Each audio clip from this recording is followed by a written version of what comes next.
use any of the slides really that I showed last year because we have responded to new science. We have got new hope, and it's very welcome that climate diplomacy from the US will resume in a very different shape and form. So there's these opportunities and tools that have been around for ages. So the ability to kind of make our systems of operations smarter and more reflexive is really a critical tool that I think we've discovered. I am encouraged by the fact that the conversation is happening at multiple different levels, where our city leaders are actually saying those words and pushing for having staff that are knowledgeable in this area. I think that that's a huge and an important discussion that wasn't happening even just 5 years ago. What you have to know is that what happens in LA and in California goes global. You have a huge responsibility to take the initiative. Why? Because you put yourself in that position.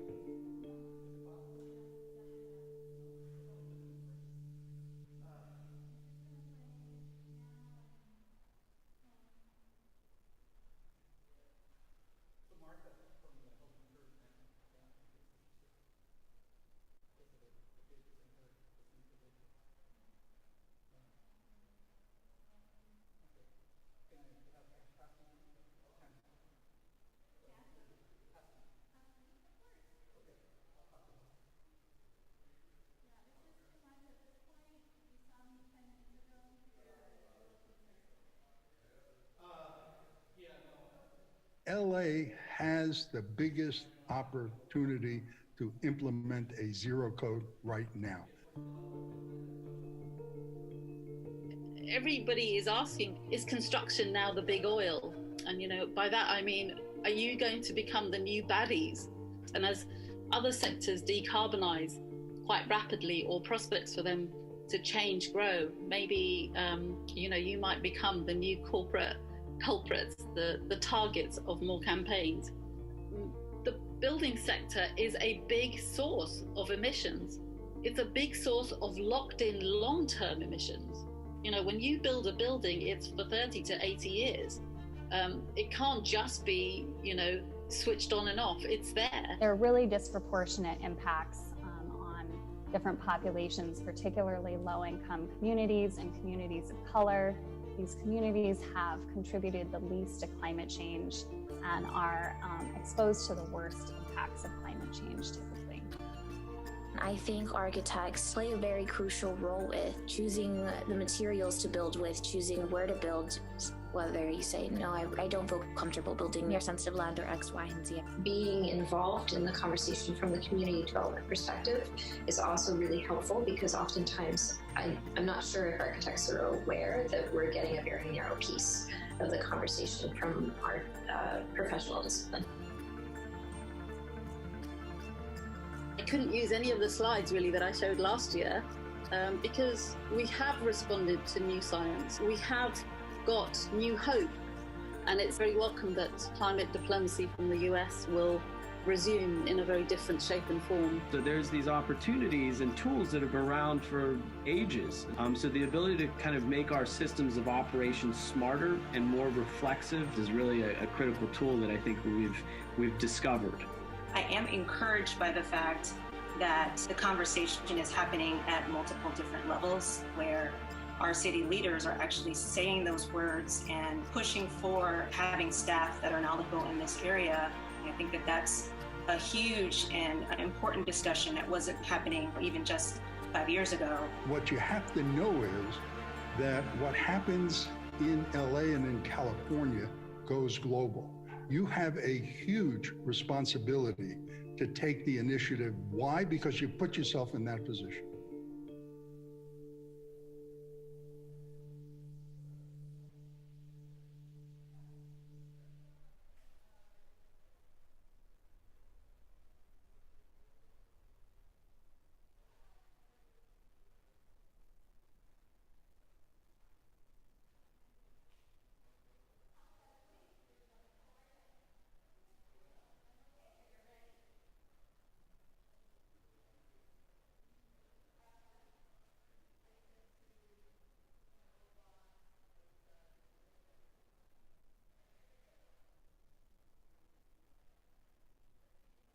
LA has the biggest opportunity to implement a zero code right now.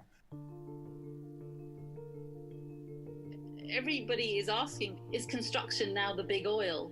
And by that I mean, are you going to become the new baddies?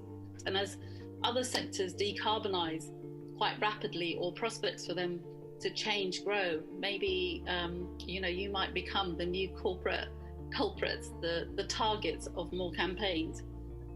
The building sector is a big source of emissions. It's a big source of locked-in long-term emissions. When you build a building, it's for 30 to 80 years. It can't just be, switched on and off. It's there. There are really disproportionate impacts on different populations, particularly low-income communities and communities of color. These communities have contributed the least to climate change and are exposed to the worst impacts of climate change typically.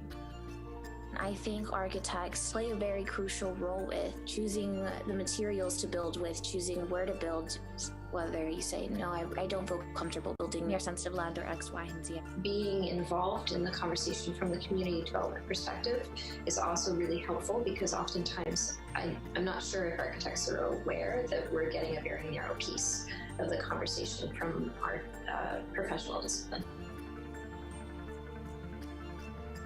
I couldn't use any of the slides really that I showed last year because we have responded to new science. We have got new hope, and it's very welcome that climate diplomacy from the US will resume in a very different shape and form. So there's these opportunities and tools that have been around for ages. So the ability to kind of make our systems of operation smarter and more reflexive is really a critical tool that I think we've discovered. I am encouraged by the fact that the conversation is happening at multiple different levels, where our city leaders are actually saying those words and pushing for having staff that are knowledgeable in this area.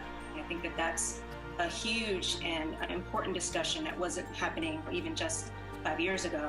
What you have to know is that what happens in LA and in California goes global. You have a huge responsibility to take the initiative. Why? Because you put yourself in that position.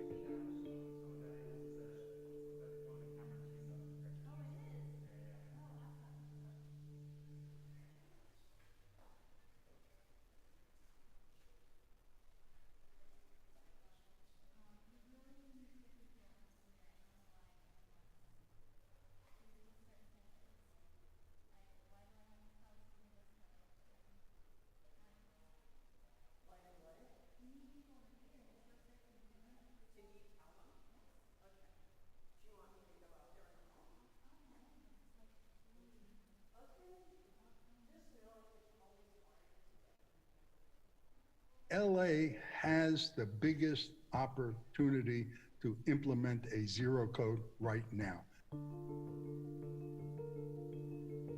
Everybody is asking, is construction now the big oil? And by that I mean, are you going to become the new baddies?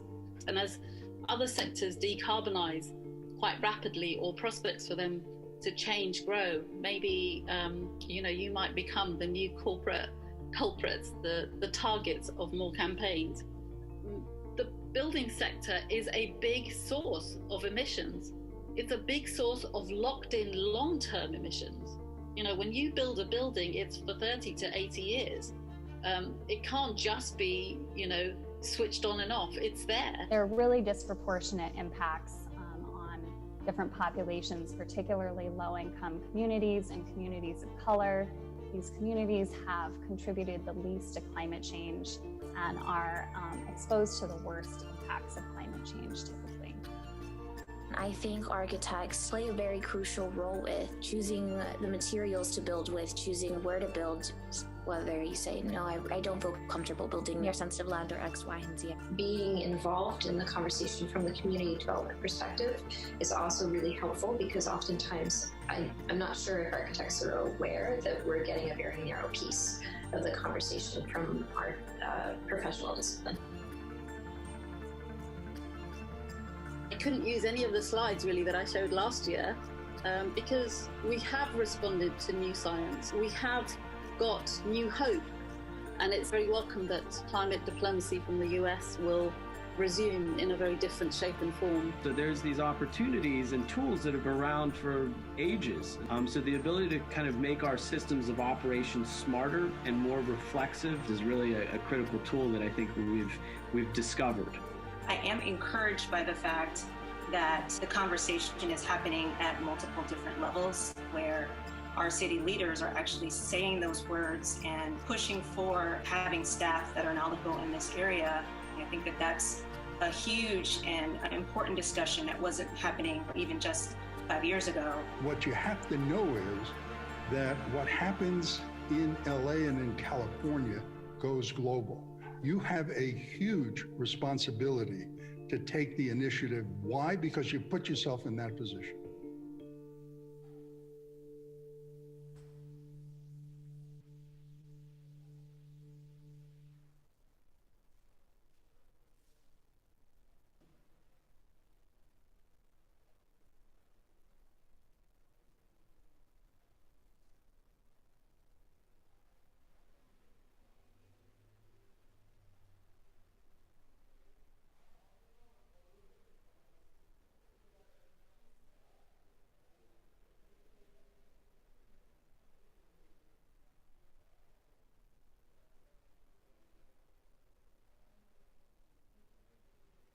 LA has the biggest opportunity to implement a zero code right now. Everybody is asking, is construction now the big oil? And by that I mean, are you going to become the new baddies? And as other sectors decarbonize quite rapidly, or prospects for them to change grow, maybe you might become the new corporate culprits, the targets of more campaigns. The building sector is a big source of emissions. It's a big source of locked-in long-term emissions. When you build a building, it's for 30 to 80 years. It can't just be, switched on and off. It's there. There are really disproportionate impacts on different populations, particularly low-income communities and communities of color.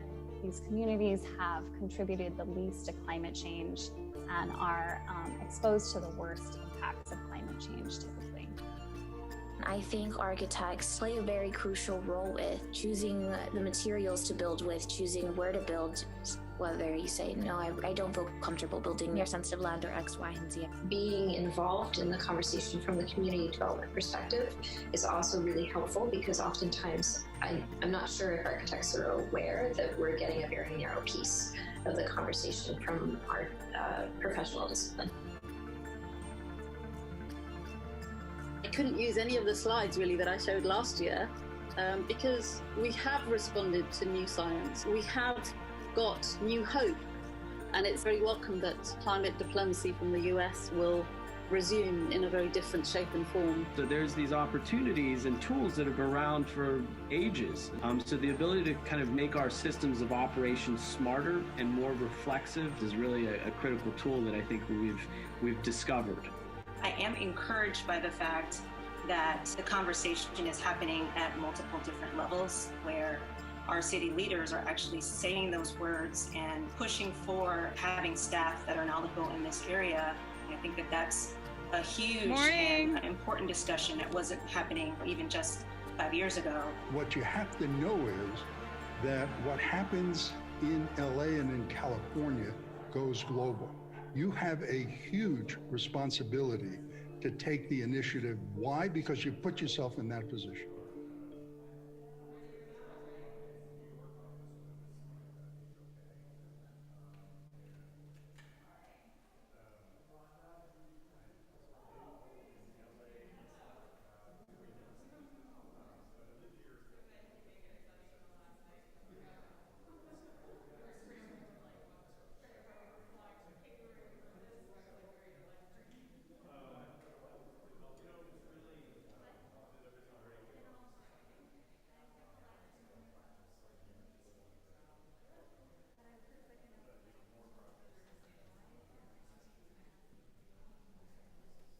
LA has the biggest opportunity to implement a zero code right now.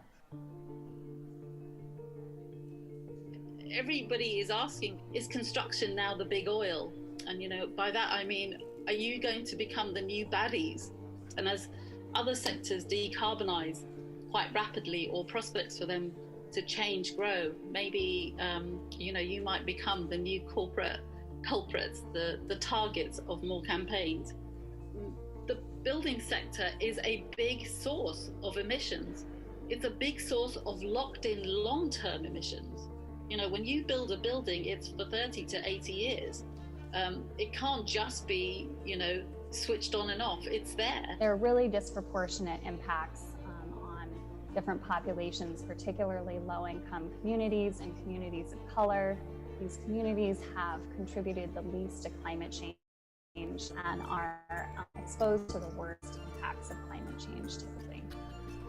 I think architects play a very crucial role with choosing the materials to build with, choosing where to build, whether you say, no, I don't feel comfortable building near sensitive land or X, Y, and Z. Being involved in the conversation from the community development perspective is also really helpful because oftentimes I'm not sure if architects are aware that we're getting a very narrow piece of the conversation from our professional discipline. I couldn't use any of the slides really that I showed last year because we have responded to new science. We have got new hope, and it's very welcome that climate diplomacy from the US will resume in a very different shape and form. So there's these opportunities and tools that have been around for ages. So the ability to kind of make our systems of operation smarter and more reflexive is really a critical tool that I think we've discovered. I am encouraged by the fact that the conversation is happening at multiple different levels, where our city leaders are actually saying those words and pushing for having staff that are knowledgeable in this area. I think that that's a huge and important discussion that wasn't happening even just 5 years ago. What you have to know is that what happens in LA and in California goes global. You have a huge responsibility to take the initiative. Why? Because you put yourself in that position.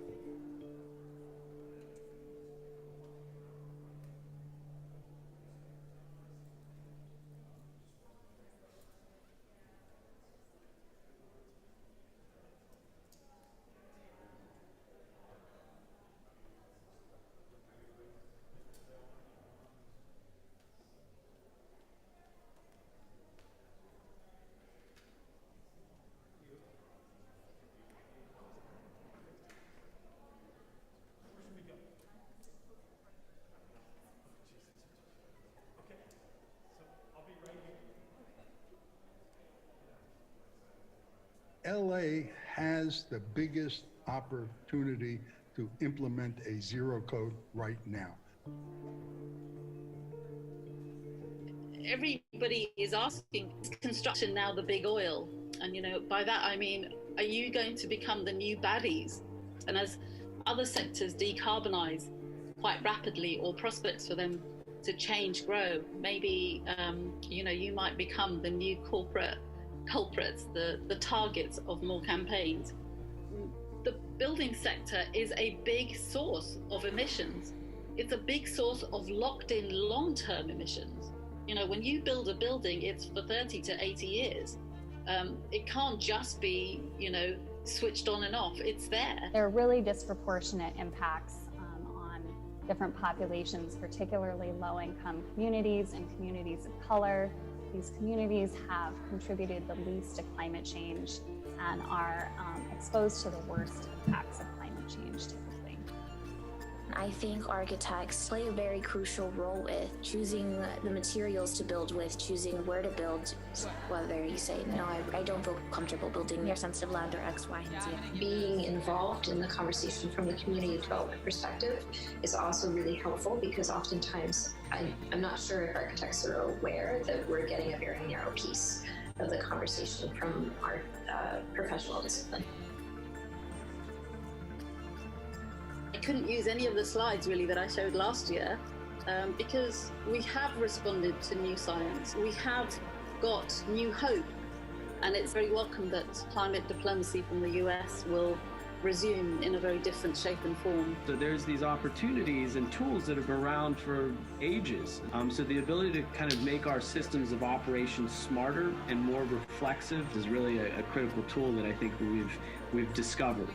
I am encouraged by the fact that the conversation is happening at multiple different levels, where our city leaders are actually saying those words and pushing for having staff that are knowledgeable in this area. I think that's a huge and an important discussion that wasn't happening even just 5 years ago. What you have to know is that what happens in LA and in California goes global. You have a huge responsibility to take the initiative. Why? Because you put yourself in that position.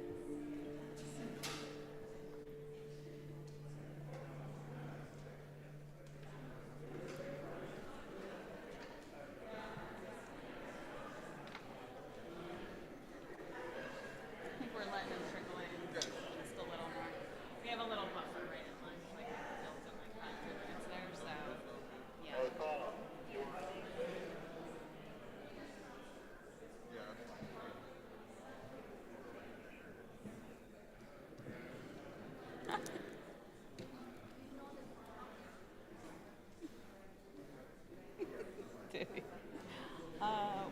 198 was the count last night in person. But I do know there's like a set of students, about 30 or so, that are coming around 10 a.m. I think we have a photographer. Yeah, you should look like you're talking. Oh, sorry.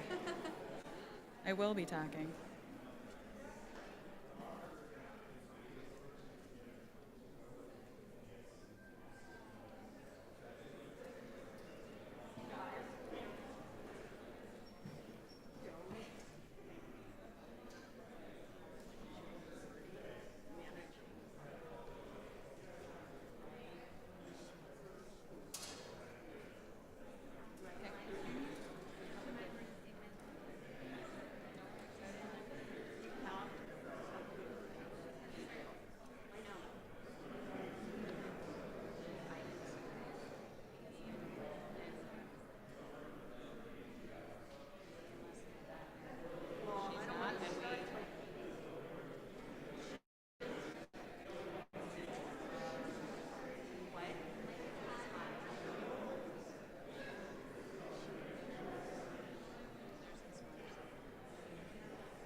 Double check really quick to see if she's back there.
Mic is hot, so I'm gonna, sorry.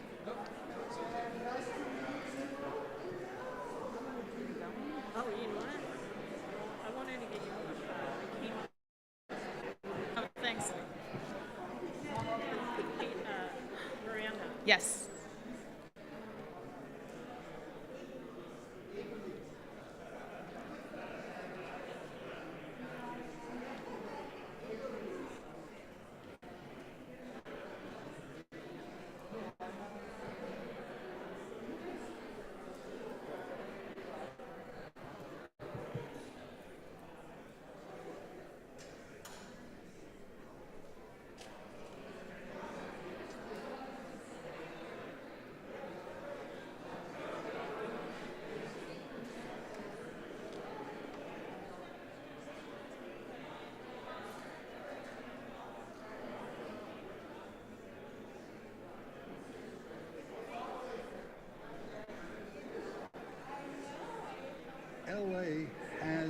biggest opportunity to implement a zero code right now.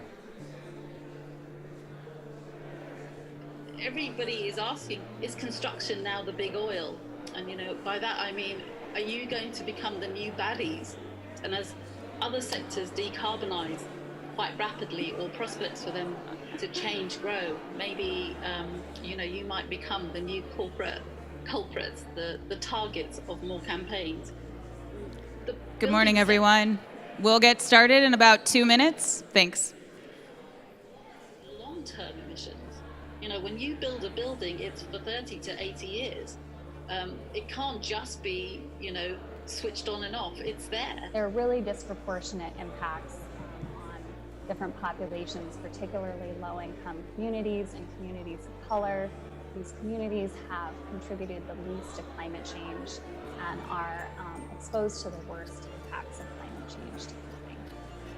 I think architects play a very crucial role with choosing the materials to build with, choosing where to build, whether you say, no, I don't feel comfortable building near sensitive land or X, Y, and Z. Being involved in the conversation from the community development perspective is also really helpful because oftentimes I'm not sure if architects are aware that we're getting a very narrow piece of the conversation from our professional discipline.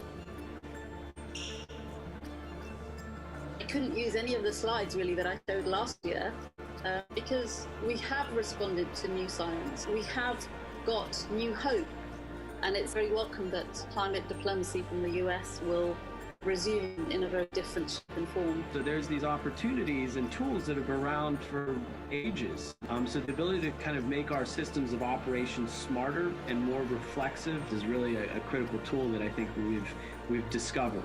I am encouraged by the fact that the conversation is happening at multiple different levels, where our city leaders are actually saying those words and pushing for having staff that are knowledgeable in this area. I think that that's a huge and important discussion that wasn't happening even just 5 years ago. What you have to know is that what happens in LA and in California goes global. You have a huge responsibility to take the initiative. Why? Because you put yourself.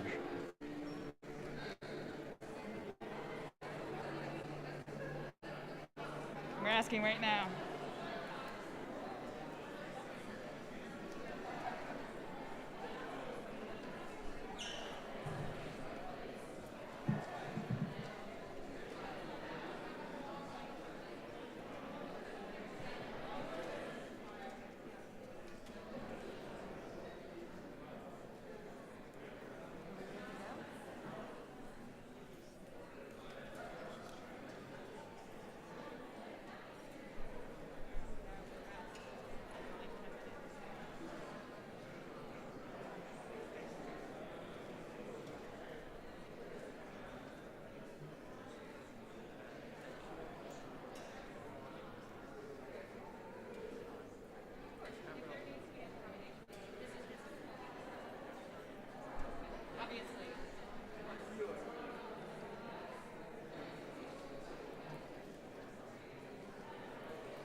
Anyone that's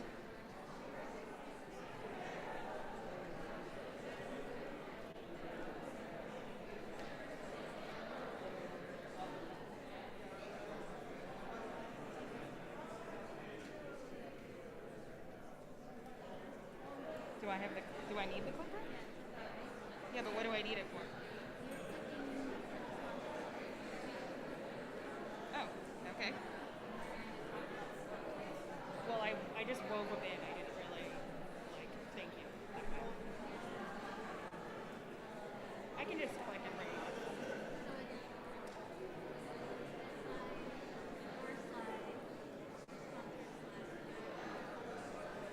Are we dimming the lights, or? I mean, are we ready, I guess? So pause.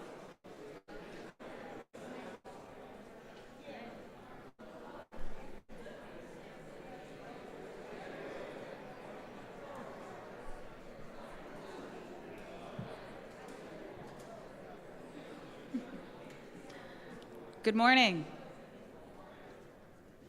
Oh, it's nice and quiet now. Thank you. Few housekeeping items. I know we're running a little bit late, so apologies, and we appreciate your patience. In our auditorium and in the indoor spaces, please wear a mask unless you are coming up to speak. If you don't have a mask, there are some out front, and you can grab one there. Only water here in the auditorium, so if you still have your coffee, please finish it real quick so that we're not in trouble. We don't want to spill anything in this beautiful space that we've got today. We also have mics for Q&A during some of our sessions, so when that comes up, you'll be instructed to go to the mic. We also have note cards out front, so if we don't get to your question or your comment, please write those down. We'll be using them for programming throughout the rest of the year. Two more quick things. During our breaks, we have a bit of get-to-know-you questions for your neighbors. Use those or go use the restroom and grab some more water. And then, of course, we have a QR code for the CEUs and the program today. So again, welcome and let's get started. My name is Miranda Gardner, and I'm the 2022 co-chair for the AIA Los Angeles chapter. This committee, our firms, the AIA Los Angeles staff, and the host of experts presenting have worked tirelessly over the past 4 months to bring you in the auditorium, as well as our 100+ viewers on the live stream, a symposium that inspires and educates on the issues and solutions to one of, if not the most, challenging problem of our life, the climate crisis. As a committee, we strive to push you and your work with the ideas, technologies, and innovations presented today. The Robert Bosch Foundation Alumni Association ensured that our messages are being heard globally through our streaming platforms.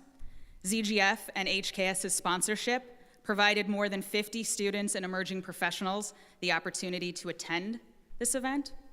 And of course, to push ourselves, we pledged that all aspects of our conference represent and reflect all aspects of ESG. Kevin McNulty and the ACE Mentoring Program have already put together a follow-up video for us. It's called the Ice Cube Challenge, so be ready for that and the session that we'll see with them after today. The Colburn School was selected based on proximity to transit. Hayworth, Hathaway, Dinwiddie, HED have given us a happy hour within walking distance, so I hope you will join us for this evening's celebration after we're done learning. We worked with Colburn's chef and catering team to provide you vegetarian, locally sourced meals delivered in compostable packaging. Hopefully you enjoyed some coffee and pastry with that this morning.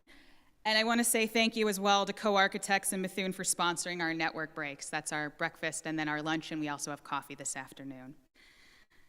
Additionally, 22 of our 27 presenters today are new voices to the symposium.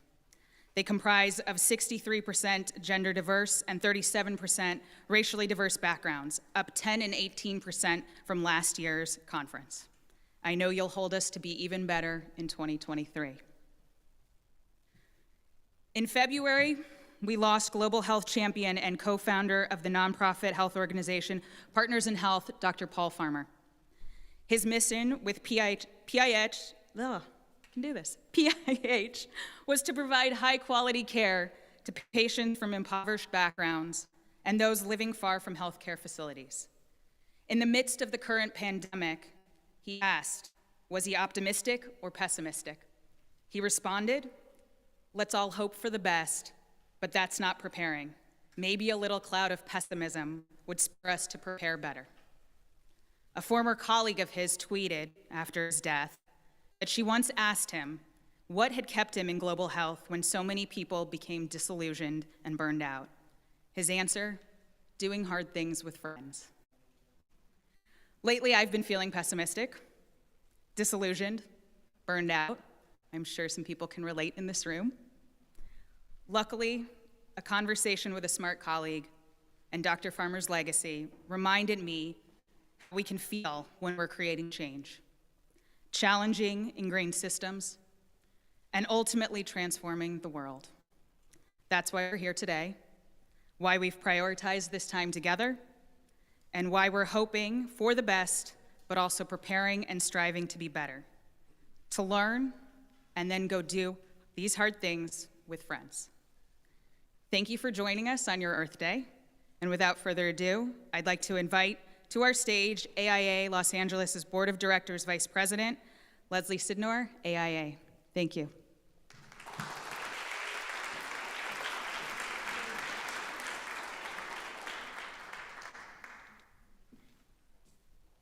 Thanks, Miranda. Good morning. Happy Earth Day. Welcome to the 2022 1.5 degrees Celsius Symposium on Climate Change. I'm Leslie Sidnor, AIA. It's my pleasure to serve as Vice President of AIA LA this year. The organization is incredibly grateful to AIA LA Committee on the Environment, led by Miranda Gardner, Associate AIA, Vice Chair Megumi Hironaka, AIA, and Past Chair Ismar Enriquez, AIA, for creating a program that will provide attendees with so much actionable information as well as inspiration. Before we proceed, I need to thank the amazing AIA LA staff for their support of our programming and the chapter membership. Because of them, we're able to host over 150 programs a year that support the full spectrum of member needs and interests. I hope to see you all this year at other events. But today we're here to advance what we can do collectively as a group and as individual practitioners in the AEC fields to address climate change. Thank you to all of you in attendance who are here because you understand our role in helping to solve this crisis. You'll hear from speakers who join us from Boston, New York, Portland, Sacramento, San Francisco, and Germany, in addition to our own homegrown talent. Today's programming touches on so many areas: the intersection of affordable housing and electrification, justice, equity, diversity, and inclusion, how practice and art support environmental justice, selection of building materials to create healthy environments and reduce embodied carbon, and changes to code that push our industry to be better stewards of our environment. I hope you will leave energized and inspired by the thought leaders we hear from today and by your fellow attendees. When the symposium started 5 years ago, it was called 2 degrees Celsius. In a fraction of time, the ceiling has dropped. We have more work to do and less time to do it. In the wake of the racial reckoning of 2020, we are aware that past policies have resulted in poor communities and communities of color that are more vulnerable to our unstable climate. Fires are bigger and more frequent. Storms are more ferocious and farther reaching. Droughts are longer and more severe. A study published in mid-2021 by Nature Communications found that 267 million people currently live on land that is less than 6.6 feet above sea level, the range that is most vulnerable to rising sea levels.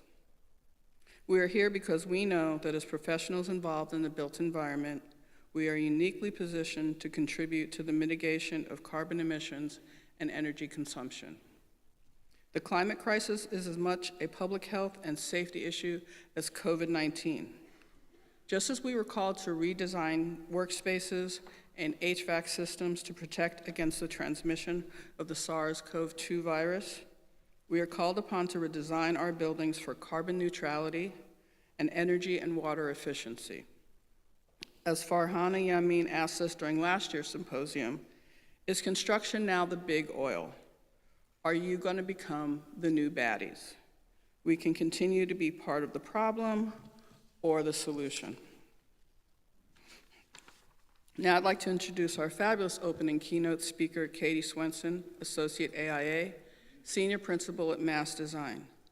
Katie is a nationally recognized design leader, researcher, writer, and educator. Before joining Mass Design in early 2020, she was Vice President of Design and Sustainability at Enterprise Community Partners, a national nonprofit that invests over $8 billion annually in community development. Katie was in the second class of the Enterprise Rose Fellowship. In 2007, after completing her fellowship with the Piedmont Housing Alliance in Charlottesville, Virginia, she was tapped to expand and lead the fellowship program. 85 Rose Fellows were recruited and mentored under her leadership. Katie founded the Charlottesville Community Design Center and is the recipient of numerous design and social innovation awards. She is a graduate of UC Berkeley, University of Virginia, as well as a Harvard University Loeb Fellow. Katie has written several books, is a much sought-after public speaker and thought leader with 20 years of experience in the theoretical and practical application of design thinking. It is my pleasure to turn over the podium to Katie Swenson.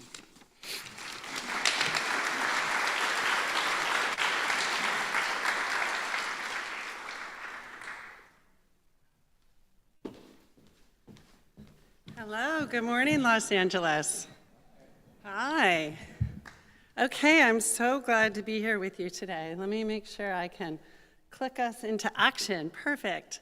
I'm here representing Mass Design Group, a model of architecture serving society. We are 250 people around the world working to advance design.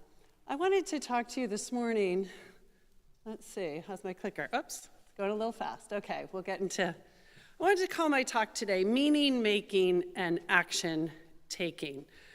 I think we're at this moment of taking stock. Where are we after this pandemic? How do we process the climate science? How do we support the people of Ukraine while understanding the climate compromises that we are currently making? How do we re-relate to each other as a community of architects? And how do we do something about it all? For me, the question of accepting this invitation to come live and in person requires airplane travel. What can we only do that we can do together? Priya Parker, in her beautiful book, The Art of Gathering, says, why do we gather? We gather to solve problems that we can't solve on our own. We gather to celebrate, to mourn, and to mark transitions. We gather to make decisions. We gather because we need one another. We gather to show strength, we gather to honor and acknowledge. We gather to build companies and schools and neighborhoods. We gather to welcome, and we gather to say goodbye. Yesterday, Mass gathered online for Kwibuka 28, the commemoration of the 1994 genocide against the Tutsis, when dehumanization efforts led to the murder of over 1 million people in only 100 days. Kwibuka means to remember. Every year, the people of Rwanda participate in the act of remembering. We Americans, I would argue, are not so good at grief. We have lost so many during the pandemic, and I am not sure that we have even properly taken stock. Our colleagues in Rwanda have taught us so much about collective mourning, about counting, naming, truth-telling, about facing our past in order to face our future. Over the past 5 years, I've traveled to Rwanda a number of times, and I am stuck with the realization that the worst, the absolute worst conditions of our humanity can, in fact, transform. It is something for us to remember now in this time of great challenges and severe forecasts. My question to you then today, to start the day, is what meaning do we need to make together today so that tomorrow we can take action? Mass has been learning from Rwanda and vice versa, I hope, for over a dozen years. Our story begins with a conversation in 2001 between Dr. Paul Farmer, whose name I just heard mentioned, and Dr. Agnes Benigwahu, a Rwanda pediatrician who returned to Rwanda in 1996 and served as Minister of Health when she had recently met the recently deceased Paul Farmer, founders of Partner in Health, who was dedicated to offering a, quote, preferential option for the poor. These two shared a moral outrage that people still die of easily avoidable conditions, that being poor is a precursor to poor health, inequity, and injustice. We learned from them that architecture is never neutral, that it either hurts or it heals. We designed the Butaro District Hospital in partnership with them in the Burero district of the northern part of Rwanda, one of the most impoverished regions of Rwanda at the time, with over 400,000 people without access to medical care. Rwanda is called Land of 1,000 Hills. The area is incredibly beautiful. It sits at the bottom of the Volcanoes National Park, home to the mountain gorillas. The Butaro Hospital, according to Dr. Farmer, needed to be more than just a health facility. It needed to be the symbol of a new era of prosperity. Dr. Farmer understood that beauty is essential to justice and dignity, and that a preferential option for the poor requires that we offer the best health care and the best architecture to impoverished people in our society. Rwanda is blessed with this temperate climate, so instead of having indoor waiting rooms and walkways that we now know pose a serious threat to the spread of infectious disease, we made all the circulation and waiting outdoors. Fail-safe passive ventilation systems help reduce the risk of contamination from airborne infection. Illiteracy in the region was still high, but a thoughtful color palette for signage creates wayfinding. It's scientifically proven that we feel better when we see nature, and that looking at another sick patient in the ward can reduce your health outcomes. So a simple flip of the switch of the direction of patient's bed to face the natural outdoors. This hospital is a great example of what we call purpose-built architecture, one that is bespoke design for the particular people, places, and purpose, but also speaks to larger issues in healthcare delivery infrastructure in rural settings globally. It's also where we developed our low-fab philosophy, investing in local materials and local craft. This volcanic rock is harvested out of fields for planting. We work with masons to invent a mortarless system, revealing the beauty of the natural stone, creating something that is unique to the region and is now a thriving business for these masons. That said, Christian Benimana, leader of our Kigali office, has said, "We are not architects to build buildings. We are architects to protect and save our planet, to improve the communities in which we live, and to awaken the links that bind us inextricably to one another in what Martin Luther King calls the inescapable network of mutuality." I believe that we all have our own reasons for doing what we do. Each person in the Mass office has made their own sort of self-declarations of their own personal mission that level up to our larger mission. It's interesting to me that the buildings are almost never involved in these declarations of purpose. In the US, we are structured around the most pressing issues of our time. We are building healthcare and affordable housing, but we are primarily building a methodology, a purpose-built process that allows us to engage with partners in meaningful ways. We have organized around design labs with visionary architects committed to imagining different futures. Public Memory and Memorial Lab, the Sustainable Native Communities Lab, the Food Systems Lab, Fringe Cities, and the Deaf Space and Disability Lab are all led by our principals at Mass. In Rwanda, we are part of a growing collective of architects. The first school of architecture was started in Rwanda in 2009. Jean-Paul Sibuwehu Awasi, who you see was one of the first graduates, is now one of the principals in our office. After Butaro, they started building doctors' housing on the same campus, a premier oncology center, housing for the families who needed to use the oncology center. The University of Global Health Equity is across the hill, where Dr. Agnes is now the chairman, and this is the spot where Dr. Paul Farmer passed away.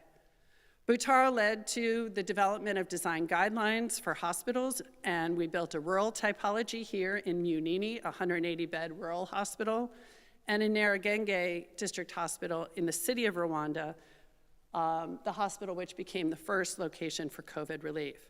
We also get to work with visionary leaders like Fred Swaniker at African Leadership University and the Diane Fossey Gorilla Fund on their new campus, the Ellen DeGeneres campus of the Diane Fossey Fund.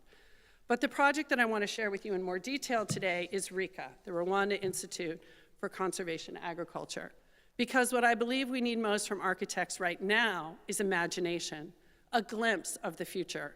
When we project the implications of 1.5, we know that our world must be different.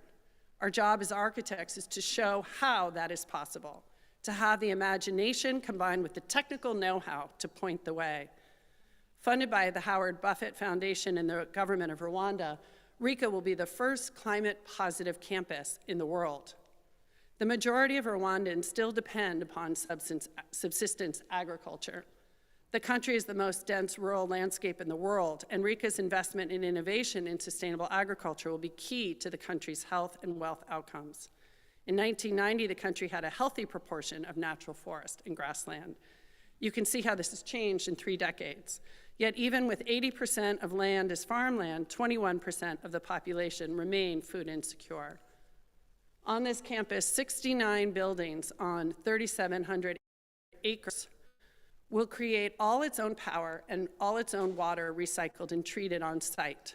The campus is designed around a central spine, creating a walkable community. It is designed with a One Health approach to imagine how human settlement can be productive and beneficial for the environment. The human, animal, and environmental ecosystems' health are all intertwined. By questioning every decision from the stone foundations to the timber roofs, we were able to reduce embodied carbon to 40% of business as usual. This needed a whole team, architects, engineers, furniture makers, and we developed a construction group to be able to research, design, and build. Most importantly, we learned along the way and continued to learn through construction. This project has been a catalyst in our organization for how we integrate embodied carbon reduction into the design process. The campus and all its furniture was made with 90% of labor within 100 miles, 96% of materials by weight from within Rwanda. Mass Build employed and trained 1,700 workers on site and formalized their training in earth and timber construction. The buildings are made from locally sourced stone, earth, and timber. The exposed timber relies on craftsmanship. They reduce the embodied carbon to 10% of the typical roof structure. Learning moment. Timber construction is the crucial part of slowing climate change.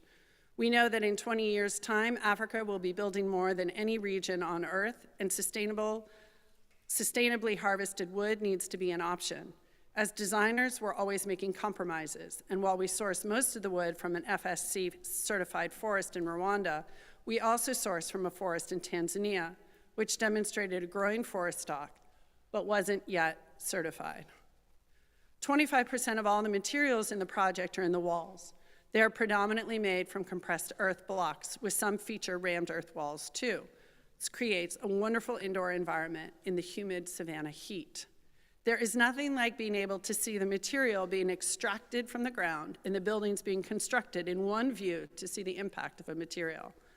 These blocks were made on site with 60 people making 800 blocks a day using manual presses. The only external ingredient was a small amount of cement. Learning moment. While our engineers had demonstrated that 5% cement could make a sturdy enough blocks, the practicalities of making and storing so many blocks led us to increase the cement to 7% during the rainy season, when durability was of highest concern. This decision reduced overall wastage, so there was no discernible change in embodied carbon. The outcome of this, 90% of Rwandans live in earth buildings. RICA has demonstrated that this traditional building material can be used to build beautiful but safe buildings, which is helping to change how it is perceived as a poor person's material. In collaboration with the government of Rwanda, we have just completed earth construction guidelines to inform all future housing developments. Though the use of materials such as earth reduces emissions, and this is the first and most important step, doing less harm is not enough. We need to be regenerative. At RICA, we have planted 40 hectares of native savanna forest, which will sequester enough carbon to mean the campus is carbon positive, we project, by 2040. Our future will look different than our past, no matter what we do or don't do. How can we imagine a society that is carbon positive? As architects, we need to be imaginative. We need to be political. I'll leave you with this quote from the book, Women in Green, published 15 years ago by friends Kara Gould and recently departed Lance Hosey. It's about sensibility and sensitivities more than it's about gender or sex. It isn't divisive, it's inclusive. It's not fragmented, it's holistic. It's about synthesis. I believe that gathering, that grieving, that celebrating, that learning, that honoring, that being together, I believe this gives us the courage to imagine a future that looks very different from our present, no matter how difficult it is for us to currently see. I believe that social justice work is love work. The opportunity to be a designer who fights for social justice is a unique gift. Design is fundamentally optimistic. It allows us to imagine a better future and to come together through rigor and care. Love requires a commitment to bringing one's most evolved emotional self to the relationship, understanding not only what we do and how we do it, but why we do what we do is a critical commitment. I wish you today to have the courage to do this together. Thank you.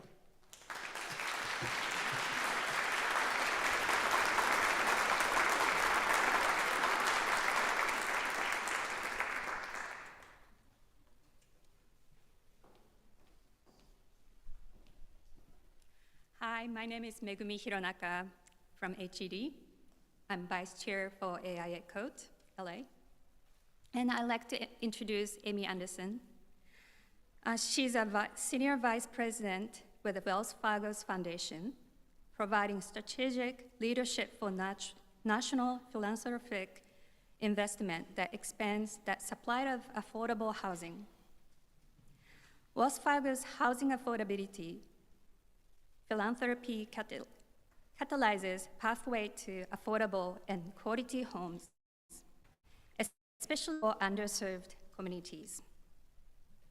She most recently served as the chief housing officer for Los Angeles Mayor Eric Garcetti. In this role, Amy advanced the mayor's goal of increased housing production and a stronger safety net for vulnerable and economically disadvantaged Angelenos. During her tenure, she helped to realize key COVID emergency programs that lower health risks for impacted populations by improving access to housing, including Project Homekey, and emergency rental assistance. Please welcome Amy Anderson.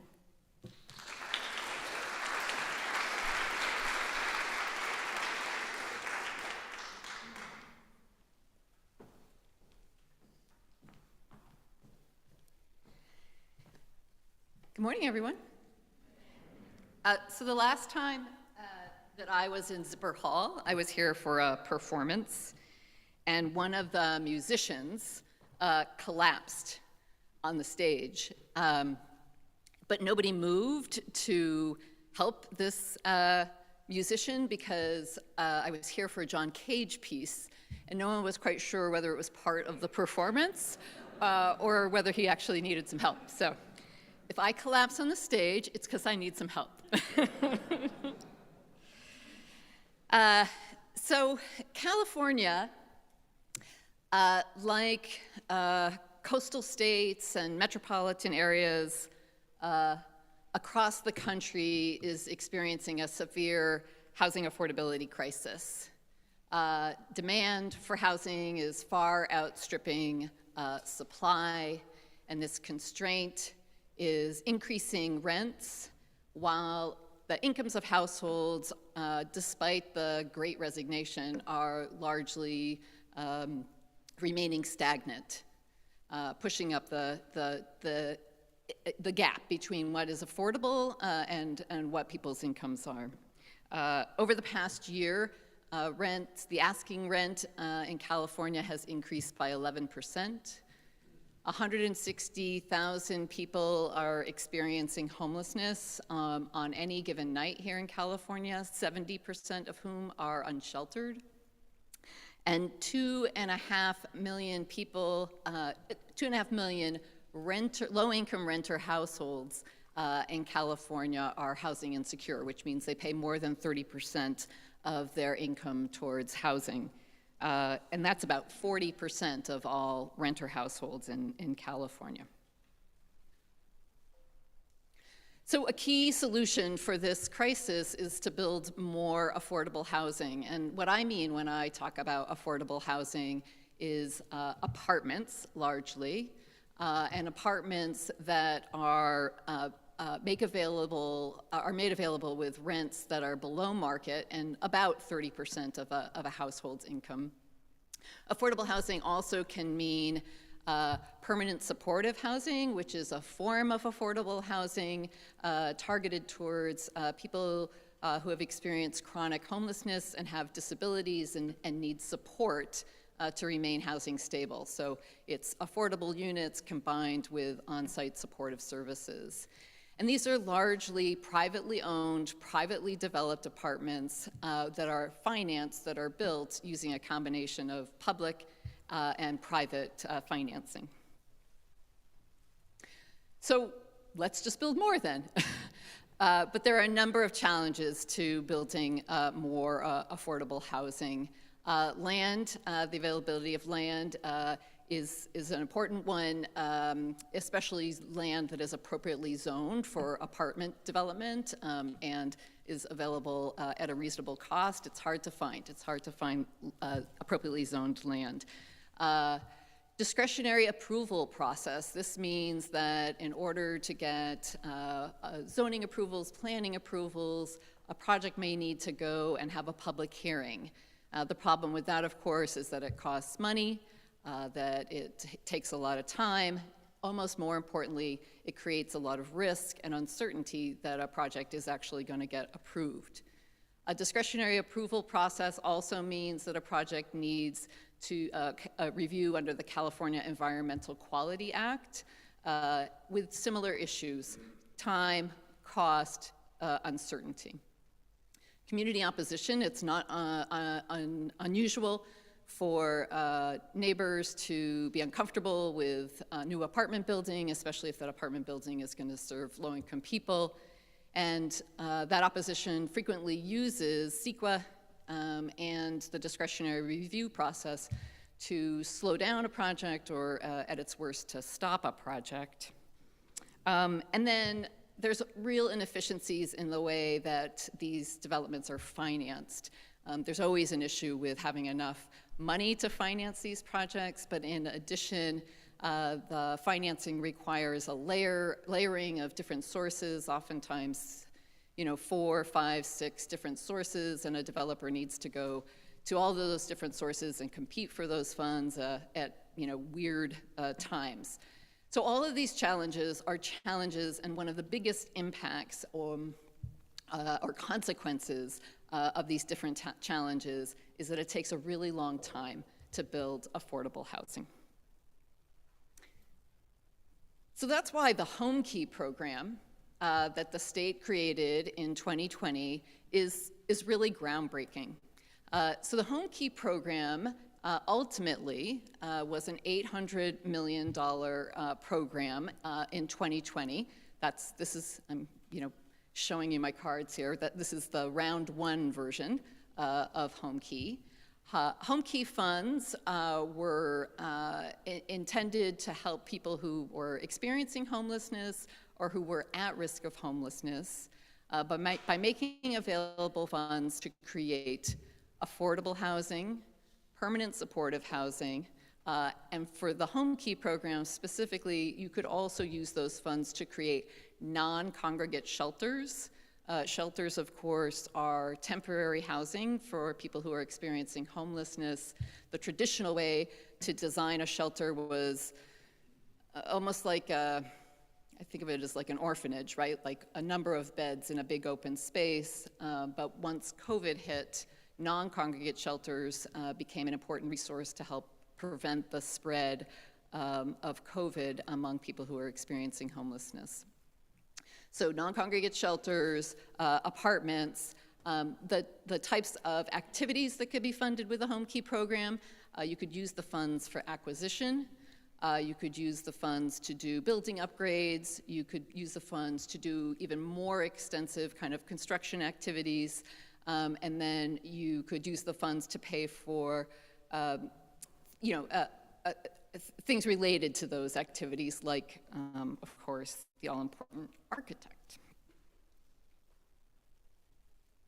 So how did the Homekey program come about? Really, it was a unique convergence of circumstances that emerged out of the COVID crisis. First was the decline of the hospitality sector, right? When the lockdown happened, everyone stopped traveling. the hotels and motels shut their doors or were functioning on skeleton staffs. There was a lot of uncertainty about what the long-term impact was going to be for the hospitality sector. But some folks saw an opportunity in that because the building plan for hotels and motels would be so easy to convert into a residential use. So one circumstance that arose was this decline of the hospitality sector and the possibility that hotels and motels were going to be available for a different use. The other was the approval of the CARES Act, which unbelievably, when I was doing my research, was approved by Congress and the president in on March 27th of 2020, right? Like almost just as the COVID crisis was starting. It made available approximately $15 billion to the state of California and to many counties in California and to the city of Los Angeles. And a number of these, a substantial share of these funds were super flexible dollars. So second circumstance, a lot of money coming in and those dollars are flexible. The third is that really we needed to find solutions to protect people who were experiencing homelessness or who were at risk of homelessness and maybe in crowded conditions from the spread of the coronavirus. But what was fantastic about these circumstances was that policymakers saw an opportunity to take advantage of these circumstances for long-term solutions and not just the immediate need to protect people experiencing homelessness from COVID. Sorry, I'm going to go backwards for a second. So how did this happen? One is that it is possible for your state government to work for you. Your elected officials here in California saw this opportunity, and advocates, were working hard to push. So the governor and the legislature in June of 2020 adopted a budget that made available $550 million of these federal dollars for what eventually became the Homekey program.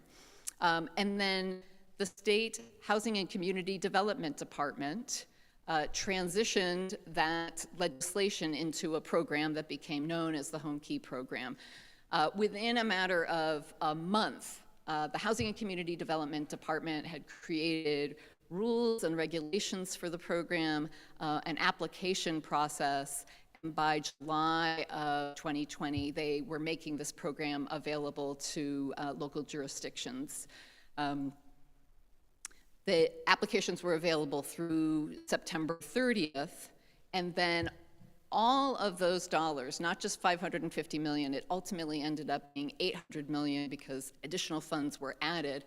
The State Housing and Community Development Department, within a matter of 6 months, was able to disperse all $800 million of the Homekey program. Super impressive. So what did we get out of the Homekey program? 94 projects that incorporated 6,000 doors. They were located in 51 different jurisdictions. And those projects that were financed with the Homekey program have served over 8,000 people. So given what I was describing at the start, why has Homekey been so successful? What was different about Homekey? Well, there were two really key things that were different about the Homekey program. One is that there was regulatory flexibility.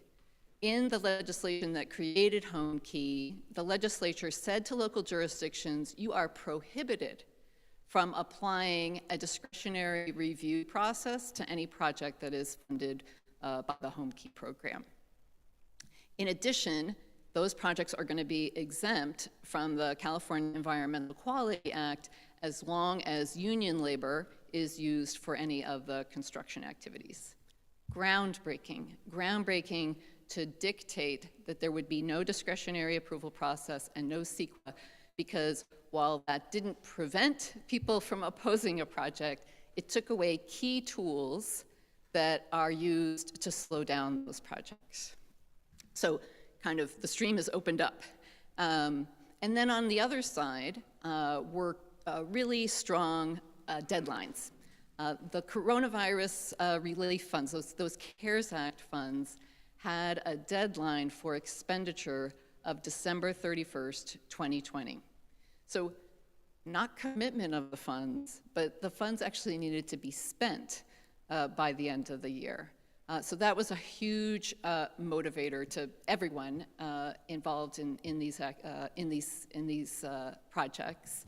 The other thing is that those CARES Act funds needed to be spent on projects and strategies that were responding to COVID. So what the state did in creating the program was to say that any property purchased with Homekey funds needed to be substantially occupied, substantially operating within 90 days of acquisition, right? And that was to say, right, like, you know, hey, these aren't really long-term solutions, even though they really were long-term solutions. These are solutions that are about, you know, protecting people, vulnerable people, from the spread of COVID, which was important to demonstrate to the federal government since we were using their funds. So that was a big push.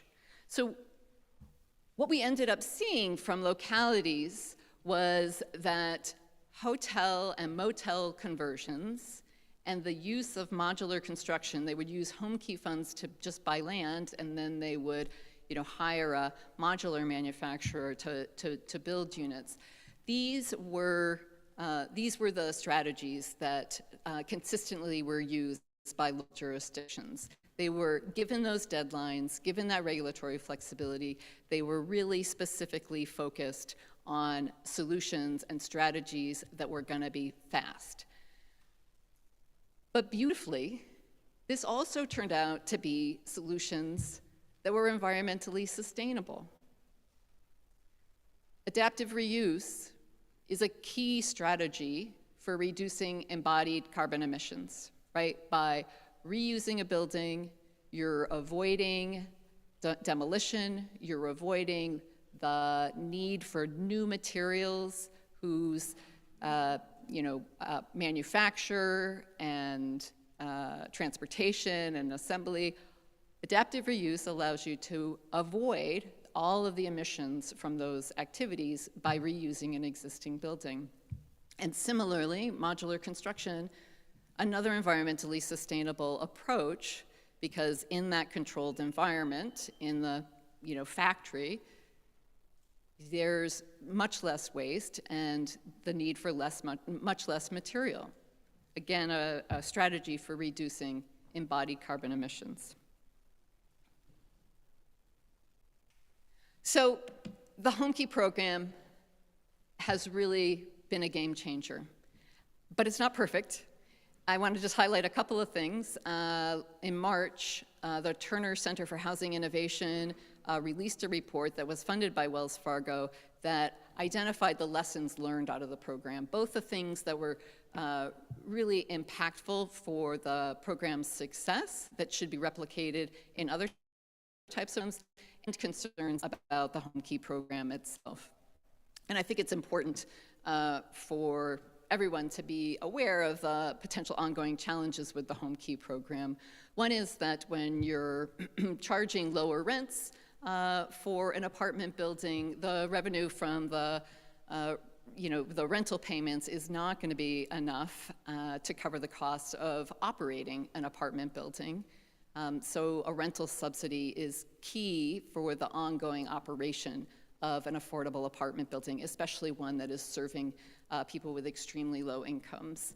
And similarly, if Homekey funds were used to create a non-congregate shelter, running a shelter program is even more expensive because it requires 24-hour staffing and you need to be providing food to the folks who are living in your shelter.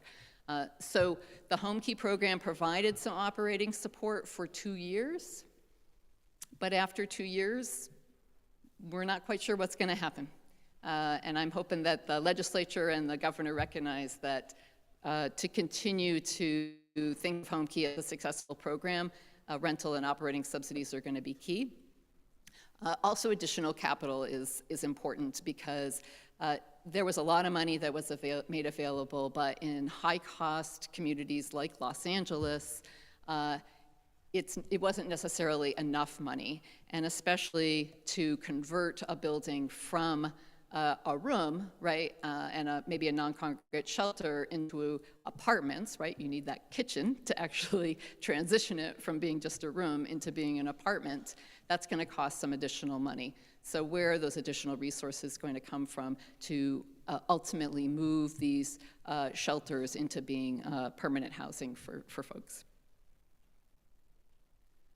So as I kind of suggested early on, given the success of this program, the legislature has allocated another $2.75 billion towards the Homekey program, which will be distributed over the course of 2 years. We're in the middle of round 2 of Homekey, and I looked this morning, and actually $900 million in the second round of Homekey has already been committed.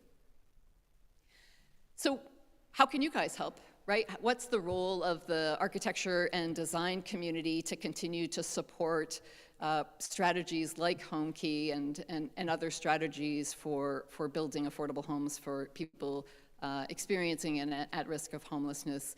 You know, one is maybe an obvious one. I think it's obvious, right? Which is, how can we make that transition of the room, the apartment, the hotel room into an apartment, something that is easy, is fast, is less expensive, right? How do we figure out ways to insert those kitchens quickly and easily into in motels and hotels?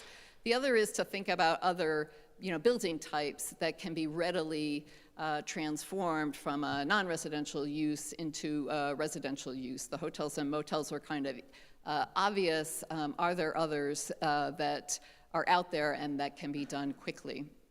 It's, you're architects, but you're also citizens, so being advocates is also a really important role, whether that's writing letters and calling state legislators or federal legislators, or going to a planning commission meeting or a council meeting or a neighborhood council meeting to support an affordable housing project is also really important. I think lastly is that in thinking about the Homekey program and thinking presentation today, I was intrigued by this alignment between speed and environmentally sustainable solutions. And I guess I would challenge the design community to continue to think about and explore how and where we can continue to align speed and align environmental sustainability to increase the supply of affordable homes for vulnerable people in California. So, thank you.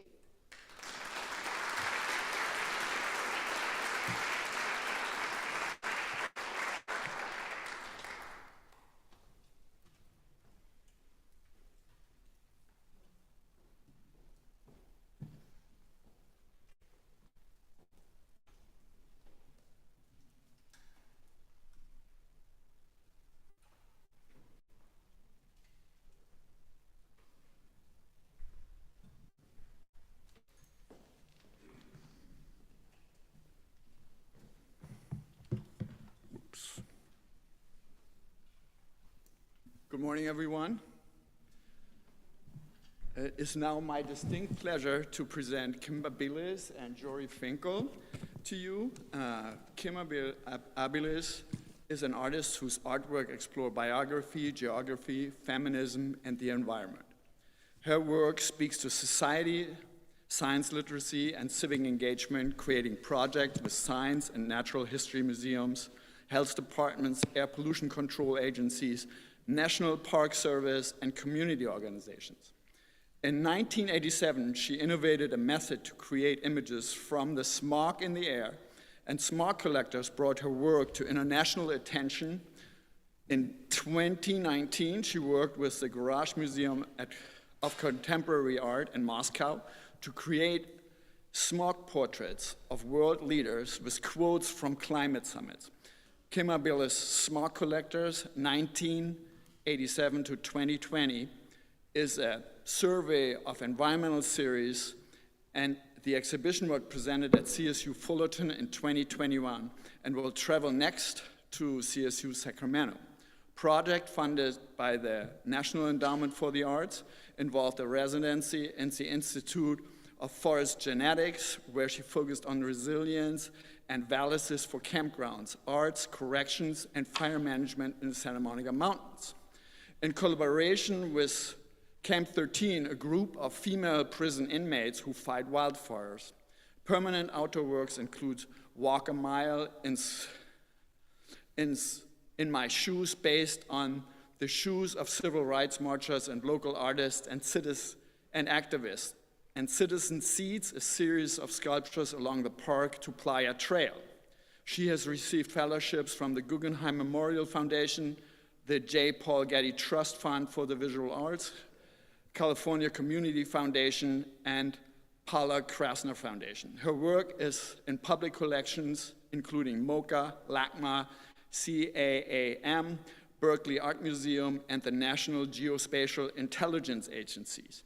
Her process documents are archived in the Center for Art and Environment, Nevada Museum of Art. Recent publications about her project include New York Times, Los Angeles Times, American Science Magazine, and the forthcoming book, Social Practice, Technology for Change, Routledge Press. She is a professor emerita at CSU Northridge. And the second the second panelist is Jory Finkel. She's an arts writer for the New York Times and the Art newspaper. Jory Finkel is a journalist who covers, bless you. Jory Finkel is a journalist who covers art for the Los Angeles and the New York Times and the Arts newspaper. Her writing has been published in W Magazine, Art in America, Arts News, Art and Auction Magazine, where she has previously a senior editor in New York. She lectures regularly at museums, art fairs, appears on NPR broadcasts as part of her larger project of making contemporary art more accessible. In 2018, she developed and co-produced for KCET the Emmy-nominated documentary Artist and Mother, about artists who in unexpected ways make motherhood as part of their work.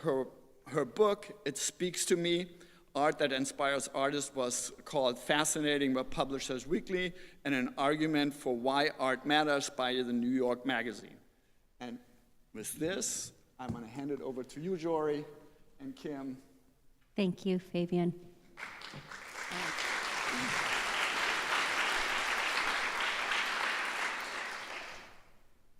And thank you all for coming today. I'm going to start just by giving you a little bit of background about how I got to know Kim and her work. I had heard about Kim for years in LA. Her name came up often. But the way I met her was a little unusual, and that is, it was last October, I think, just this past fall. I do an urban hike near me in Culver City called the Baldwin Hills Steps, a great urban hike where you can get an elevation of a few hundred, 500 feet. And I'm sweaty and schwitzy, and I'm coming down from my hike.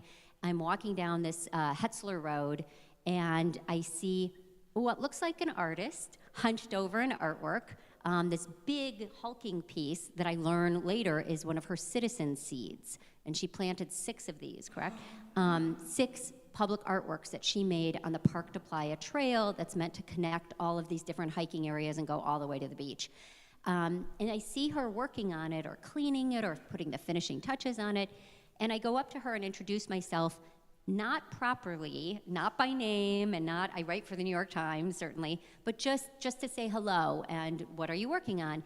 And I was just stunned by the generosity, how generous she was with her time, with her thoughts, not knowing that I write about art, just knowing that I had expressed a little curiosity.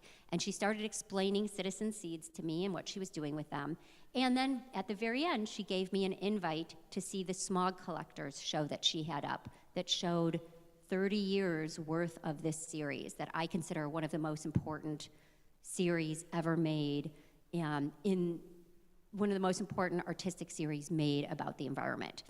And Smog Collectors is one of the most striking things about Smog Collectors is that she has made a series of artworks out of particulate matter, out of pollution, out of smog itself.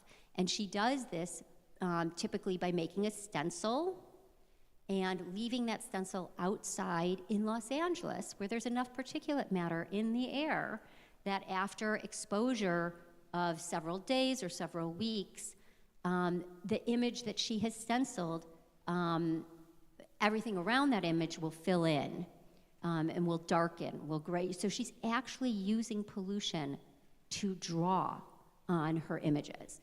Can we show one of those, Kim? Can you flash forward to one, just so you get a sense? This is actually the very first one.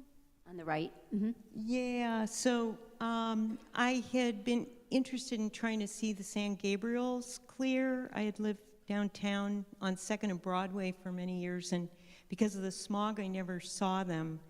And this was in the 1980s. Yeah, in the 80s, and it was pretty appropriate that my first experiment with the smog collectors would be the image of that wedge of mountain, how the San Gabriel looks if you look at the vista up Broadway where the buildings are framing it on the left and right. And so it's a pretty simple process, but Jory and I have talked a lot about, well, you know, the idea of how ideas come to be, right? And for me, a lot of it was that I was just so frustrated about the smog, and you know, Chicken Little was the heading on an LA Times article about the work, you know, me trying to convince people that the sky was falling. And actually, as another one more recently, you know, you'll all remember if you're in this area, the Bobcat fires that were just a little bit beyond Pasadena and Altadena. And I live up there part-time, and you know, between COVID and then that huge fire starting, and of course I knew about all the fires in, you know, other parts of California as well as other areas around the world, it was just this convergence of hell. It was, you know, so you can see on the left the way the sky looks, and I'm sure you've all seen that for your own. But so the series just went on, and I never really intended it to happen that way, but I knew it was a real communicative tool for people and, you know, kids in schools and so on. Well, I wanted to ask you about it because I'm not surprised that you're making artwork. It's not surprising to find artists who make work about pollution or about the environment, but you actually make work using particulate matter, using pollution in a way. And this is a series that's obviously fed you, not just for 1 year, but for many years. And so I was wondering, what do you think you get from using this as a material? Instead of saying paint, you know, you could just paint. You could paint your images. You could paint images of the deck chairs on the Titanic. And there would still be some end of world reference there. But you're actually using the air quality and the particulate matter. Yeah, I think the physicality of doing it, I mean, for me, when I'm drawing and then cutting the stencils and trying to locate either a roof that I have access to or convincing somebody to let me put it on their roof, maybe in another city, maybe another part of the world, I think it really gives me pause every time I start the process again. There's nothing very formulaic about it for me, and I wrestle a lot with what the image would be. I think that's another part of it. Like, I'm not just making circles or something, or always, like, let's see, like dining rooms or, you know, and home environments with the meal made out of smog is a typical thing I do, but I guess I really need to think about what that imagery, what that means, and I'm always struggling with it. You'd think after like 33 years I'd sort of figure all this out, but like lately I did a piece in London, and we put out lungs around the city, and it was in connection with the art fair for ceramics in London. And what did you put out around the city? What's that? What did you put out around the city? Well, this is the thing. See, I can't even, I'm muttering because it was suggested because I've done, you know, a lot of political leaders in Smog that I would do Sadiq Khan, who's the mayor of London. And, you know, here's the thing, like he's the good guy, you know, and I'm always struggling with this idea that we want to perch people as either good or bad. We have this ingrained notion that kind of a Disney idea of people are rich, people are poor, people are good, people are evil, and it was really hard for me. His quote actually was a great one because he connected social justice with environmental issues, and so for me that was worth it. Maybe I'd show you, like, these are the presidents, McKinley to Bush, made in Smog. And just to back up you, Yes. that what Kim did in this case is she really used the smog as a way to evaluate the environmental records of these presidents. So if you notice, Ronald Reagan looks really dark, and he has, it looks like shit smeared on his face, but he is dark with particulate matter because she left that plate out longer to indicate that his record on, you know, to reflect his record on the environment. Whereas Jimmy Carter wasn't left out as long because he did more.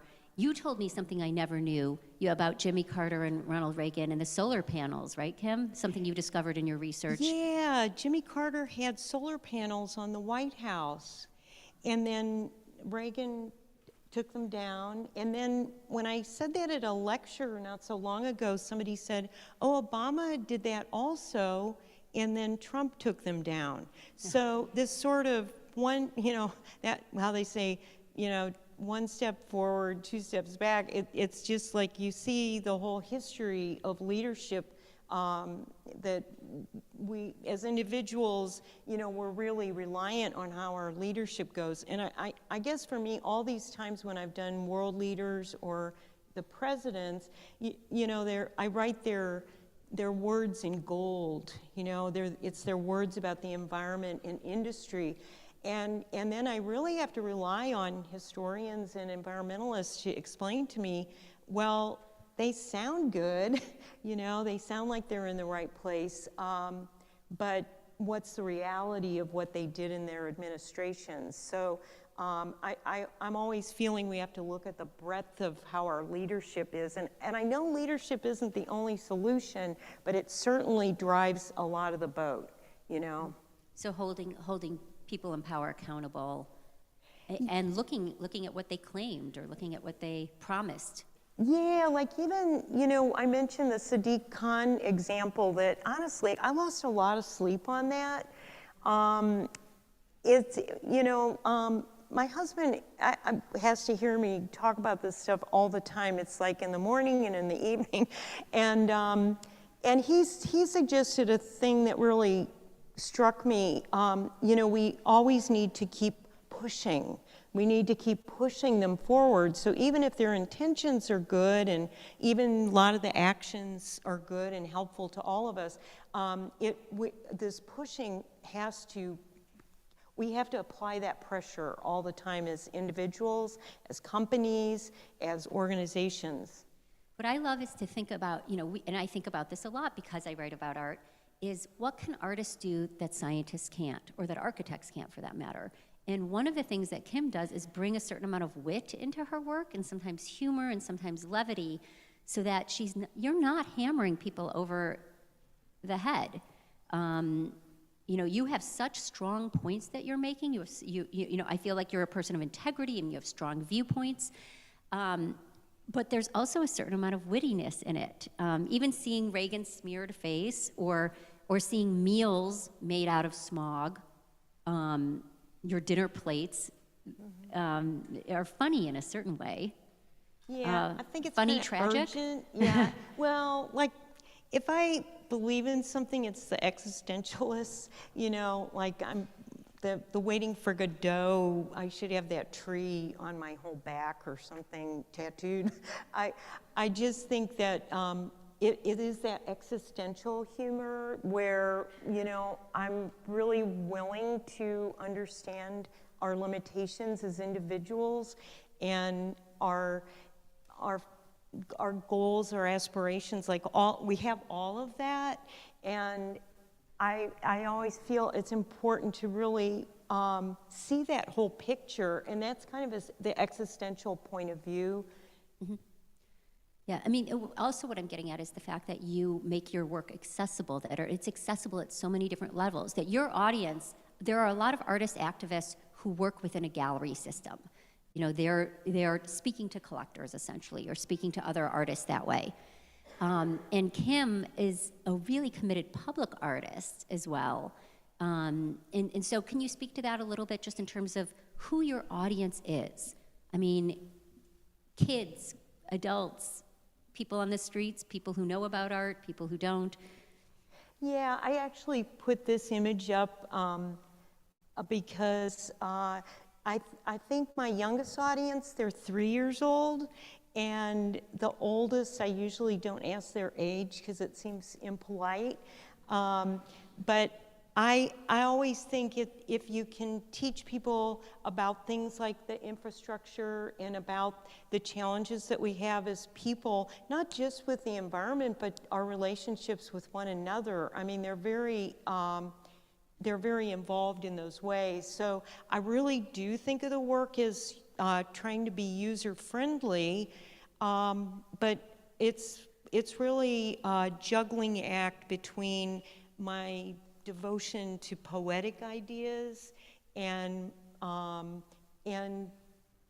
really a belief in the process of art, like not necessarily knowing what the visual outcome will be, but having sort of a sense that I believe I'm on the right road or the right track for what's going on.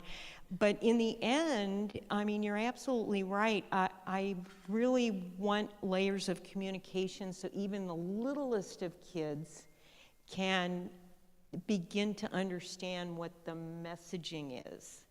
And can you show the seeds at this point? Yeah, I thought that was good. And, Yeah. and this, for instance, storm drain dolphin suitcase, I fabricated it in the shape of a dolphin, take it into schools to teach about the storm drain system and the ocean trash that goes, underneath the cities.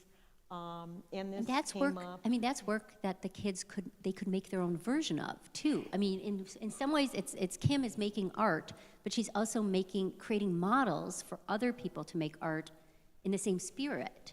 Yeah, you and I talked before about this idea that like viewing art is pretty passive activity compared to engaging people in art making and having them think through in the same way the artist gets to do, within the studio or any creative person. And by the way, I always have to make this, when I say art, I'm thinking music, architecture, theater, film, dance. I never am thinking really visual. But you had asked about, these are the valises, but these are a couple of the citizen seeds. And actually, here's the one where I met Jory. This one. I see it almost every day. And people use it. And so that's something, what does it mean to make art that gets seen, that gets used, that gets climbed on, and that makes art that creates these models.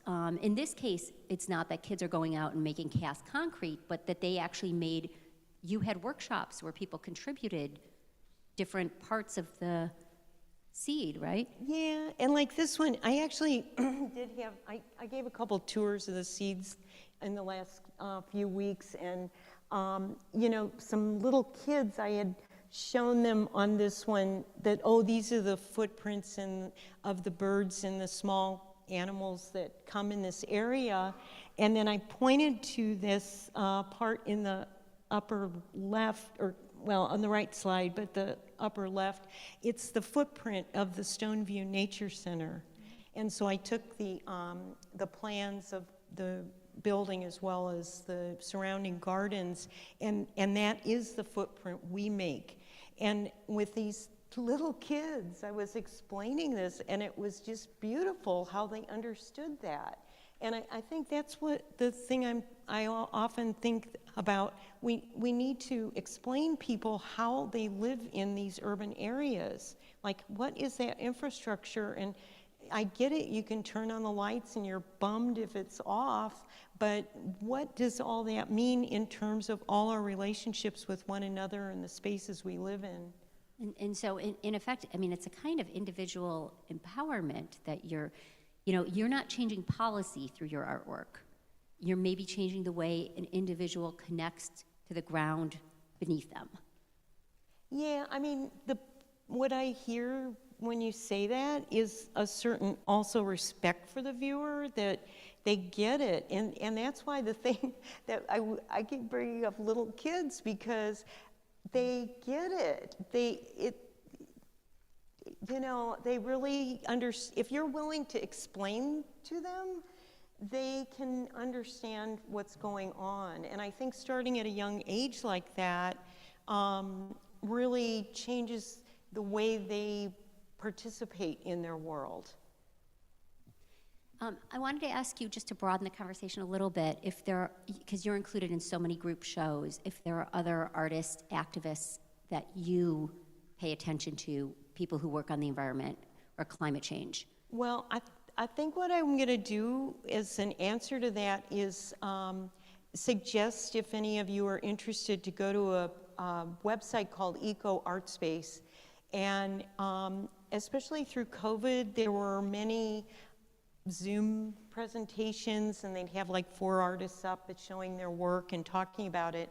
And it's a very international collection of actually not only visual artists, public art, environmentalists. Like it is really a mesh, because that's what's really happening right now.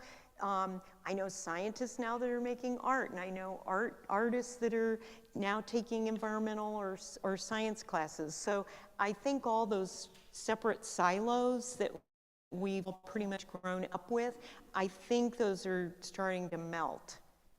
Thank you, Kim. We want to have some time for questions from the audience, if we have any questions for I see one. Kim. Yeah, I can't see anything. Yeah. Okay, great. We're going to bring you a microphone. Hi, how are you? My name is Shanice, and I'm here from New School Architecture and Design. I just want to ask you, what is your end goal? What do you hope your art to accomplish? Oh, that's a good question. That's the first thing I think of every morning.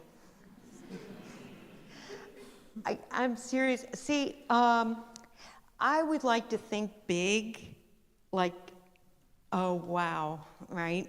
I see you're nodding, so you know that feeling that these things make grand impacts. But I also am a little bit like a Jehovah Witness, like going door to door. And so many, when I think of, well, I mean, look how I met Jory. Like, I didn't, I probably wouldn't have talked to her if she had told me her credentials. I would have freaked out. But it's just that I think the one-on-one is a quiet way to go. But for me personally, given the way I make these valises to teach, and I do like one-on-one experiences, and I guess I think of a class as a one-on-one, like I go into a classroom. Just for me, that is the goal, to try to get people to be more curious about who they are as individuals within the collection that is all our communities. Like, what's our role? Like, you're asking mine, I guess, right? And then I guess I answering with back. a question. Yeah. Kim poses questions is one thing she does so well. Yeah. Any other questions?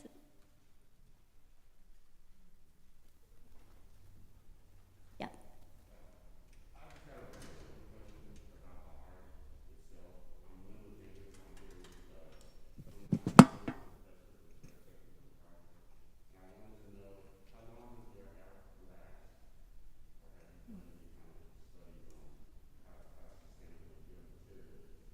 Yeah, how long does the outdoor work last? Yeah, are you talking about the smog collectors or public sculpture or? Oh, okay, fair question on that. Well, you know, the first one that I showed you of the mountain wedge, I made that in 1987. And we were able to borrow it for this survey exhibition that was at Cal State Fullerton at the end of last year. And it looked like the day I had met it, we met it. Yeah, I met it. So we're saying pollution lasts forever? Yeah. It's as stable as oil paint or? Yeah, well, because so you know what it is. I mean, well, I always have to add, the worst is what we can't see. Okay, so just, let's get that straight. But, it's mostly like emissions from cars and trucks and planes and boats, right? So it's all oil product, really, right? It's fossil fuel right in front of you. It's bits of rubber that come off the tire as your car is hitting the road. If you live in an area near a freeway, oh my gosh, right? But also if you live near a factory, which is why I actually kicked up the smog work again. As you know, we had moved to a studio a little bit south of LA in Vernon, and the factory was spewing out formaldehyde, and tried very hard with other artists for 5 years or something to get something done with that, because we were all breathing that. And I just got frustrated with how slowly things went. And also, we're all trying to find our voice, right? And, to answer the first question with it, it's like our voices come in different ways. And to try to figure out where your best voice is, I mean, yours is in writing, and you're also an advocate of public art. So, all those things put together, that's where your strength comes from. So we all have something. So I think the short answer, forever.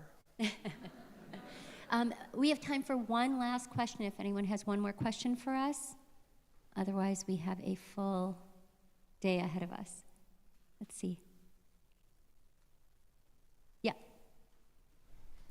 So your art is so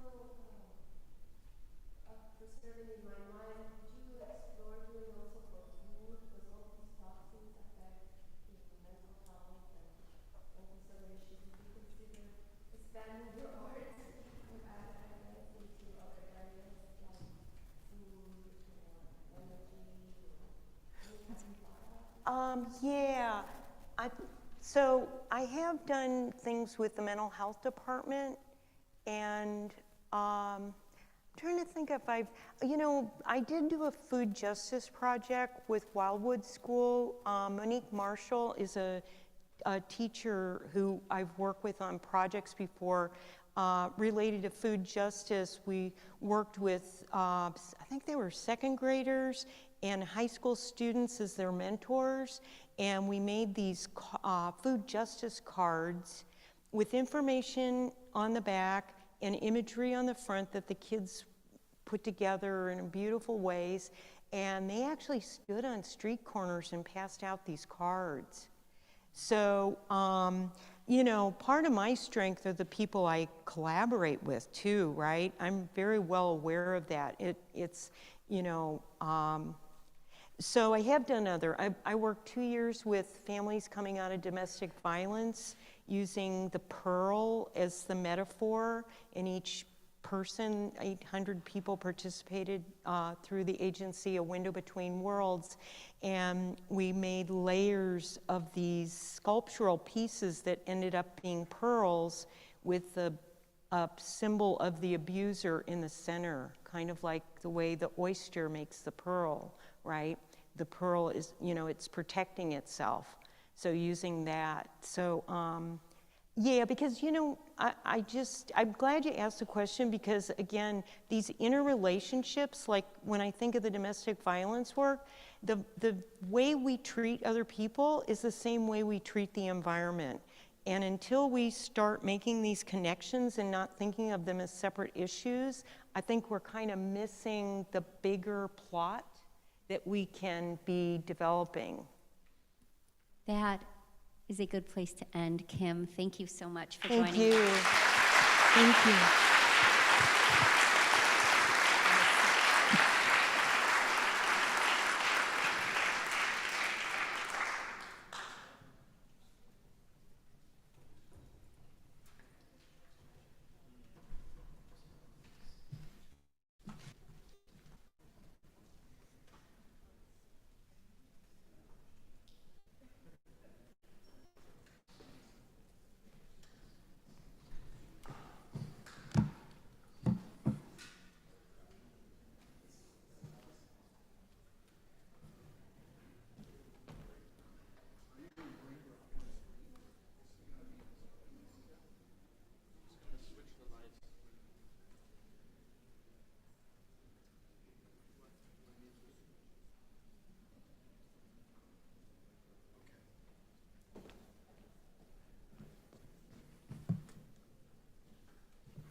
Okay, now for the next programming piece, we are going to switch to a speaker from Germany, and she's going to be with us on Zoom, and the stream will kind of feed into the theater on the big screen. Imke Volk, she is a principal and creative director at Imke Volk and Partners in Berlin. She's a former colleague of mine. I studied with her together in Germany. Imke Volk is a German architect and artist who deals with the positioning of the human habitat in the Anthropocene. In 2003, she was holding the Rome Prize Villa Massimo in architecture. Volk studied architecture at the Leibniz University in Hanover, the Technical University of Braunschweig, and the Università Luva di Venezia. She worked with Maximilio Fuchsas in Rome, with William Alsop in London. In 2005, she founded the Berlin office Imke Volk and Partners, which combines architecture, art, planning, practice, and research. Imke Volk has conducted research for educational institutions in Germany, United Kingdom, Denmark, Italy, and was a visiting professor at Doosan Women's University in Seoul, South Korea. She received her PhD from the Technical University in Berlin under Finn Geipel and Andre Lepek in 2010, and successfully completed 2018 the class Architectural Imagination at Harvard GSD under Michael Hayes. She was appointed to the Art Advisory Committee by the Berlin Senate Department for Culture in 2016 and was holding the jury chairmanship of the Czech National Architecture Award 2019. Her video work, After All, The Culture of Nature, was part of the official AFFIV selection of the Arts Festival in Cannes in 2019. In 2020, she was appointed as a member of Deutscher Werkbund. And with this, it's my distinct pleasure to introduce Imke to you. We are very long and old friends. Hi, Imke. Good to see you. Thank you very much.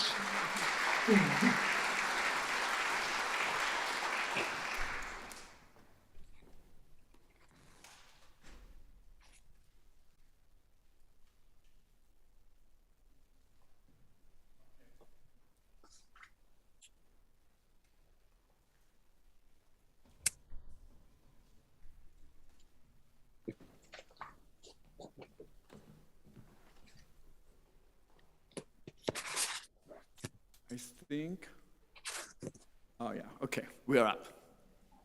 Okay. Excellent. Thank you very much for having me there. Our culture abhors the world, stated the French mathematician and philosopher Michel Serres in his book, The Natural Contract. What he's referring to is the fact that we humans, with the forms of culture we developed, react to our environment with reluctance. On the cover of his publication, you can see a painting by Francisco de Goya. Caught up in our all too human history, we have hardly noticed that through our devastation of nature, an opponent has grown up who is now fighting back. Human history invades nature. Nature invades human history, but we all still live in denial. I collected an archive of things. They are not rare things, but things that are rarely collected. Plastic objects of all kinds, picked up from the sea, worked with sand and salt by the forces of nature. Our so-called modernity, a subject of the humanities and social science, was characterized by an unshakable belief in the creative power of man. Where has that gotten us? What do you think? Is this trash or is it art? In any case, it was created by human and non-human forces.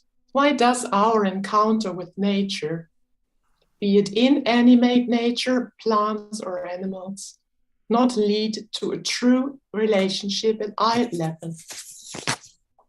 This image from my video, The Culture of Nature, shows a Greek torso. It is part of the collection of the Metropolitan Museum of Art in New York. The Met has one of the most important art historic collections in the world. It's an universal museum with the claim to completeness towards its collections, areas, and epochs. Complete, unfortunately, only in terms of man-made cultural objects. Here you can see a conglomerate from my archive, a fire made out of plastic sheets, films lying on top of each other. This object is a proxy for a bygone area that brought light to an incredible amount of trash. But do you see what the forces of nature have made out of it? In an irritating way, this sculpture resembles a highly valued cultural artifact of past civilization. Wouldn't it make sense to abandon the self-made distinction between nature and culture? What if this could develop into a positive and synergetic relationship? Would it bring a shift in perspective? A helpful concept that could free us from an impasse?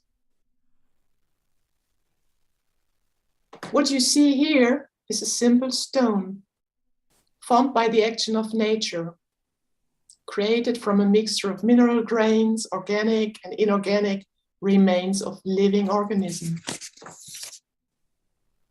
Couldn't it just be as well a fragment of a Greek sculpture? For example, from this Venus, Kallipaigos, a marble statue from the 1st century BC.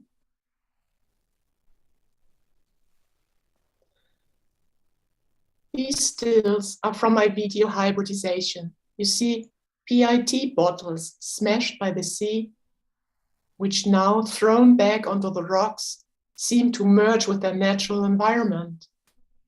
They resemble algae, these photosynthetic organisms, don't they? But instead they form a rather toxic hybridity with nature. We know that for a long time because we found microplastics in our blood. What if these bottles were made of biodegradable material and were actually capable of producing oxygen?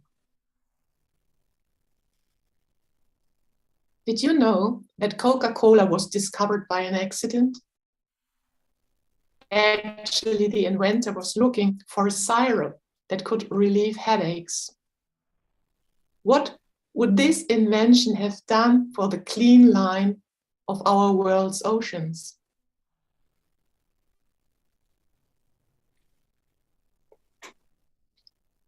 How can we reach such a win-win situation? The entire world within us and outside of us is made out of interactions that endlessly line up, react, and act upon each other. Working with these interactions would allow us to create a healthy unity for all life. This could include hybrid components, as visible here in one of my collages, which are known to us from natural evolutionary processes. They are even crucial for the establishment of genetic diversity within species. The outlines of an urban future, understood in this way, could be sketched if biology, technology, and culture were thought together. Back to architecture, our profession. What if architecture were also composed of such opposites? If it had a dual origin and possessed both human and non-human roots? What could hybrid building structures look like? Haven't there been role models for this for a long time? Perhaps like this ancient building, Madain Salih, in the desert of Saudi Arabia. Such a structure is neither entirely man-made, nor is it of natural origin.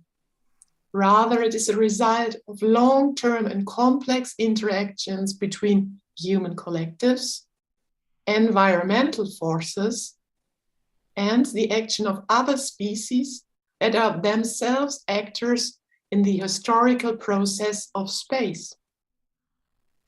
Or here, in this art gallery, recently built by the Indian architect, by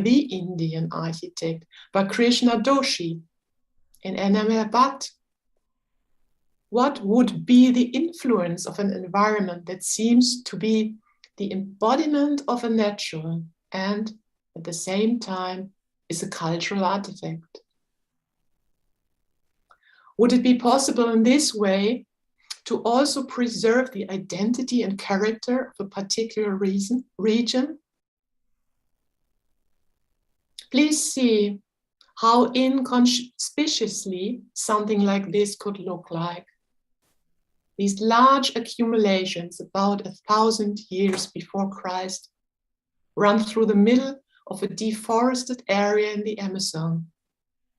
They were discovered in the 1980s by the photoarchaeologist Stephen Rustain.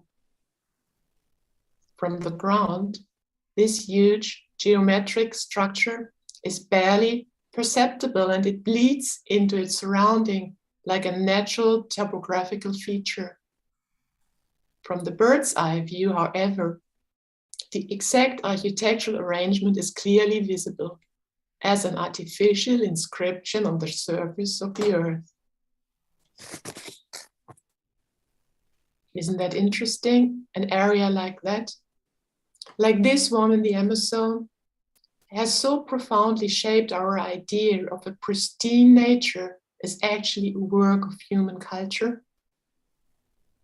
Doesn't that open up new possibilities for the conception of spatial design as a whole? The boundaries between domesticated and wild, cultivated and uncultivated, or artificial and natural, are not sharply drawn in the landscape. Can architecture become a part of a living structure and thus be completely different in its formal and programmatic character from the traditional idea of a building? So much that the untrained eye can hardly recognize it as architecture, much less perceive the associated infrastructure and landscaping, as in this building designed for the extension of the new National Gallery in Berlin. We humans should start again to see our relationships with the environment and with other living beings as a continuum in which humans are the elements of a larger social space, a space that includes them, plants and spirits. What would it be like if we understood cooperation with nature as a common cultural mission? I would like to briefly introduce Hypercity as a visionary concept that deals with the development of urbanization corridors in a natural space. Very often my own reflections on the subjects start with painting. Conceptual, programmatic, and formal principles can be brought together in this abstract way for the first time. Hypercity is a model for a new metropolitan region that could develop along a highway. On this map, you can see the entire highway network in Germany. At the top right is the A24 between Berlin and Hamburg. This highway became the starting point of the project. The diagram on the left shows the existing wildlife corridors that should not be disturbed by urbanization. In the middle, the existing infrastructure networks of transport and railroads. The diagram on the right marks the spatial location of the new multipolar city along an emission-free A24. Hypercity is conceived as an urban model that incorporates existing mobility infrastructures and wildlife corridors. This idea is based on the need to designate 50% of the Earth's surface as a pristine natural space to protect biodiversity. This city establishes an organizing principle for a new urban form through the creation of gradual crossings, bridges, and reserves. All spatial structures for work, leisure, and living are closely linked to it. Today, the long distances to be covered by car between residential areas, shopping and logistics centers, production facilities, and leisure parks cause a lot of traffic with high CO2 emissions. We have to change this by bringing functions together, by locating them where many services and programs already exist. The urban growth is not centralized, but embedded in an interlocking biotop in multiple ways and closely linked to the infrastructures. Hypercity is a building, this type of a city is a building complex and a landscape at the same time. It creates a new urban concept that combines and unites natural space, agriculture, and urbanity. It presents itself as an alternative to the traditional centralized urban model with its logistical and social challenges we all know. This urban space contains ecological corridors and produces regenerative energies.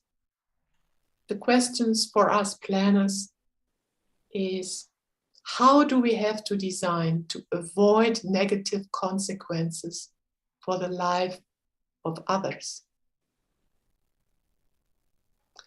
The most important of all is that a city understood in this way connects people with ecosystems and create meeting spaces with flora and fauna. Architecture has to include non-human animals as users and inhabitants, and has to organize our spatial coexistence. We have to put human standards in relation to those of millions of other living beings. Our survival depends on their existence. Planning can no longer be understood as an expression of human expansion, but as practices that contribute to the conservation of our Earth biotopes. This puts our coherent world in attention and prevents uniformity, agony, and boredom. Every single place has the potential to initiate this form of interaction and communication between humans, animals, and plants. It does not matter if these places consist of streets or valleys or forests. Even in big cities, this dissolution of boundaries can be realized. On the contrary, it is precisely good that polarities are created in this way, variations of the same quality in different scales and materials. As planners, we should create offerings and open up new opportunities and allow other life on this planet to discover resources. We will need lawyers, ecologists, biologists, environmental, social scientists, and similar profiles. And we will need symbiotic relationships as survival strategies for the design of regenerative economic models, comprehensive ecosystems, cross-species urbanities, and new approaches to their realization. In order to find resilient ways to live together, new perspectives must be developed that create a shift in spatial planning towards interspecies equality. The next 8 years are critical for this life-sustaining evolution, but this will not be enough. Thank you very much.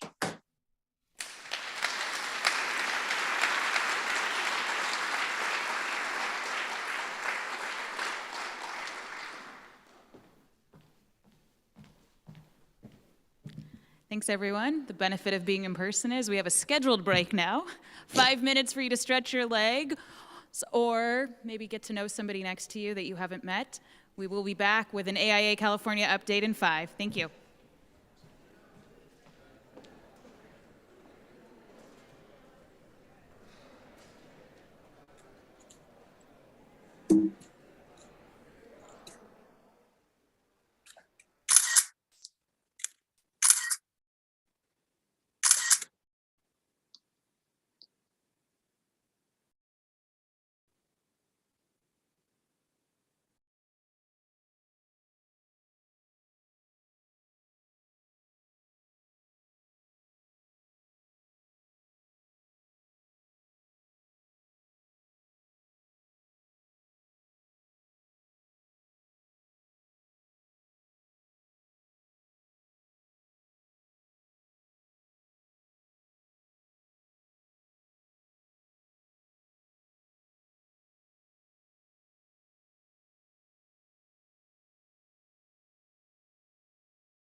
Hello, hello.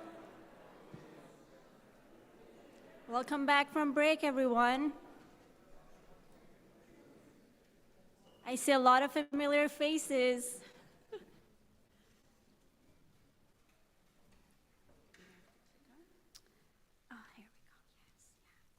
So hi, everyone. It is amazing to be here with you all in person again after, what, 2-3-year hiatus? Thank you, AIA LA Code Committee, for putting on such an amazing conference and giving us all the opportunity to be here and on Earth Day to discuss some collective impact. So Simone and myself will be giving a brief update on AIA California's climate action efforts. As you're all aware, the climate emergency is accelerating. Here in California, as you all know and have probably dealt with it, we're dealing with rising temperatures and heat waves and wildfires and rising sea levels. And this is impacting every single one of us on a consistent basis.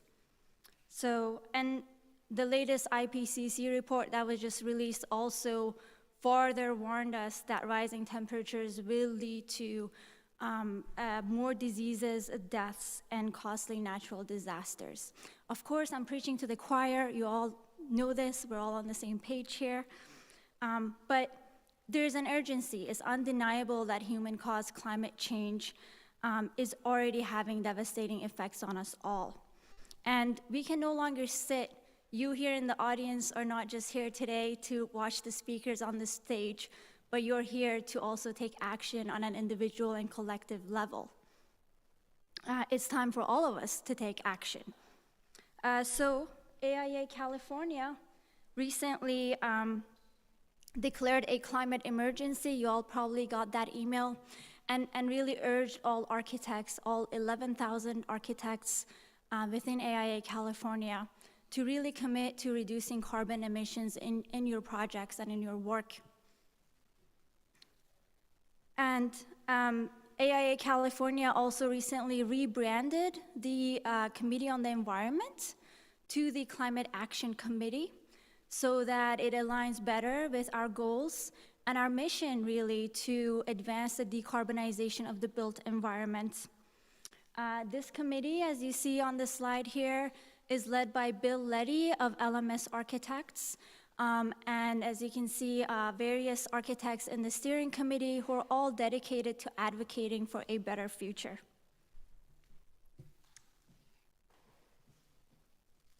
Thank you. It takes a village, and my name is Simone Barth. I'm past chair of the AIA LA Committee and current chair on the AIA Climate Action Advocacy Committee together with Avide and Scott Shell. And just a quick note, it's amazing to be here, the 5th symposium in person on Earth Day. A big compliment to the current AIA LA Code Committee and the staff. It's just an amazing event. This slide shows you here how we organized our key goals of the AIA California Climate Action Committee for 2022.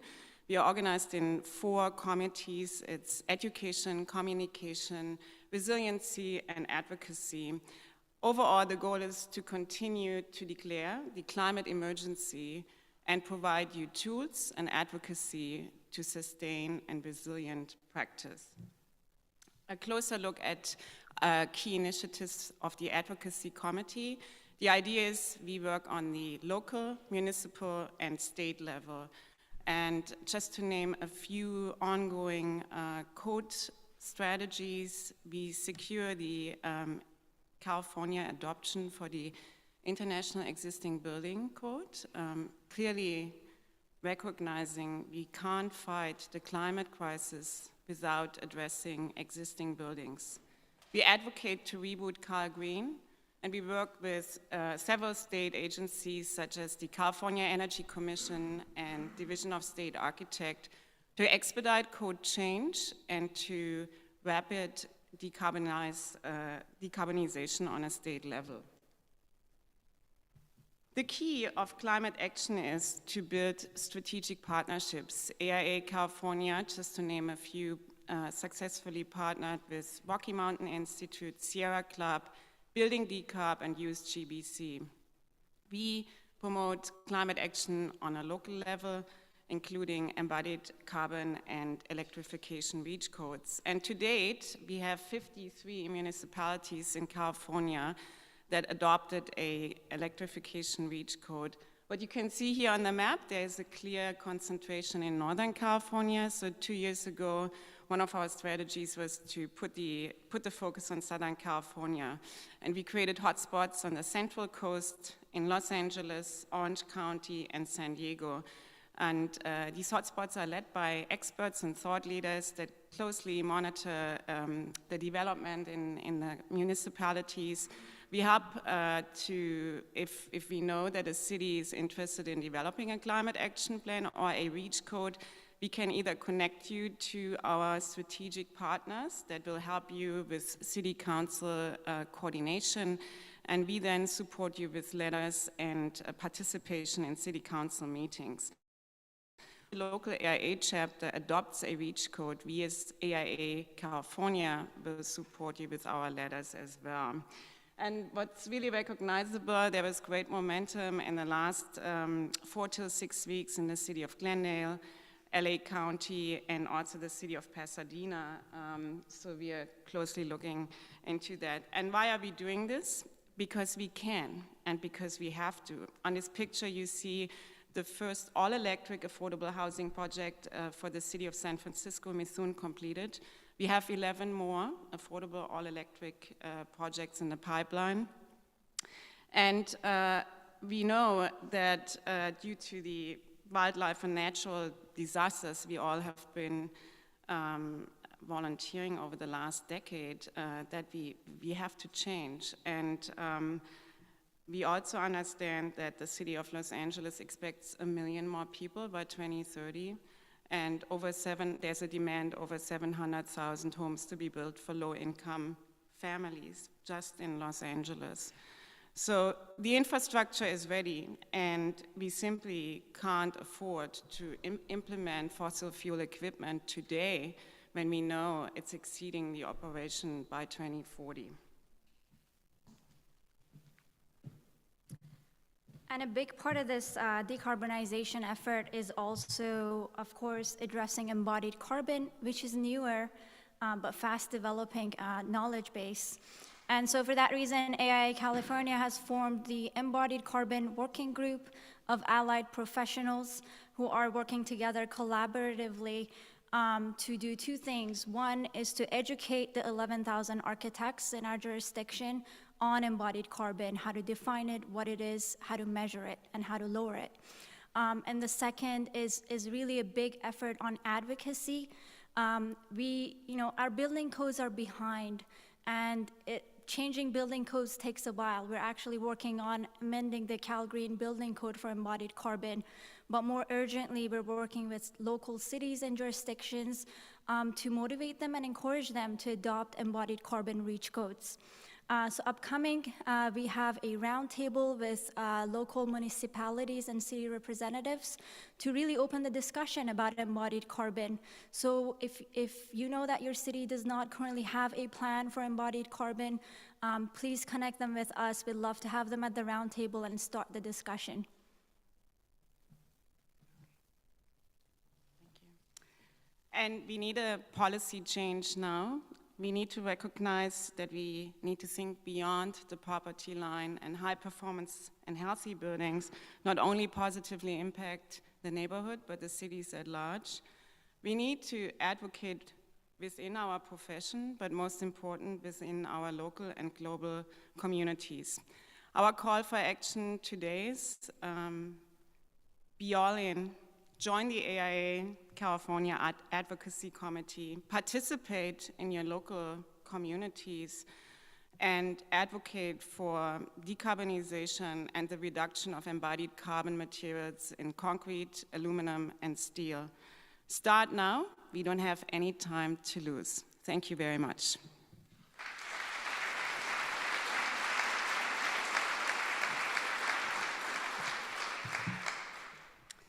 So I have the honor to introduce our next speakers. We'll explore the role of operational carbon in the context of affordable housing and how all-electric designs are both an environmental and economical solution.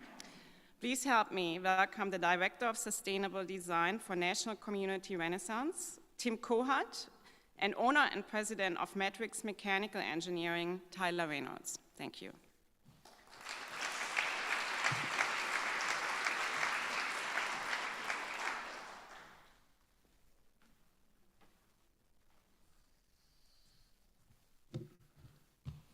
Good morning. Hey, going to do a quick shout out to Tyler Reynolds. Do we got him on audio? Hi, Tim. Hey, great, awesome, that's great. All right, so good morning, you guys. I'm going to dive right into it. See how my screens advance here. And before I do this, Tyler points out that I misspelled his email address there. It's T Reynolds, right? Tyler T Reynolds at matrixmech.com. That's correct. So everybody make note. I'm going to come back to why that contact information is so important in these conversations.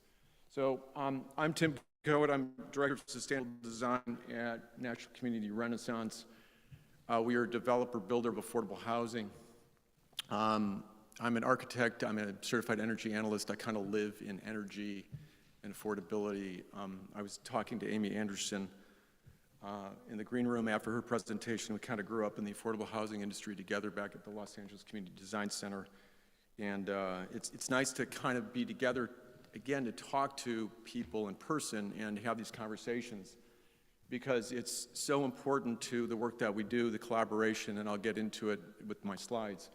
But it's not just action, it's ideas, and how do we actually get things moving? And I'm gonna tie into this theme something that I've been thinking about, that I've heard a lot about. It's the urgency of now, and I wanna kind of make the argument that we can act, we should act, and to not act really doesn't make any sense. So let me tell you a little bit about National Community Renaissance. We are a developer builder. We are a power builder named by the U.S. Green Building Council. They name about a dozen or so builders throughout the country annually for people who go above and beyond in the world of sustainability.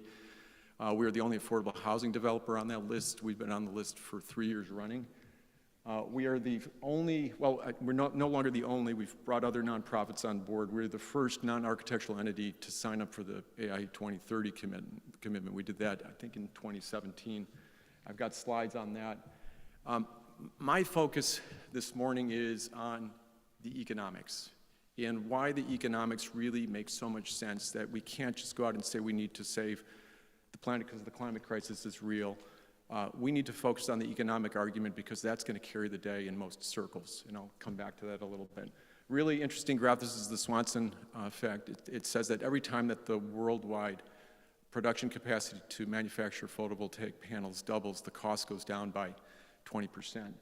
And it's really interesting to throw it up there academically and talk about it, but we're builders. I work for the construction team at National Corps, and we buy out solar year after year, and I get to watch the prices go down. And this is a shot from last August where a project we're building down in Anaheim, where we're buying PV for about $1.98 a watt. So, a year ago it was $3.25, 2 years ago it was $3.50. When I started at National Corps, probably 5 years ago, it was $3.60 or something like that. So the cost continues to go down, which makes a lot of these discussions possible. We ventured into large-scale renewable energy very early on, and I'll show you a little bit of history here. This is what Z&E looked like early on for us. This is 51 units of special needs housing in San Diego, housing for the formerly homeless, and the economics of it looked like this. We almost got to zero net energy electricity, just that little blue sliver where we didn't have enough roof space and we didn't have any parking lots for carports.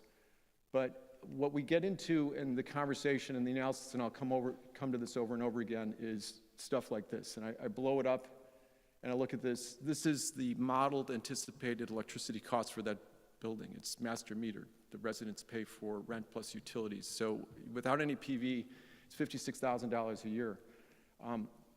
I drop in the PV on this project and our electricity costs go down to $9,500. So that's $47,000 of annual savings. And why is that important? This is going to come up over and over again, but I say if this is the money shot. If you want to look at the time value of money and the avoided annuity payments to the utility companies, this is what that graph looks like. So $47,000 over a 30-year loan is $2 million worth of operational savings that we would rather hold on to and invest in the projects that we build. A couple of other examples of projects that we ventured into in the last couple of years, moving towards the all-electric solution. This is 140 units of senior housing in Rancho Cucamonga. This is Day Creek Village. Large scale was conceived before we started thinking about robust rooftop solar. So, you know, the roof orientations don't work perfectly, but we have a lot of carports and we figured it out. It does have a natural gas boiler. I'll come back to that in a little bit. But by dropping so much solar out of the building, we lower our operating costs and we lower the cost for utilities for our residents. They're paying $7 a month for their electricity bills. And that's important. I'm going to come back to that. This is another project. This was actually our first all-electric project, 2016. It's an ASIC project, Affordable Housing, Sustainable Communities. This is in Ontario, 368 units, 368 kW of PV. And with this one, we actually wired each parking space so that it could install a future EV. We thought about load management systems, charge 5 cars off a single 40-amp breaker. We only had to bring in a little extra electrical service to allow this to happen, but we're future-proofing the building with the idea. The racking system, it's a little bit sparse. We got some grant money. We worked with Grid Alternatives. It's a little bit clunky. It could be a whole lot better, but the project is zero net energy, and it made sense for us even in the 2016 code, and I'll talk about that in a little bit. But the key to us is manage that roof space. The architecture has to respond to the need for rooftop solar. Those condensers for the mini splits hang nicely off the back of the parapets. We actually start putting them on patios and things like that to conserve roof space for more solar. And decentralized hot water heating, heat pump hot water heaters. We figured out first cost approaches. This is neutral for us when it comes to the natural gas solution. And it makes it a whole lot easier to manage and maintain these family projects. So the Rheem Prestige Series, 3.5% energy factor. Coincidentally, electricity is about 3 times the cost of natural gas per unit of energy, but these are 3.5 times more efficient. Cost parity with natural gas, and then you throw in rooftop solar, and you're making money. Rent for our projects, we talk about this with deed-restricted affordable housing. Residents can't pay more than 30% for rent plus utilities. So, and you determine the cost of your utilities through the published utility allowances. And here they are in San Bernardino County, $134 for 2-bedroom, $175 for 3-bedroom. And I can come in and I can model this. I can do predictive energy modeling and do what's called a QAC, California Utility Allowance calculation. I can demonstrate that I can get the cost for the 2-bedrooms down to $13 with that big PV system, all electric, and $17 for the 3-bedrooms. That's $159,000 worth of savings annually. I can buy a whole lot of stuff with that if I look at that in terms of my 30-year loan. So there's money to be made, especially in many of these jurisdictions like San Bernardino County. All of National Corps' projects are using the QAC, the California Utility Allowance calculation. It makes so much sense. The economics carry the day and make so much of what we want to do possible. This is Crestview Terrace, opened in San Bernardino, 184 units, ASIC funded, affordable housing, sustainable communities, cap and trade funding. It's all electric. This one, we bid off about 1/3 offset for the PV system. We've got so many carports that we wanted to go carbon neutral on this and add more, but the Housing Authority of San Bernardino told us no, and they're key partners on this, but it is all electric, and it looks really nice. The stuff that we're doing, and the point I want to make as I go through this is these conversations that we're having about where we need to be. We're responding to the energy code. The energy code is changing. On January 1, 2023, we're all living in a world that is highly emphasizing the all-electric building. You can still do natural gas, but if you decide to do natural gas, you're going to have to make your building all electric ready, which means the infrastructure, the electrical service is all going to be sized so that you can do a conversion and a fuel switch later on. That drives up your cost. So it's coming. We all need to get used to it. And as we get used to this, what I say, are you ready? And my conversations with this, I'll show you some examples of the work that we're doing. You got to have a good mechanical engineer. It's really, really important in this. So, you know, I drag Tyler along with me all over the place. We've been looking at this and trying to study this, looking at the pragmatic approach, the first cost implications of this, the energy cost implications of going all electric. We looked at this in 2016 and 2017, and Tyler was there with us. So I just say you got to have a partner in crime in this, somebody who you trust. And you know, so I'm dragging Tyler into this conversation with me to talk about some of those really important aspects of the all-electric solution. So Tyler, I got your slides up. I'm looking at that first one with your HVAC, if you want to walk us through these slides. Great. Yeah, thank you for the introduction. So yeah, I'd like to take a deeper dive into the MEP equipment needed to successfully implement an all-electric building. For HVAC, the high-efficiency mini-splits are the best choice. These units are much more efficient than legacy systems, which helps reduce the electrical use of the building. There are several suitable brands to choose from, and they all have similar performance. We've got Mitsubishi, LG, Daikin, Fujitsu are some examples. The outdoor heat pump portion of the system is also nice because it's rather small. And like Tim mentioned before, they fit nicely onto the backside of a parapet, which helps increase roof space available for PV. There are ducted and ductless options available. We've recently been using a lot of ductless wall-mounted units for the smaller dwellings. We have found them to be more cost-effective because they eliminate a lot of drop ceilings and soffits. But however, for larger dwellings, your 3 and 4 bedroom dwelling size, the ducted version can still be more cost-effective. Moving on to hot water. Hot water, electric hot water heating is often the biggest hurdle when trying to go all electric. Legacy electric water heaters have been around a long time. These units simply run electrical current through a metal coil, which heats up the water. This is inefficient, and the Title 24 does not allow their use in multifamily projects because of that. There's now a newer technology available called heat pump water heaters. These units are refrigerant-based, just like an AC unit. They take heat from the atmosphere and transfer it into the water. They can be up to 3.5 times more efficient than the most efficient gas counterpart.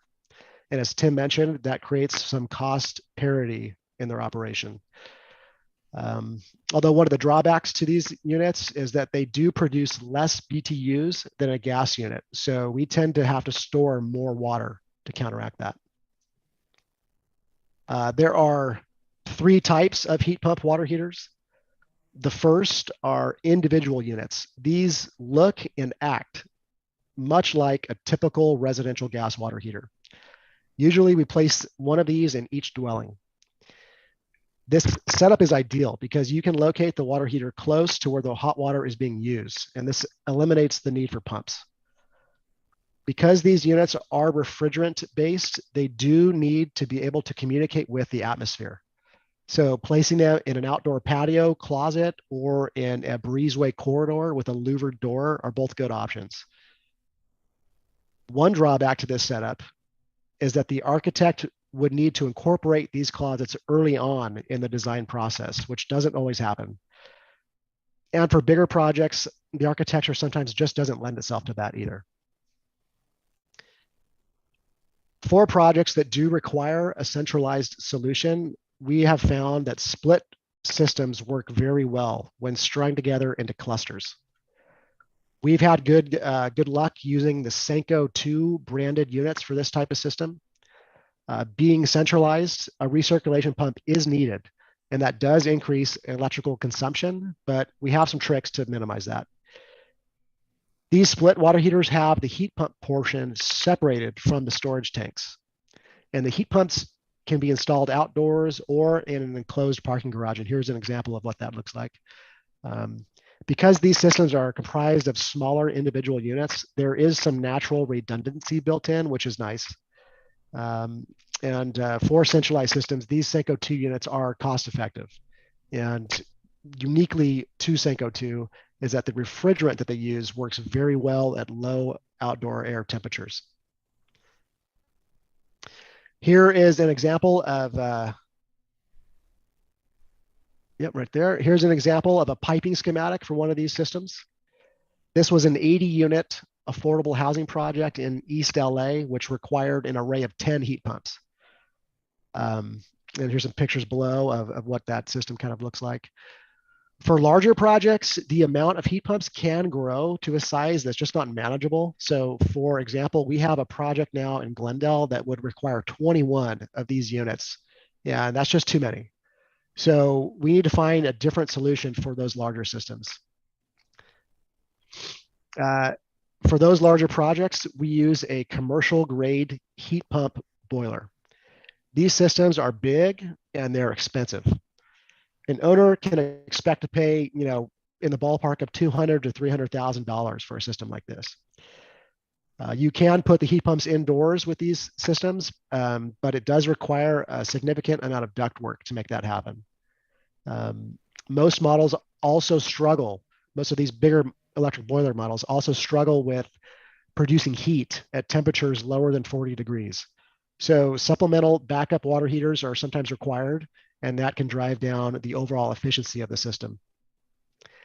Care is taken to select this type of system for products that only truly need them. One thing I think it's important to note also is that the heat pump water heating field is rapidly evolving with new products and new brands entering the market every day. We're excited to use some of these new systems and hope to see equipment costs come down overall. Tim, I think that about wraps it up for me. All right, stay tuned, Tyler. I might have a question for you near the end, but it's a great summary. And again, for us, for anybody working in multifamily, the all-electric solution really hinges on how you're going to deal with hot water. In many of those projects, your vintage systems are going to account for 30% of your total building energy, and it's really important for those of us who are interested in going beyond code. And that's what I think it's about. That's essentially why we're here, right? So I want to kind of shift and advise or just give you guys a little bit of my perspective on why this is important, how we look at this, and how we're measuring and trying to use what we do day to day to inform the decisions that we're making. So I mentioned that we were the first non-architectural entity to sign up for the 2030 commitment. So I do the energy analysis at National Core. I manage the design teams that we work with. And we establish the energy targets as part of our program requirements. We just say this is what we're going to do. Like many of you who are working in the DDX, we're reporting our data both at time of design, start of construction, and then we're going through at the very end and showing operational energy as well, which is, I think, really important. And one of the things I wanted to highlight with this is if you've worked in the DDX or you're managing your energy analyst, or you're doing it yourself and you're doing this data input, what you're going to find is you're going to hit a target, and then you're going to find out where you land. And I got all of these projects that don't hit targets, and then I'm looking through them, I'm like, these are all mixed fuel buildings. These are the mixed fuel buildings that we have vintage that we started building before we decided we were going to commit to all electric. That first one, Fairview Heights, we just finished in Inglewood. We have money left over, so we're spending about $100,000 to do a fuel switch on the first day of operations. We're ripping out the natural gas, much to the chagrin of the gas company, but we're going to do it. Some of these buildings are 4-story. It makes it a little bit harder to land enough PV on the roof. But along with the design work, but then keeping an eye on operations. If you design it, you can't just wish it to be sustainable. It's got to be operated with the same intent and goals that you had as a design, and you got to pay attention to this stuff, because if you don't, it's just, well, it's a nice plaque on the wall. I look at these buildings sometimes that we work with others on, and they're not energy efficient at all. This is San Ysidro Senior Village. It is a mixed fuel building. It had a predicted energy use intensity of 23 kBTUs per square foot. And I'm being pressed more and more, and I'll share this with you. Our management team's coming to me after year one of these new buildings and saying, how are we doing? Are we hitting your targets? And if not, why are we not hitting your targets? So I'm deep into it, and I'm looking at early analysis on this. And if you look at this again, 20% of the energy in this building is devoted to hot water, and it's a mixed fuel building. So here's the operational data that we look at. We dashboard and benchmark all of our buildings when they're up in operations. We've got natural gas, we've got electricity. You throw those two together, there's some rooftop solar. Add it all together, 16 kBTUs per gas, 26 kBTUs for electricity, total of almost 42 kBTUs. Subtract out the rooftop solar, and you're left with your operational energy. And I was feeling pretty good when people are rubbing my nose in, are you getting close? I'm like, I feel pretty good about this one. I thought I was gonna be at 23, I'm at 23.3, pretty good, right? So no need to really tweak the modeling assumptions, it's refine and get rid of the natural gas as much as you can. But it's not just the gas, it's the cost to operate. So I make these cases, and I'll show you my process, how I do this, and how I think everybody should be looking at this when we're making design decisions, so you can factor in the economics. We're spending about $22,000 a year on electricity for that building, $7,700 in gas. And, you know, I had these great goals and objectives that, you know, hey, the costs were gonna be about 10 grand, $9,500 for electricity. Well, man, we're using so much more electricity, especially in August, September. I thought we would get negative values because we've got so much solar. You know, we're at $17,000, and I thought it was gonna be 9. And people are coming to me and saying, hey, what happened? What's going on? Well, it's special needs. Residents are paying for rent plus utilities. Are they opening the windows on a hot day? Are they leaving the door open? There's things that I can't control. So we instrument our buildings. This one I had money left over, so we dropped in these energy curbs. And it doesn't go unit by unit, but it's a master metered building. We have feeders servicing 2 or 3 units at a time, so I can look at the energy and speculate what's going on. I can look at our rooftop solar. Yeah, the rooftop solar looks like it's working great. That's my net energy. Anything that's below the line is we're making electricity and distributing it to the grid, and anything suddenly the sun goes down, we're back drawing from the grid, and we want that to be as close to zero as possible. You know, so everything looks to be working correctly, but what the hell's going on? You know, it's like, what went on in this building? And I look at it, and I can look at this in real time, and I look at it, and I'm like, well, some of these loads are suddenly spiking. You know, is it HVAC? You know, I was talking to Tyler, and Tyler's like, I bet you they got a fish tank in there. He's like, the fish tanks, they got all these, you know, so I'm like, something's going on where we got to pay attention to this. If it's HVAC, I need to know about it. If it's stuff that they're plugging into the walls, we also want to know about that, because while the building's hitting its energy targets, they're using electricity at the wrong time of day. They're using it during peak periods between 5 and 9. It's driving up our costs. It doesn't equal what my assumptions were. So we're looking at it. I've got some ideas that are starting to freak people out. You know, occupancy sensors on HVAC systems allow us to monitor what the temperatures are in units for PSH projects. Little things like that. And then the shift, as we shift towards the all-electric building, there's such skepticism and doubt. Is anybody here from the gas company? I saw SCE. Dave's out there. Dave Idner, are you out there? Okay, he's out in the lobby. Good. So if there's nobody here from the gas company, I can say what I'm going to say without being worried about where I'm going to exit the building. Everybody's so nervous about the heat pump solutions. Are they going to work? Is it going to break down? And we monitor our buildings, and we get alerts on our gas boilers. And my response is, do you realize how much the gas boilers break down? This is San Ysidro Village. It's got, Tyler was the mechanical engineer, so I yell at Tyler about this one. We lost one boiler at year 1. We replaced it. It was under warranty. This is a second boiler that's going down here. That green line way below the bar means somebody in our office gets an email saying, something's not right here. Call your plumber. Pay him $1,200 to fix it. So my response to this is, if you think that reliability about heat pumps is going to be questionable, look at your gas. They're breaking down all the time. And it's not just San Ysidro Senior Village. Our team gets about 5 different emails from different properties that we operate on a weekly basis. Something went down. The pump is down. The boiler's broken. The firebox is out. So we're going into this, you know, with open arms, saying it can't get any worse if you talk about it. Go in, be brave. Okay, so that's kind of how we're approaching that. Now, what do we do with this as designers? Let me walk through quickly how we're using this knowledge and this process to inform our design decisions and drive our design teams to hit our zero net energy targets and talk about carbon neutrality. So I'm living in the DDX. And what I do very early on is I say, you know, this is the project from the architect. It's down in San Diego, 101 units of family housing that we haven't developed. I'm doing box modeling. You guys can do this as architects. Your energy analysts can do this. Somebody should do it who understands what you're looking at. You're going to make decisions about the energy systems. And what we're learning right now, if you want to hit your DDX targets, you're going to be living at 23 kBTUs per square foot in Southern California for multifamily buildings with a natural gas boiler.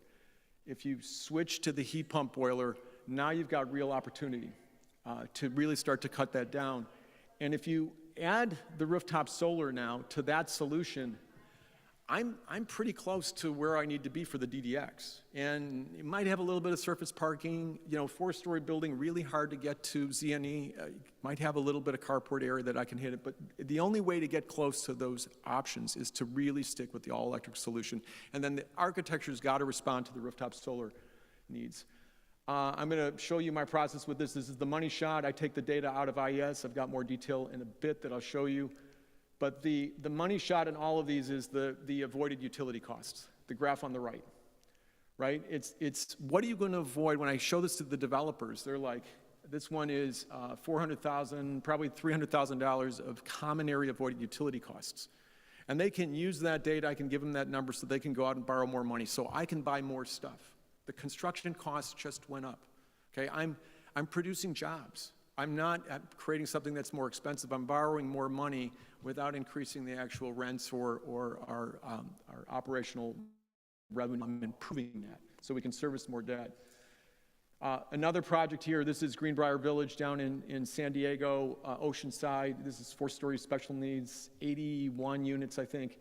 And here's where the architect lands. We love RRM as a design group. They're the architects on this, but they come at this and they're approaching it the way they've approached everything. They do beautiful buildings. They give us a lot of gingerbread on the roofs. And I'm like, you know, I really want to hit my 2030 targets. You know, I didn't think it was going to be that important, but our management team now comes to me and say, how are we doing with our targets? Are we hitting them? I'm like, no, we didn't have enough roof space. So I'm looking at what I need to do on this project to hit our 2030 targets, and I'm like, hey, we've got some roof space right there that's got this hip roof on it. Can we change the form a little bit? Can you give me a little bit more roof space on this? Because right now I'm running your numbers, and I'm at 112,000 kWh per year of rooftop production, and that's not enough. I need to be at 135, right? So I need more roof space, 1,200 square feet. Here's the way that the solar radiation analysis is going to work. And you can't give me PV areas over here, you know, that are shaded on the north side. You got to understand the shading of your building. So I give them this and I shift things around. And I say, I think I can get there if you do this to the architecture. And suddenly the architecture is responding to the challenge, the all-electric building, working closer and closer to the zero net energy solution. And then I run the report. And you can see the report that I ran here has the PV in that area, and this is not our code requirements, but this is what I give the owners. And I say, hey, by the way, $1.5 million of operational savings, how you guys feel about that? And the owner says, yeah, we would like that roof re-articulated, please, we want to take advantage of that. This is how the process should work. If we want to hit these targets, you can't just wish for it. You can't do what you normally did 20 years ago and say, slap some PV on it. No, the roof really needs to be the engine for these conversations. Anaheim, a couple real quick shots, and then I think I'll take you to close out the process that I do to get the data up from ISV, where I model a lot of this stuff. Really nice for visualization. You know, I could do construction checks, thermal template checks, things like that that are important in quality control that you can't see with normal process. And what I can do really critically here is I can isolate the energy. Any energy analyst or architect who understands how to do this, you can just start to segregate. I need to know what the common area loads are going to be in cost and what the residential loads are, because the residents are going to pay their own bills. I can isolate those. There's a breakdown of it. And then I can start to focus in on where the energy goes. And most importantly, I can take the information up to what I pay for, Energy Toolbase. Take that exported file out, and most importantly now, I import it in there, copy, paste, pretty straightforward, and I can identify my utility rate schedule. And this is the critical thing with time of use energy. You got to understand this.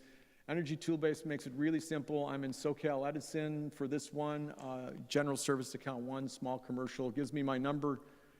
And what's nice about this is it gives me optimization tools. How much PV do you need? How much battery? If you're looking at battery, what does the battery look like? Batteries are not penciling out, right now for us.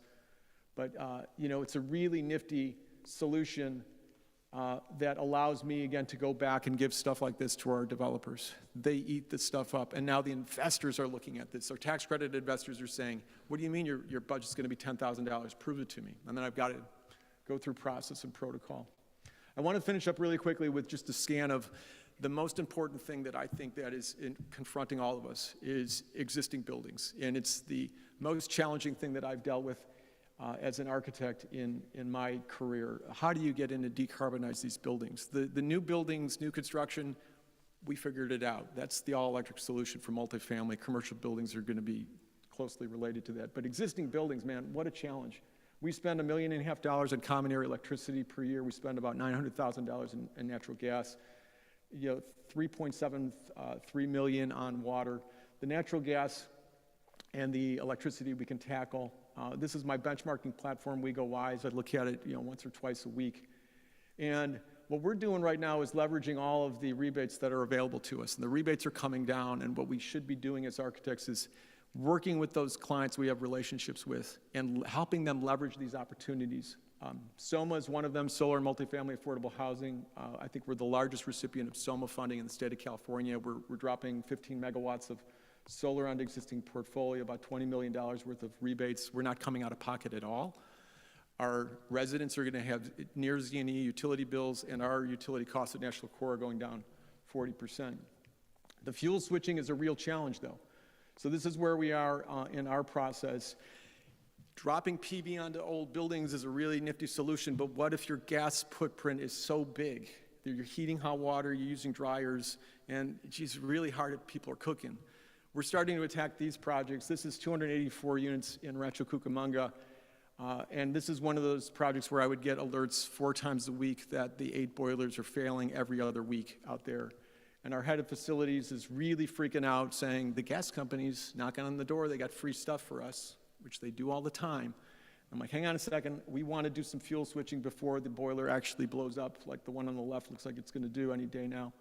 We are leveraging rebates now to go in and fuel switch. We're ripping out the natural gas, we're putting in some of the Sandco units that Tyler talked about. I dragged Tyler into these conversations as our mechanical engineer, saying, not as glamorous as some of the other stuff, but we really need your help. What does the solution look like for this? Why is this important for us? Because we're keeping an eye on our long-term organizational carbon footprint, and we should all be doing this. What is the carbon footprint for our buildings that we're creating? Our investors are starting to ask about this, and we're starting to track it organizationally. What are you guys doing with carbon? Well, we're tracking it. We're now grabbing whole building data, and we're looking at our targets long-term, and we're saying, I can't say that we're doing this, it's not an organizational commitment, but we're really good at grabbing rebates and identifying solutions to problems and finding economic opportunity. We may decarbonize our portfolio by 2030. At some point, our board will get on board and we will say, we will set that as a priority. But in the meantime, I'm just like, we're making it happen.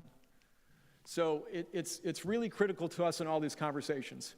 The conversation I had with Amy Anderson after her conversation about Homekey and Roomkey, $2 billion in the state of California, and we're taking old hotels. Does anybody working on a Homekey project, anybody out there?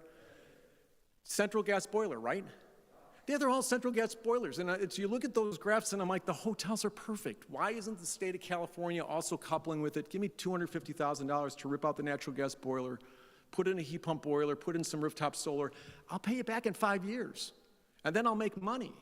I'm like, why aren't we having those conversations? And Amy was like, we're not talking about it. We're talking about decarbonizing, and we're talking about modular, and I'm like, attack the carbon. If we're gonna own these buildings, $2 billion worth of these assets, we need to be standing up and having these conversations and saying, by the way, somebody give me some money to do this. This is where we need to live. Yeah, measure twice, cut once. It's real, it's us. It's the urgency of now, right? We're just all living it. We can't just wish for it. But I look at it and I'm like, there's great economic opportunity here. Just grab it. Tell your clients about this. Get in the weeds with this stuff. Some of the stuff is not very glamorous, I promise you. The blowing up boilers and the fuel switching, not glamorous, but we're problem solvers, right? This is what we do if we really want to make an impact on this. We've got to attack the existing housing stock. It all really makes sense. And it's all economics, you guys. So I think I brought it in right on the money with our time. Tyler Reynolds' email is treynolds@metricsmech.com.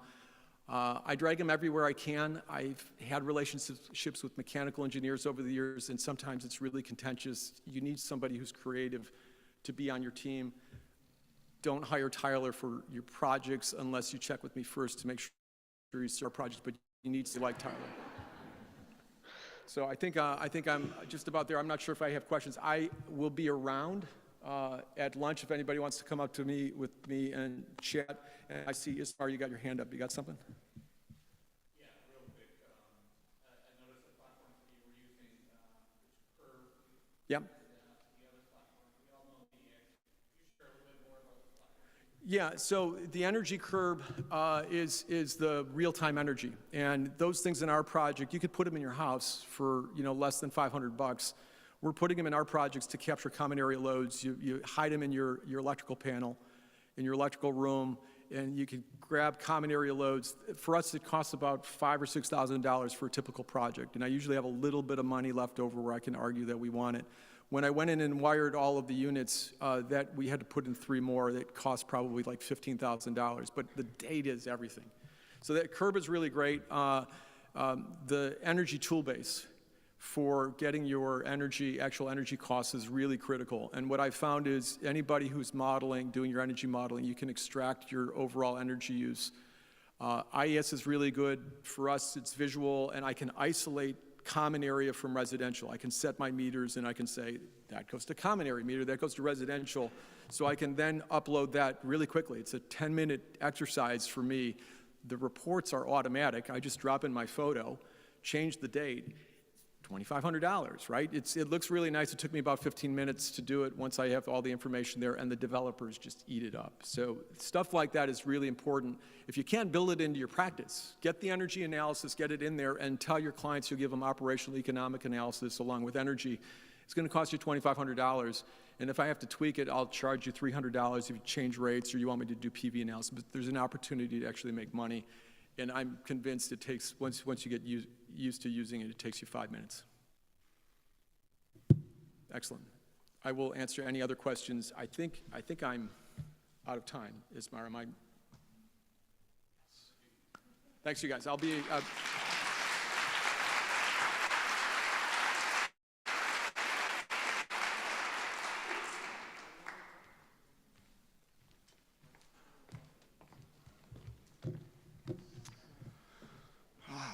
So great to be here in person. Good morning, or almost afternoon, everyone. Super inspiring. Thanks to Tyler and Tim for super informative presentation, really inspiring, and how important it is to get to work with our mechanical and engineering teams and our developer teams to develop really innovative strategies and platforms to reduce our carbon footprint, both embodied and operational. I'm Chris Fenton. I'm one of the sustainability directors at Gensler in Los Angeles. And I am also proudly contributing to the Committee on the Environment, the LA Committee on the Environment, and I just want to thank all of our prior presenters as well. Really inspiring and informative day, and super energized. So it's great to be here in person.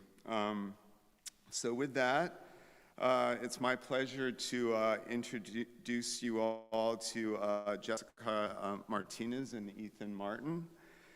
They will be presenting on building better with concrete, steel, and mass timber in the City of Angels, our illustrious City of Angels, otherwise known as Los Angeles. Ethan and Jessica are with DCI Engineers, and for those of you who may or may not know, DCI is a pretty seminal contributor to innovative structural design solutions. They were one of the early proponents and the engineers for the Bullitt Center, one of the canons of sustainable designs. They are based in Seattle, but have offices everywhere, including Los Angeles, around the country. Jessica hails from Austin primarily, and also Seattle. She is, I guess, bi-coastal, if you will, although Texas is more inland. And Ethan is also with the Portland office. Hopefully I have that correct. And they will get into that in more detail. But I do want to give a quick overview. This will be on embodied carbon and the importance of structural systems. Depending on the building typology, structural systems can contribute to as much as 80% of the embodied carbon in our built environment. And so it's really critical to understand that component. Jessica will be giving us a comprehensive overview on steel and concrete. Ethan is a mass timber expert and one of the earlier contributors to bringing tall mass timber to the U.S. and has a vast knowledge on both sides of the coin. He worked with state of Oregon to pull that together and create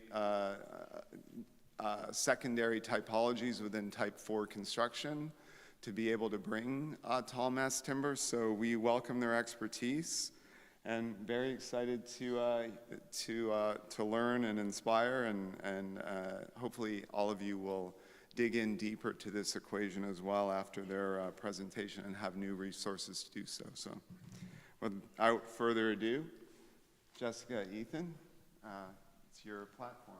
Great. Thank you. Thanks, Chris. Yeah.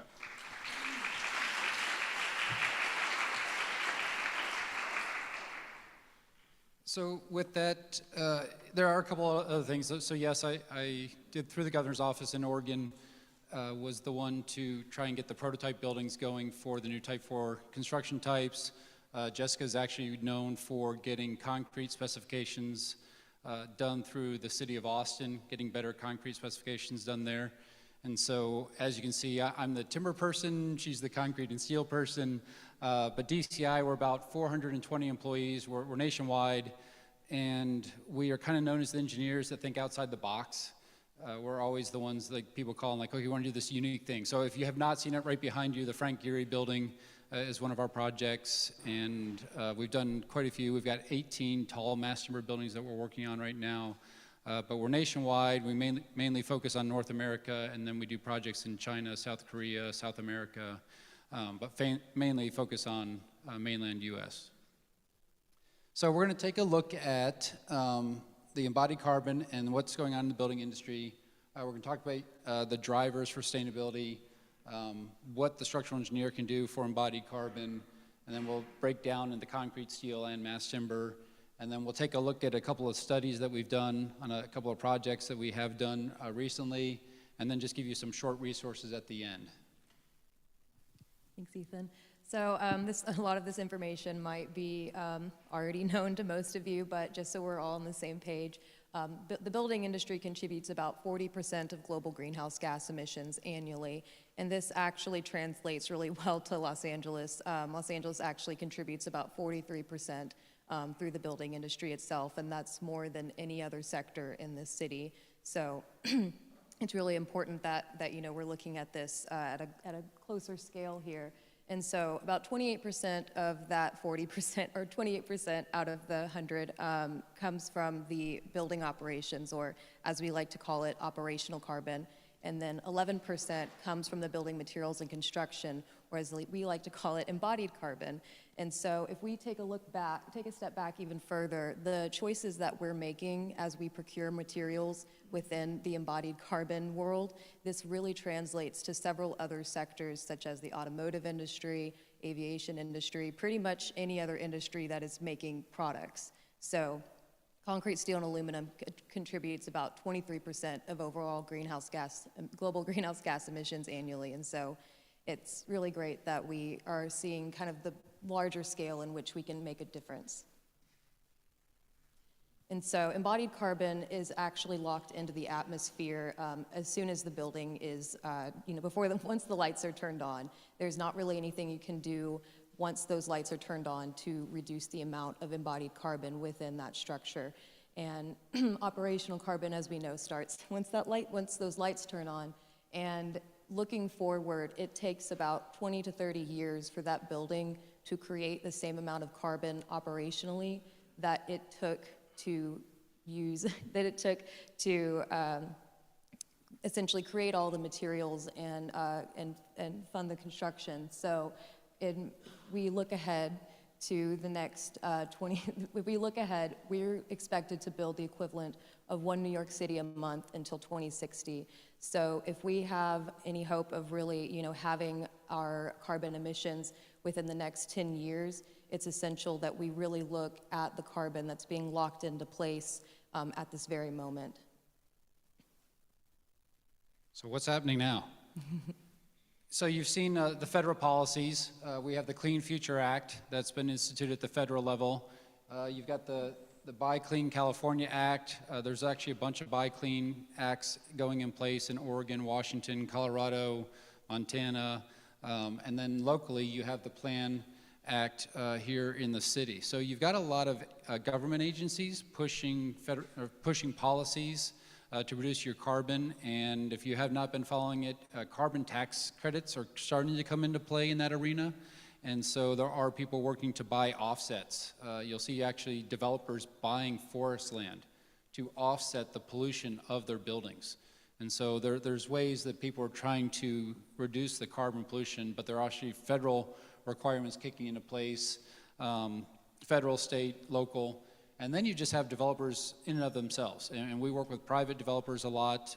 We work with Google, Amazon, Apple on their projects, and they've developed sustainability goals to reduce their carbon pollution as they build these new campuses, as they build data centers, as they build distribution centers.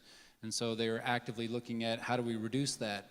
And so as you probably saw, Leslie, when she did the opening remarks this morning, the climate change is having disastrous effects in a variety of ways. She mentioned the water tables rising. So the sea level's rising. You've got cities in California, you've got cities in Florida that are being abandoned because the water level is rising and the buildings cannot be sustained underwater anymore.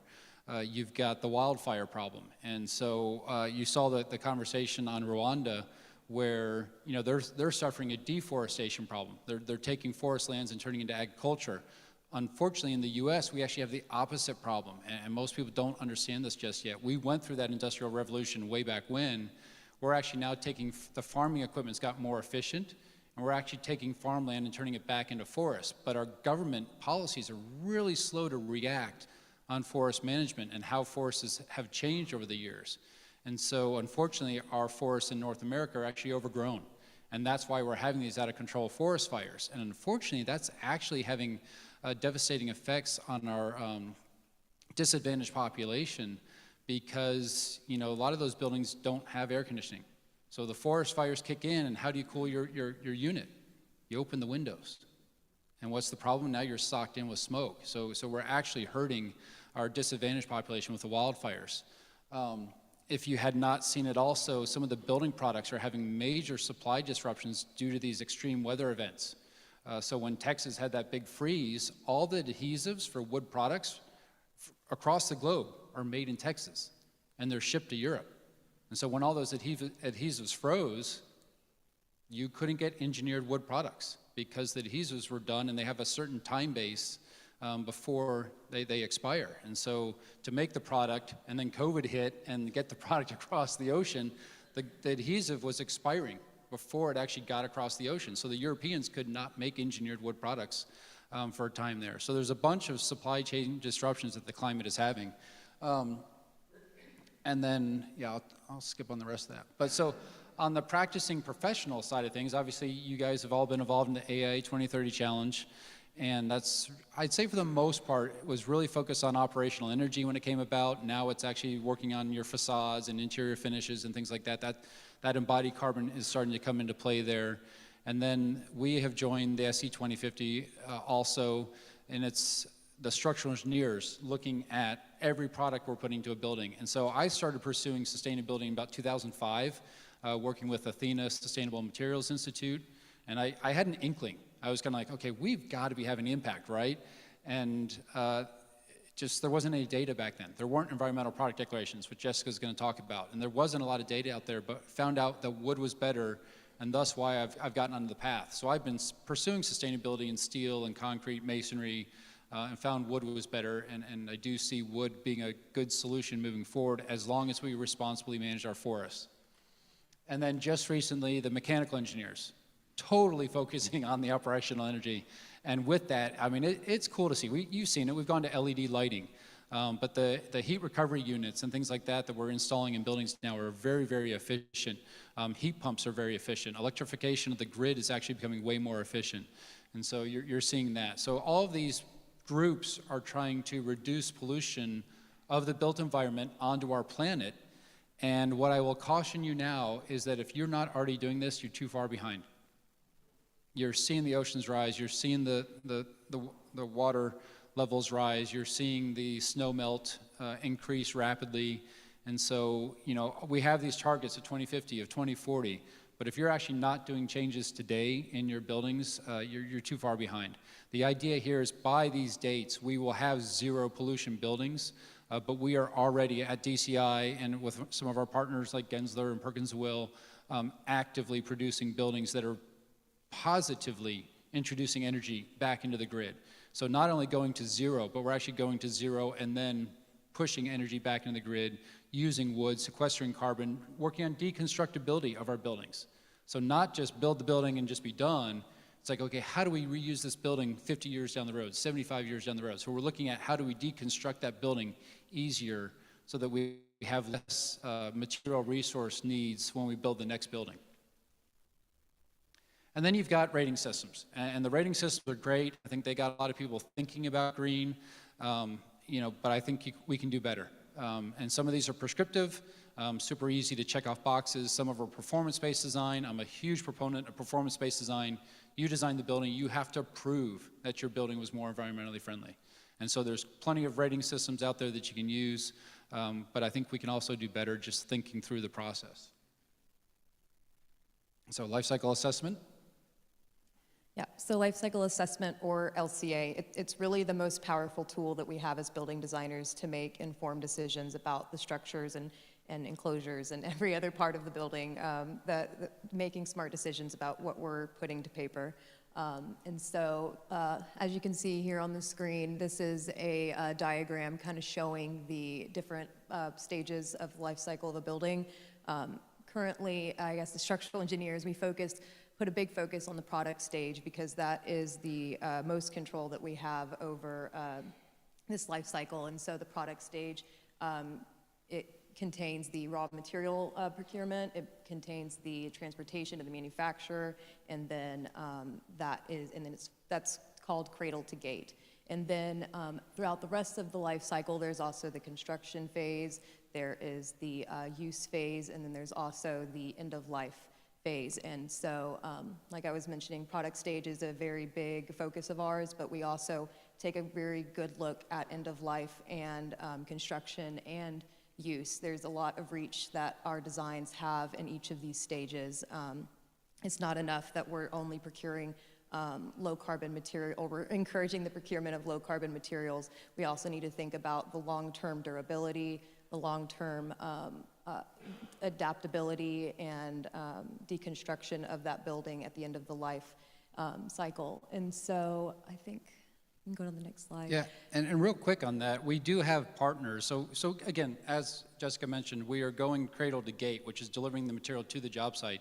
But we actually do have some contractor partners now where we're looking at, okay, how much waste did you produce on the site? And so Jessica's running life cycle assessments, calculating not only the material delivered to the site, but how much waste was produced during construction, and what's your end, actual environmental footprint on those projects. And environmental product declarations, or EPDs. This is really the building block of life cycle assessment. It pretty much is a nutrition label that essentially demonstrates all of the environmental impacts that are associated with the specific material. And so this is really important for the entire community because you cannot reduce what you can't measure. And so this is an example of an EPD here up on the screen. As you can see, they have a variety of environmental impacts that are described here. And so global warming potential, or GWP, is currently the most popular way to measure embodied carbon, but there's also several other environmental impacts that need to be paid attention to as well, such as ozone depletion, acidification potential, eutrophication potential. Most of these other impacts follow closely behind global warming potential, but it's really important to make sure that you are looking at everything at a global perspective to understand the true impact of those decisions that you're making whenever you're looking at various materials that are going into your building. And if you haven't been involved in it, acidification's your acid rain that we're seeing, eutrophication, stream pollution, groundwater pollution that goes in there. And so, as Jessica mentioned, we are totally mainly focused on embodied carbon, global warming potential, but it is definitely worthwhile looking at what the acid rain is produced out of the building materials, what the stream groundwater pollution is out of those building materials also. So what can we do about it? On the right-hand side there, you'll see about 55% of your building is having the impact on the pollution on the planet.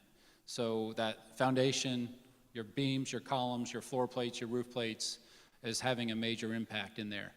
One of the things to watch also is this 10% of your fit out. And that, you know, if you've got a client that has, say an architecture firm in it, how often are you changing your fit out? Every 5 to 7 years. So that 10%, all of a sudden is 10%, 10%, 10%, 10%, that actually starts adding up. So again, as the structural engineers, we're kind of focusing on the 55% of the foundation. We're looking at better concrete mixes for the foundation. We're looking at reusing existing building foundations. I don't know if you guys saw this, but we actually just won a National Engineering News Record Award for Watershed up in Seattle. And that was one of the primary things. Instead of demoing the entire existing building, we reused the foundation and we reused a lot of material, like the formwork is actually an architectural finish now inside of the building. So the wooden formwork we used, we actually cleaned it up, and then that was the architectural finish inside the building. So instead of just using the material and throwing it away or just taking it to a dump, we looked at ways to reuse that material. And which leads us to this slide. You can save a huge amount of carbon pollution by reusing, not reproducing virgin material into a project. And so, sometimes, yeah, you're having to deconstruct the building, but can you deconstruct the building, save the steel beams and reuse them in another place? Can you deconstruct all the 2x material and stack it up and use that as partition walls when you get done? And so it's not just, taking down a building and starting from scratch. It's like, okay, what's there? What can we reuse? What can we recycle? And then, unfortunately, what do we have to then send off to a landfill? And then there's opportunities of using not only hybrid buildings. So in my mind, a hybrid building is saying, okay, let's use steel columns, steel beams, but mass timber floor plate. Or let's do, concrete columns, concrete beams, and a mass timber floor plate. And that's the opportunity there. And then you've got composite systems. And composite systems is taking two materials and making one element out of it. So so in this project here in particular, Wendaharo, the concrete is in compression on top of the mass timber floor plate, and then they're bonded together with these reinforcing bars. And so basically that element of concrete and timber is spanning farther than the timber alone could have, but it's actually a much smaller carbon footprint than if that had been a solid concrete slab all the way across. So it's using composite materials together to make a more carbon-friendly building. And then this is actually the Watershed project. And so on this same project, instead of just using a steel wide flange that has a large volume of steel in it, using a castellated steel beam. So it carries the same load, it just doesn't have the volume of steel that a steel wide flange has. And so you can leave the openings cut out, and that actually helped us with sprinkler lines and ductwork and things like that. But it's just less material on the job site. And we had a project also where the drilled piers, bad soils, drilling piers down there, we actually shaved about 4 inches off the drilled piers. And again, just less volume of material. Like we fine-tuned the system and said, well, a standard pier is 36 inches, but can you do a 32-inch pier? And they actually didn't have the drill bit for it. But we found somebody that had a 32-inch drill bit, and that change in volume of drilled piers, again, just reducing material on the project. And so this is another opportunity that I don't think most Americans understand. As engineers, as our building code is set up, the IBC and the CBC are set up, it's about getting the occupants, getting you out of here in an earthquake safely, getting out of here in a fire event. And it's not about saving the building. The idea in our code is currently set up that, yep, earthquake happens, we tear this building down and we start over. That's how it's set up. And insurance industry is going like, wait, what? Like, we're not prepared to just, outlay that kind of cash. And so I don't think most Americans understand that. And so what we are doing now is saying, okay, well, why don't we design buildings that are resilient, that we're going to design a certain section that's going to get destroyed in the earthquake. We're going to direct all the force to that one wall. That wall gets destroyed, and yes, we have to go repair that wall, but the whole rest of the building can survive. And then you just repair that, and then your building's occupiable. So that's what a resilient building is. We're not basically having to go in and rebuild the building. And so that's how codes are changing. That's how we as engineers are starting to take a look at buildings, is to introduce better systems to survive earthquakes, to survive fire. Yep. Now we're getting into concrete, my favorite topic. So concrete is probably the most impactful material that we specify as structural engineers. In fact, it is the most impactful material.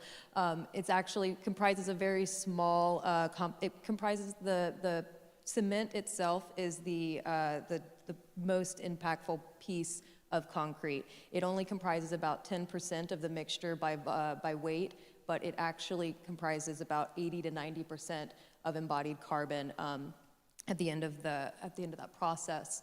And so the whole strategy with concrete and concrete optimization is really trying to minimize the amount of cement that's needed in the mixture.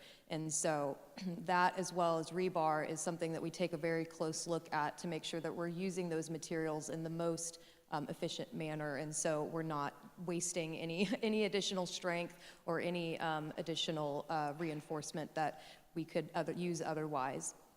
And once we have worked really hard to truly optimize the design of our structures, the next step is then laying out all of the information for the suppliers to procure these materials that we set the parameters for.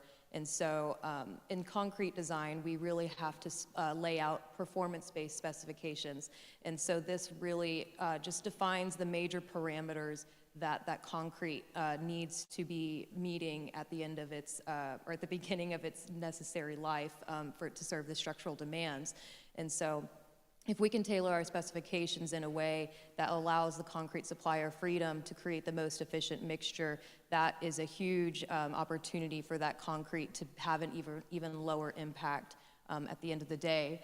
And like I was mentioning earlier, it's not the only focus. The only focus is not just to make sure that we have low carbon concrete. We also need to make sure that that concrete that we are specifying is durable and can withstand the test of time. And so we don't need to worry about maintaining it as often, repairing it as often. So those are very important. And one other exciting bit about concrete is the fact that if it's exposed, it actually has been tested to, or it's been researched that it can sequester a little bit of carbon. The math is still being developed and worked out, but it's really important that whenever you're looking at your building, it's not only beautiful to see concrete, but it is starting to be another strategy to reduce the energy, the embodied carbon that was put into that building that you can see later down the line. And so concrete. The next big step of concrete is, like I was saying, procurement. And so it gets to the procurement stage, it's really up into the hands of the manufacturers and the general contractor. And so there are several different strategies that people can tap into to get that low carbon concrete. The first is to really try to substitute cement with any other lower impact cement. Currently, we cannot replace 100% of cement with an alternate material. However, there is a really great product out there right now called Portland limestone cement, and it is very less impactful than ordinary Portland cement. And so that is the first big strategy that we look for. And then after the fact, we try to replace as much of the rest of the cement that is required to reach that strength with recycled byproducts such as slag or fly ash.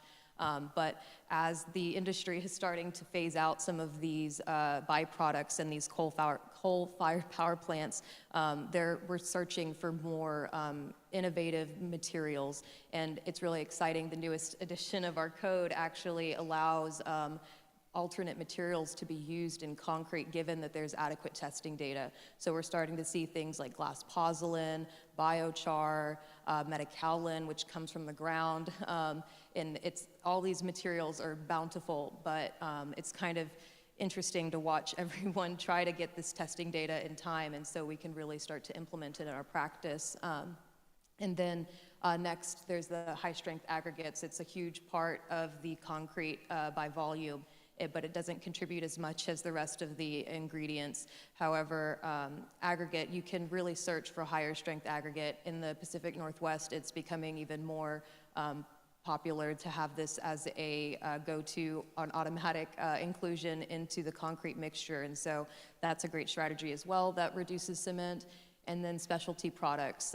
There's tons of people out there right now that are trying to develop exciting new products to put inside of concrete to really reduce the overall impact. And one that you might have all heard of quite frequently is Carbon Cure. And Carbon Cure is a really exciting product, and what it essentially does is introduces recycled carbon dioxide into the creation of the concrete mixture itself. And although it sounds really, really great, it does have a smaller percentage of impact. As you can see, it only yields about 5 to 8% reduction when compared to some of these other more effective strategies. But that's not to say that it isn't a great product. It's really important to try to use all of these strategies as much as you possibly can, and really talk with your contractor to see, to just make sure that you're getting the most bang for your buck. And EPDs, like I mentioned earlier, are a huge tool that we can use to really kind of see through a lot of these numbers and just get something at the end of the day that we can compare side by side and make a true decision. And real quick on that, we've actually seen, Jessica's put together some concrete mix designs that have about a 10% global warming potential at little to no cost on the project. So again, it's just sitting down and changing our specifications and working with the suppliers. And they're like, yeah, that's the same cost. Why wouldn't we do that? And it's like, I don't know, why wouldn't we? It's 10% reduction, let's do it. So sometimes it's just having that conversation. Yeah, and then steel, probably, I think the second most impactful material that we specify as structural engineers. And there's a similar strategy that goes along these lines, is just material optimization. There's a huge variety of impacts within the steel industry itself. It's not just that steel yields one impact and concrete yields another. Within the steel entity itself, there are several different shapes, sizes, grades of steel. For example, we have wide flange beams or I-beams. We have HSS beams, channels, angles. We have cold form studs. And each one of those different types of sections and materials has a different carbon intensity. And so it's really important to make sure that you're knowledgeable about where those different materials are in the grand scheme of things. And so, again, material optimization, thinking about those aspects as well as how we can truly optimize the steel that we're using. And for example, the photo of Watershed, we use those castellated beams, and that had a huge impact on the amount of material that was required to support those structural demands. And steel is also really great because it can focus on a lot of prefabrication, off-site construction, which reduces the amount of waste, the amount of on-site energy required to install and erect those materials. And then finally, deconstruction and adaptability. Steel really lends itself to be updated and modified in the future. And so if we can think about, as engineers, how to make this a more malleable type of system at the end of life, it truly can elongate future use and really just continue the life of the building beyond the point of demolition. And steel procurement considerations.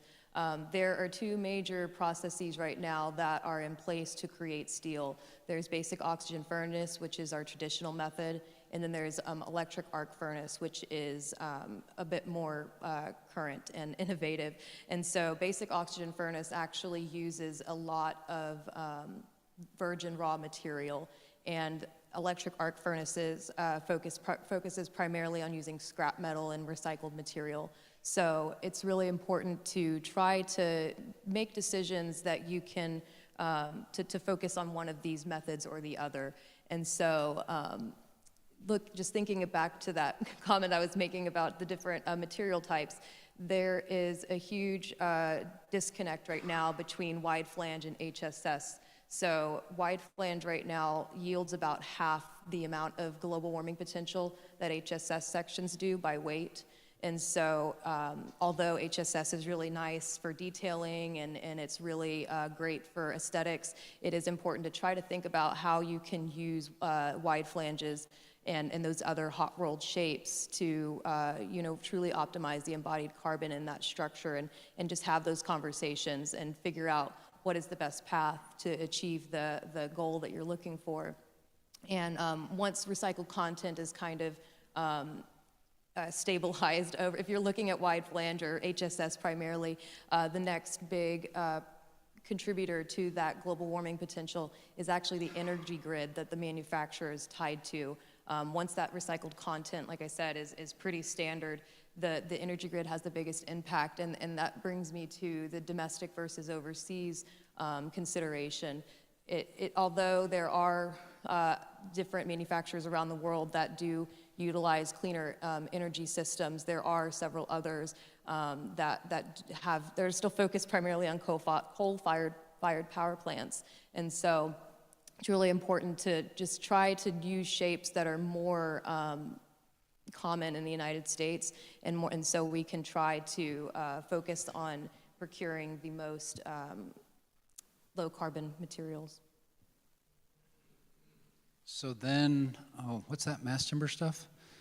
All right, so luckily, I believe AI said we had the whole lunch hour to keep talking to you, so appreciate that. But no, to be honest, like the mass timber, I think is a solution moving forward. It's one of the only renewable products. You know, as the tree grows, it sucks carbon dioxide out of the atmosphere. That carbon actually forms the lignin cells of the wood. So as long as you take that and you grow it and you replant it, it's a renewable resource that we keep reusing. And one of the things to be crystal clear about, we are not talking about old growth here. We are talking about engineered wood products that are mostly made from 18-inch or smaller diameter trees. There are groups like Vaughan Timbers that only focuses on forest restoration wood that is 6-inch diameter. So they're trying to get out that fuel load out of our forests to make engineered wood products. So again, like these out of control forest fires are actually because our forests are overgrown. And so it's not going in and clear cutting, it's going out and thinning the forest, using that small diameter tree to make these engineered wood products. And so that's the intention there. And so, I don't know, is that good enough? I mean, I've got hours of this, but you know, we're definitely a fan of timber. We definitely focus on sustainably managed forests. I will say not necessarily third-party certified forests. We want sustainably managed forests because the thinning process actually doesn't fall under a lot of the certifications. So there are opportunities there, and again, I can go on and on and on, but definitely wood is a solution, I believe, moving forward. Yeah, and so some tangible life cycle assessment studies where we really explored the impacts of all these materials that we're talking about. First is a confidential project that we're working on here in LA. It's a 12-story building with 1 subterranean level, and so there is 6 levels of concrete podium below, 6 levels of office tower above, as you can see in this diagram. We knew that the podium would be fully concrete, but we were looking for opportunities to truly optimize the upper levels of the building. And the client had a net zero carbon goal, and so we really took the extra effort to really explore all the options that we had as structural engineers to help our client meet this goal. So the various options that we looked into was all concrete, all the way up to the top. We looked at concrete, the podium as it has to stay. Then we looked at delta beam hybrid, which you can see in this diagram here. It's essentially a composite steel section that can support the mass timber flooring elements on each side. And so we looked at that option, and then we also looked at an all mass timber option that utilized glulam framing. And both of these options that we looked at utilized cross-laminated timber, or CLT.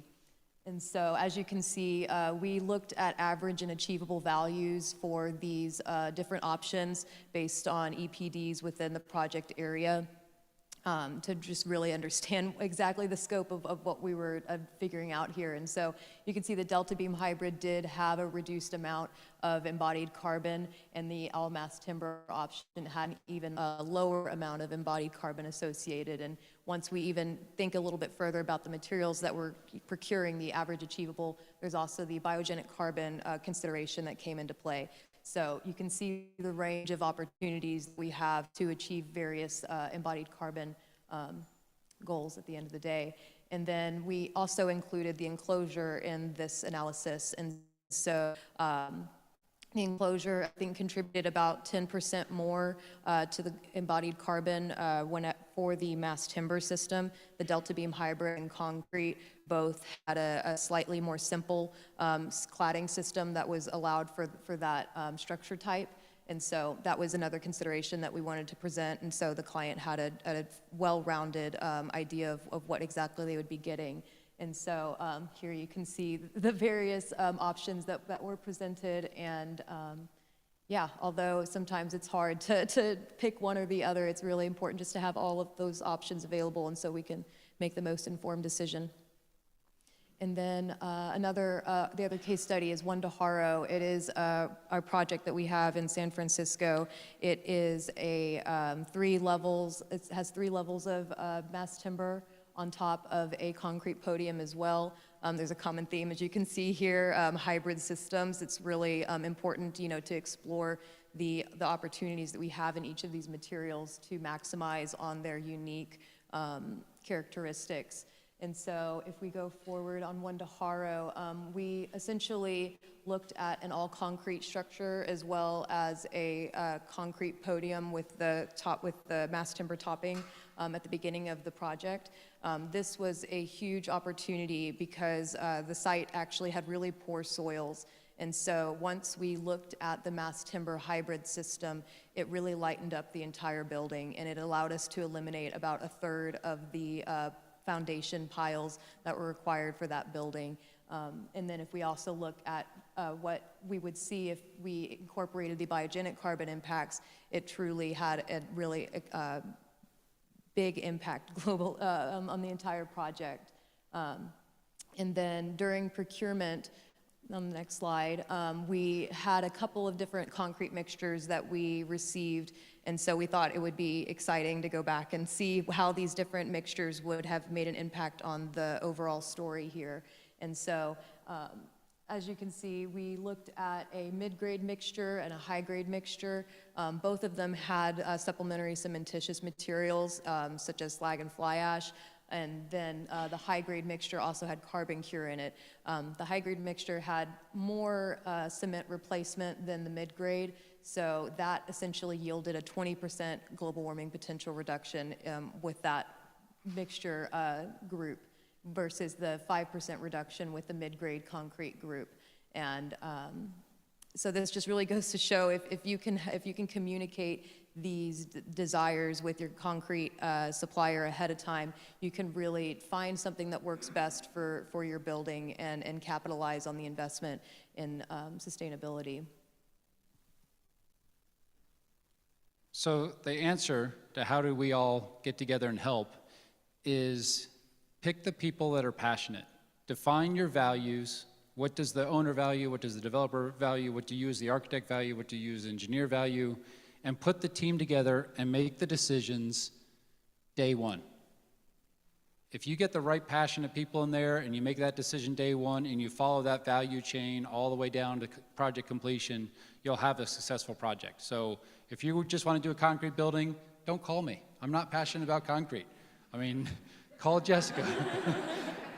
But if you want to look at timber, like, again, bring the people to the table that have a passion, that are interested, and make those decisions early on, because that's how you can be very cost effective. You can actually do cost effective, environmentally friendly buildings today if you make those decisions early on. If you get through construction documents, then you're like, let's see if we can change concrete mixes. You're too far down the line. It's going to be too costly to change that product out of there. And so these are some of the resources you can pursue. SE 2050 again is doing a lot of work, and then we're also a national sponsor of the Carbon Leadership Forums. And so between Jessica and myself, we're on the Seattle Carbon Leadership Forum, the Portland one, LA, San Francisco, Rocky Mountain, Austin. I mean, it's one of those things. It's an opportunity to get together with fellow practitioners and discuss how to reduce the carbon pollution of our buildings. So join the Carbon Leadership Forums. Definitely join your AIA groups. We have an AIA mass timber group in Seattle, specifically focusing on mass timber up there. And then the SE 2050 as structural engineers, again, we're trying to get together. So on that is DCI engineers, Burrow Happold, Thornton Tomasetti, Arup. You know, we're all on there as engineers working together to better our environment. And so again, got questions, we are here more than happy to help. This is our contact information. I do believe we were trying to get off to lunch. So this whole presentation, one of the reasons we didn't focus too much on the mass timber is there is an afternoon panel that is going to focus on the mass timber. So please come to that. Please talk to the folks that are going to present on that, and you'll definitely hear more about the mass timber. And so with that, are we good?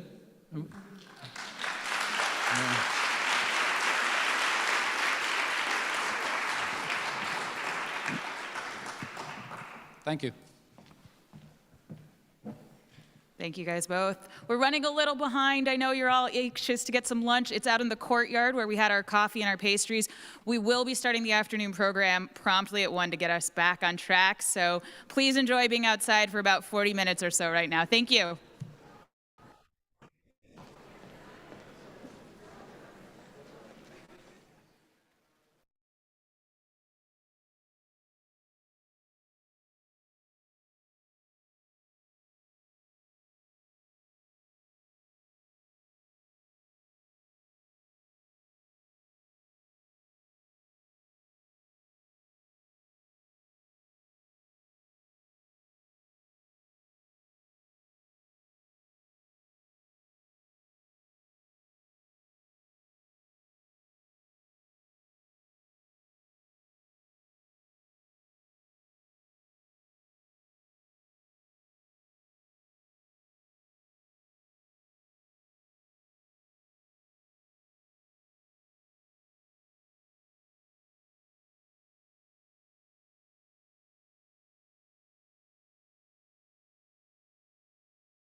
discipline. I couldn't use any of the slides really that I showed last year because we have responded to new science. We have got new hope, and it's very welcome that climate diplomacy from the US will resume in a very different shape and form. So there's these opportunities and tools that have been around for ages. So the ability to kind of make our systems of operation smarter and more reflexive is really a critical tool that I think we've discovered. I am encouraged by the fact that the conversation is happening at multiple different levels, where our city leaders are actually saying those words and pushing for having staff that are knowledgeable in this area. I think that that's a huge and an important discussion that wasn't happening even just 5 years ago. What you have to know is that what happens in LA and in California goes global. You have a huge responsibility to take the initiative. Why? Because you put yourself in that position.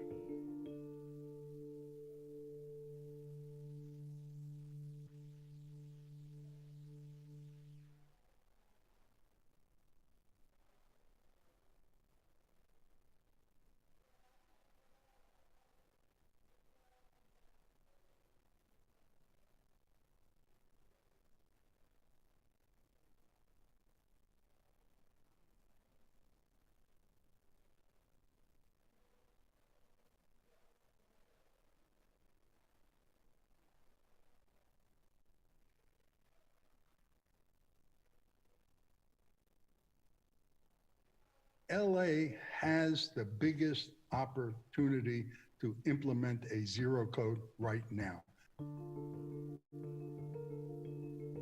Everybody is asking, is construction now the big oil? And by that I mean, are you going to become the new baddies? And as other sectors decarbonize quite rapidly, or prospects for them to change grow, maybe you might become the new corporate culprits, the targets of more campaigns. The building sector is a big source of emissions. It's a big source of locked-in long-term emissions. When you build a building, it's for 30 to 80 years. It can't just be, switched on and off. It's there. There are really disproportionate impacts on different populations, particularly low-income communities and communities of color. These communities have contributed the least to climate change and are exposed to the worst impacts of climate change typically. I think architects play a very crucial role with choosing the materials to build with, choosing where to build, whether you say, no, I don't feel comfortable building near sensitive land or X, Y, and Z. Being involved in the conversation from the community development perspective is also really helpful, because oftentimes I'm not sure if architects are aware that we're getting a very narrow piece of the conversation from our professional discipline.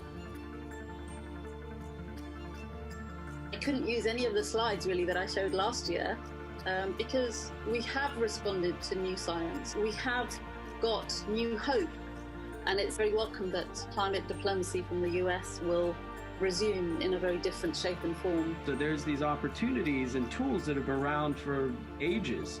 So the ability to kind of make our systems of operation smarter and more reflexive is really a critical tool that I think we've discovered. I am encouraged by the fact that the conversation is happening at multiple different levels, where our city leaders are actually saying those words and pushing for having staff that are knowledgeable in this area. I think that that's a huge and an important discussion that wasn't happening even just 5 years ago. What you have to know is that what happens in LA and in California goes global. You have a huge responsibility to take the initiative. Why? Because you put yourself in that position.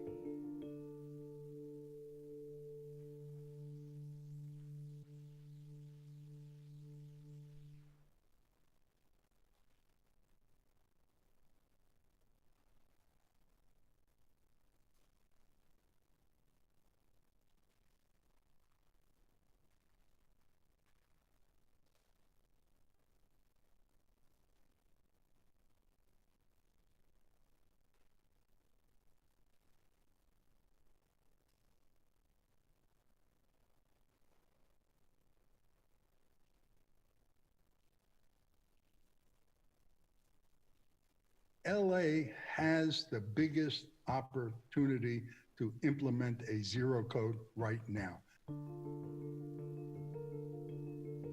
Everybody is asking, is construction now the big oil? And by that I mean, are you going to become the new baddies? And as other sectors decarbonize quite rapidly, or prospects for them to change grow, maybe you might become the new corporate culprits, the targets of more campaigns. The building sector is a big source of emissions. It's a big source of locked-in long-term emissions. When you build a building, it's for 30 to 80 years.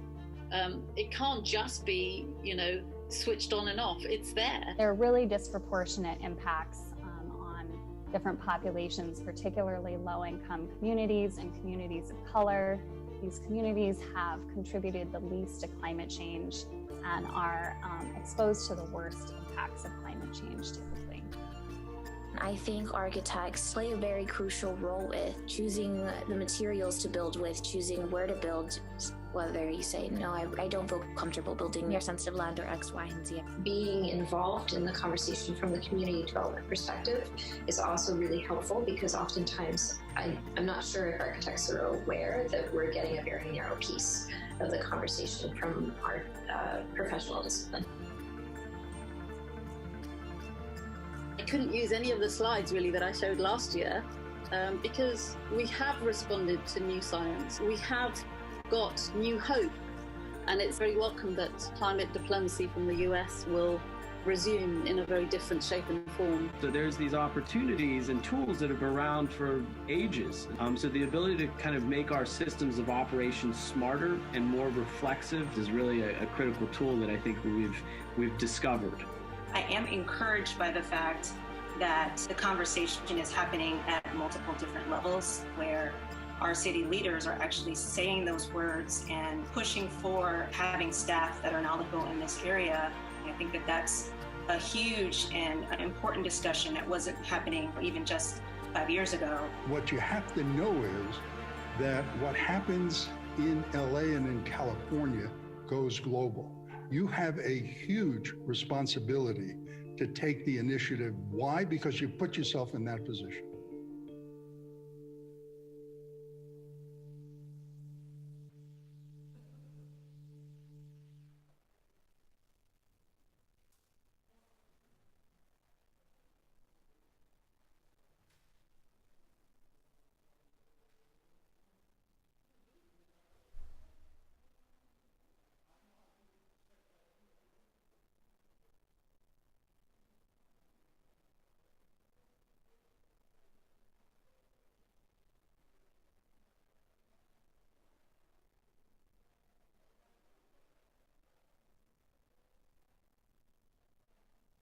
LA has the biggest opportunity to implement a zero code right now. Everybody is asking, is construction now the big oil? And by that I mean, are you going to become the new baddies? And as other sectors decarbonize quite rapidly, or prospects for them to change grow, maybe you might become the new corporate culprits, the targets of more campaigns. The building sector is a big source of emissions. It's a big source of locked-in long-term emissions. When you build a building, it's for 30 to 80 years. It can't just be, switched on and off. It's there. There are really disproportionate impacts on different populations, particularly low-income communities and communities of color. These communities have contributed the least to climate change and are exposed to the worst impacts of climate change typically.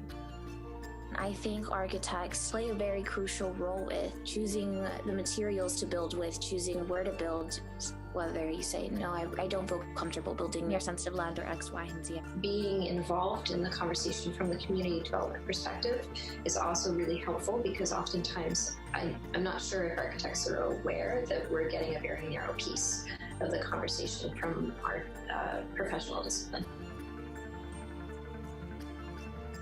I couldn't use any of the slides really that I showed last year because we have responded to new science. We have got new hope, and it's very welcome that climate diplomacy from the US will resume in a very different shape and form. So there's these opportunities and tools that have been around for ages. So the ability to kind of make our systems of operations smarter and more reflexive is really a critical tool that I think we've discovered.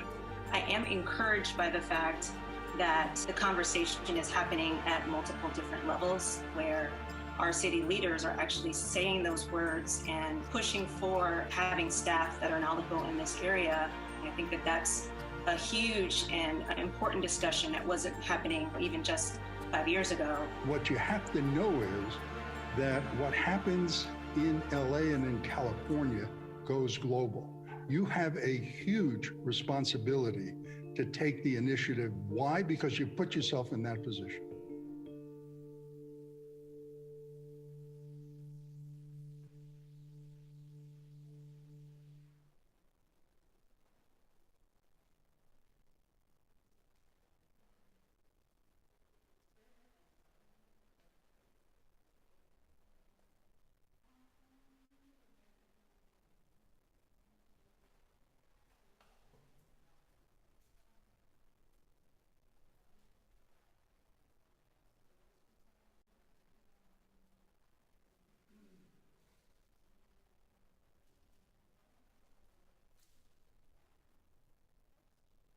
LA has the biggest opportunity to implement a zero code right now. Everybody asking, is construction now the big oil? And by that I mean, are you going to become the new baddies? And as other sectors decarbonize quite rapidly, or prospects for them to change grow, maybe you might become the new corporate culprits, the targets of more campaigns. The building sector is a big source of emissions. It's a big source of locked-in long-term emissions. When you build a building, it's for 30 to 80 years. It can't just be, switched on and off. It's there. There are really disproportionate impacts on different populations, particularly low-income communities and communities of color. These communities have contributed the least to climate change and are exposed to the worst impacts of climate change typically.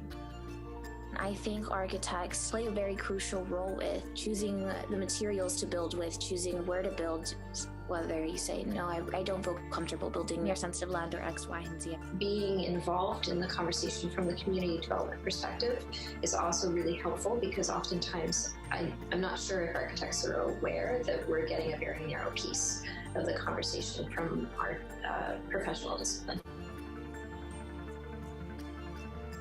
I couldn't use any of the slides really that I showed last year because we have responded to new science. We have got new hope, and it's very welcome that climate diplomacy from the US will resume in a very different shape and form. So there's these opportunities and tools that have been around for ages. So the ability to kind of make our systems of operations smarter and more reflexive is really a critical tool that I think we've discovered.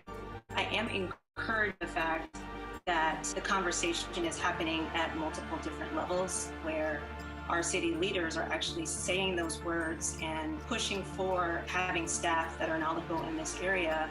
I think that that's a huge and an important discussion that wasn't happening even just 5 years ago. What you have to know is that what happens in LA and in California goes global. You have a huge responsibility to take the initiative. Why? Because you put yourself in that position.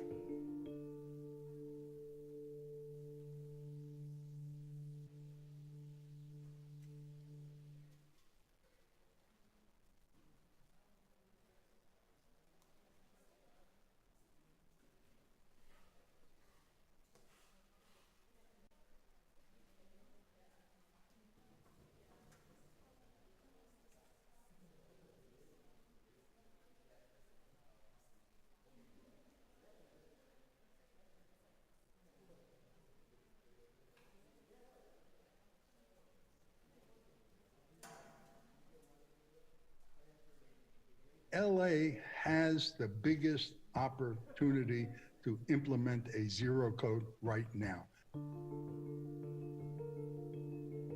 Everybody is asking, is construction now the big oil? And by that I mean, are you going to become the new baddies? And as other sectors decarbonize quite rapidly, or prospects for them to change grow, maybe you might become the new corporate culprits, the targets of more campaigns. The building sector is a big source of emissions. It's a big source of locked-in long-term emissions. When you build a building, it's for 30 to 80 years. It can't just be, switched on and off. It's there. There are really disproportionate impacts on different populations, particularly low-income communities and communities of color. These communities have contributed the least to climate change and are exposed to the worst impacts of climate change typically. I think architects play a very crucial role with choosing the materials to build with, choosing where to build, whether you say, no, I don't feel comfortable building near sensitive land or X, Y, and Z. Being involved in the conversation from the community development perspective is also really helpful because oftentimes I'm not sure if architects are aware that we're getting a very narrow piece of the conversation from our professional discipline. I couldn't use any of the slides really that I showed last year because we have responded to new science. We have got new hope, and it's very welcome that climate diplomacy in the US will resume in a very different shape and form. So there's these opportunities and tools that have been around for ages. So the ability to kind of make our systems of operations smarter and more reflexive is really a critical tool that I think we've discovered. I am encouraged by the fact that the conversation is happening at multiple different levels, where our city leaders are actually saying those words and pushing for having staff that are knowledgeable in this area. I think that that's a huge and an important discussion that wasn't happening even just 5 years ago. What you have to know is that what happens in LA and in California goes global. You have a huge responsibility to take the initiative. Why? Because you put yourself in that position.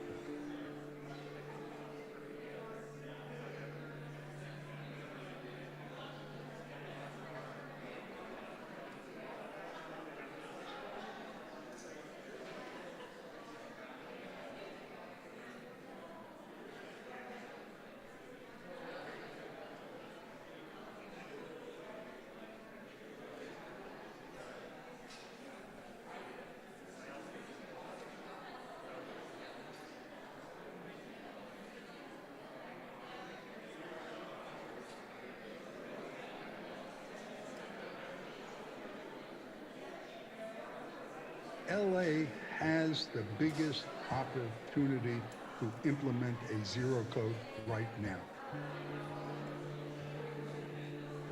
Everybody is asking, is construction now the big oil? And by that I mean, are you going to become new baddies?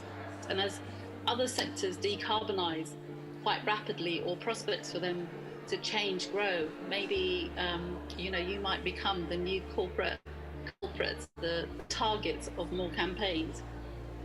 The building sector is a big source of emissions. It's a big source of locked-in long-term emissions. When you build a building, it's for 30 to 80 years. It can't just be, switched on and off. It's there. There are really disproportionate impacts on different populations, particularly low-income communities and communities of color. These communities have contributed the least to climate change and are exposed to the worst impacts of climate change typically. I think architects play a very crucial role with choosing the materials to build with, choosing where to build, whether you say, no, I don't feel comfortable building near sensitive land or X, Y, and Z. Being involved in the conversation from the community development perspective is also really helpful because oftentimes I'm not sure if architects are aware that we're getting a very narrow piece of the conversation from our professional discipline. I couldn't use any of the slides really that I showed last year because we have responded to new science. We have got new hope, And it's very welcome that climate diplomacy from the US will resume in a very different shape and form. So there's these opportunities and tools that have been around for ages. So the ability to kind of make our systems of operation smarter and more reflexive is really a critical tool that I think we've discovered.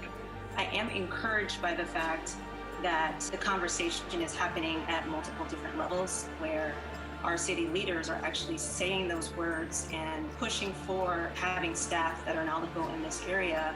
I think that that's a huge and an important discussion that wasn't happening even just 5 years ago. What you have to know is that what happens in LA and in California goes global.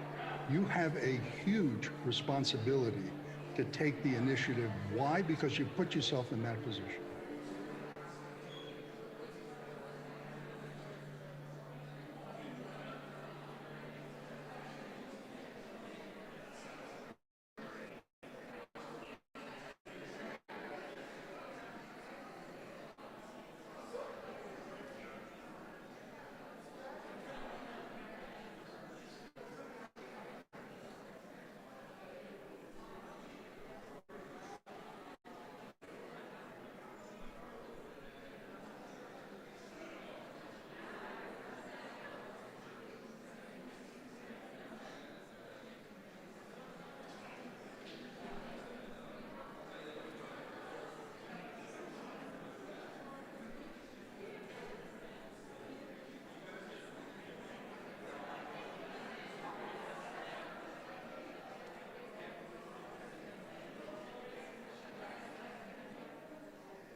Hi, good afternoon, everybody.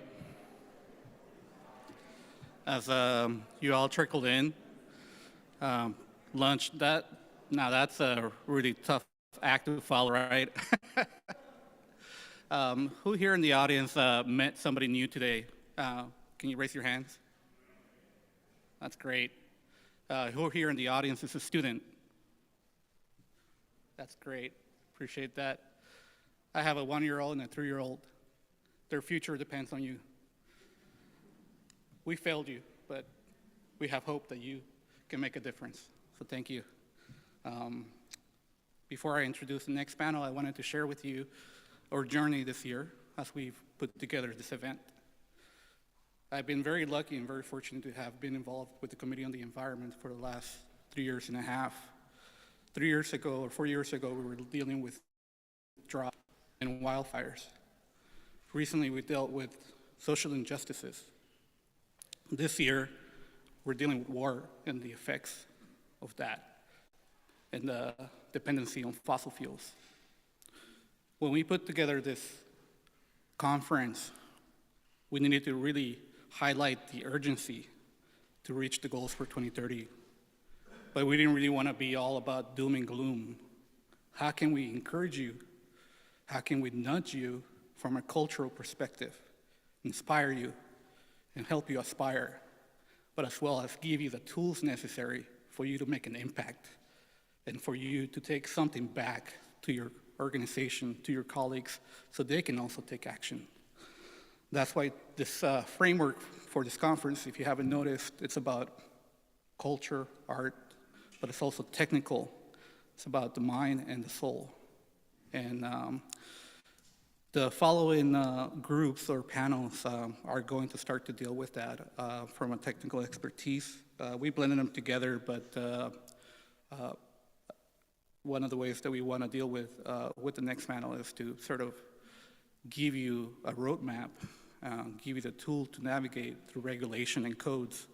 We all understand mass timbers and the beauty and the qualities and the carbon sequestering, but really it's now the next step, right? How do we realize mass timber in Los Angeles. So without ado, I'd like to introduce the next panel, the 4 C's of mass timber: cost, code, carbon, and construction. Last PSA, please wait for the mic if you are going to ask a question, because they will need to hear the people that are going to be logging in remotely. Really appreciate it. Thank you again for being a part.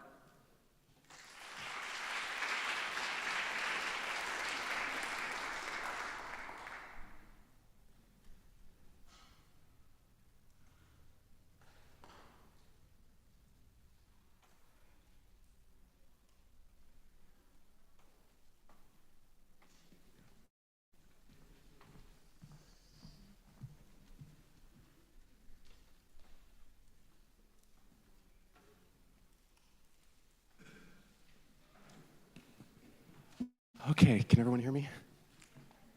Nice, it's good to breathe again. I'm Christopher James, and as Ismar mentioned, this is the Mass Timber panel. I will be the moderator for this panel, or also known as the school bus driver.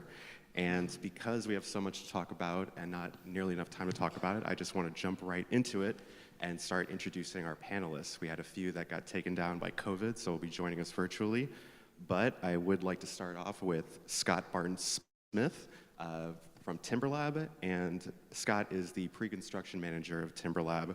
TimberLab is a Portland-based general contractor and widely regarded as the builders most capable of supplying, fabricating, and installing mass timber for construction throughout the United States.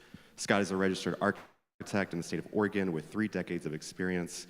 He designed his first mass timber structure in 1997 and served as architect, design lead, or mass timber expert on 10 more, including the first tech FCU's Oregon office building, which was once the largest glulam and CLT building in the United States. His project experience is augmented with research in mass timber, sustainability, sourcing, connections, and housing. As pre-con manager for TimberLab, he works directly with clients and design teams to disseminate information on the use of mass timber as a more sustainable alternative while providing project-specific assistance to support appropriate and optimal design. Next we have, Michael Faulkner, Senior Associate with Lehrer Architecture. Lehrer is a LA and Portland-based practice. Fun fact, Lehrer's first project was actually in Los Angeles. As national leaders in the mass timber movement, they are definitely some of the best and subject matter experts to talk about mass timber. Michael joined Lehrer over 2 years ago and brings with him 15 years of architectural experience working on large, high-profile projects in the United States, internationally across a variety of market sectors, including higher ed, commercial office, healthcare facilities, and residential projects. He's currently spearheading Lehrer's Los Angeles office as it grows. They are hiring, in case anyone wants to know, and overseeing many of the projects in the region, including the first through permit and constructed mass timber project, 843 North Spring Street in Chinatown, as we can see here with this lovely rendering above. Also joining us virtually is Eugene Barbeau from the Los Angeles Department of Building and Safety. Eugene is a licensed civil engineer, certified ICC plans examiner with a bachelor's degree in civil engineering from CSU Long Beach. He has over 20 years of construction experience, starting as a construction worker and tradesman before transitioning to structural engineering as a consultant and then landing in the public sector. He has worked for the city of LA for the past 9 years as an engineering associate and building civil engineer, while at the city, Eugene has performed multiple functions, including building code development, training, public policy design, plan check, and review of alternative products and materials. And finally, I am Christopher James. I am the business development manager of Holmes. We are an international company that offers, among other things, structural and fire engineering services in the United States.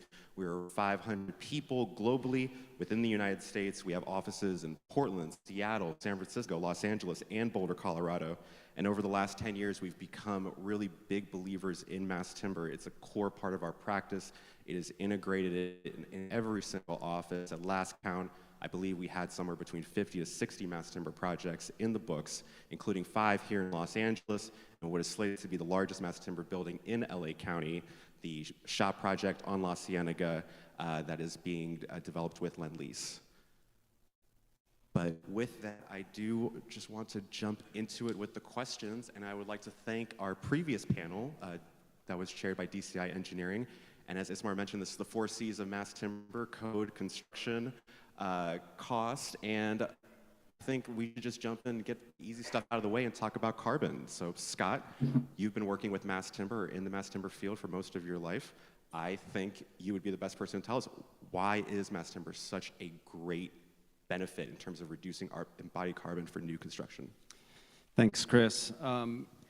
The way I think about it is that there are many facets of sustainability, of course, carbon just being one, but mass timber offers first that it's a renewable resource. And we're fortunate in the US that we have such a vast amount of timberlands. Timberlands meaning the lands that are specifically set aside for productive forests for wood products. So we're not talking about all the forests, and as Ethan mentioned before, we're not talking about old growth forests. And especially here in the West, the state laws are that you must replant within a certain amount of time of harvesting. So that is specific, and part of the laws that the wood that we use in mass timber buildings is renewable. Second is it's minimally processed building material compared to steel and concrete, for example. The material that you see at mass timber has very little embodied energy to get it into that form compared to steel and concrete. And so there's a carbon benefit there as well. And then, of course, there's the biogenic carbon aspect that the DCI team mentioned, in that I like to think of a mass timber building as a carbon vault. Those trees have absorbed carbon, and the longer lasting buildings that we can generate as mass timber literally locks that carbon into our built environment, and they're beautiful. Couple more advantages to the carbon situation that are not as often considered is the substitution factor. When we're making mass timber buildings, we should always be thinking of replacing buildings that would have otherwise been steel or concrete, high carbon footprint building construction, with mass timber. And we can account for that substitution factor.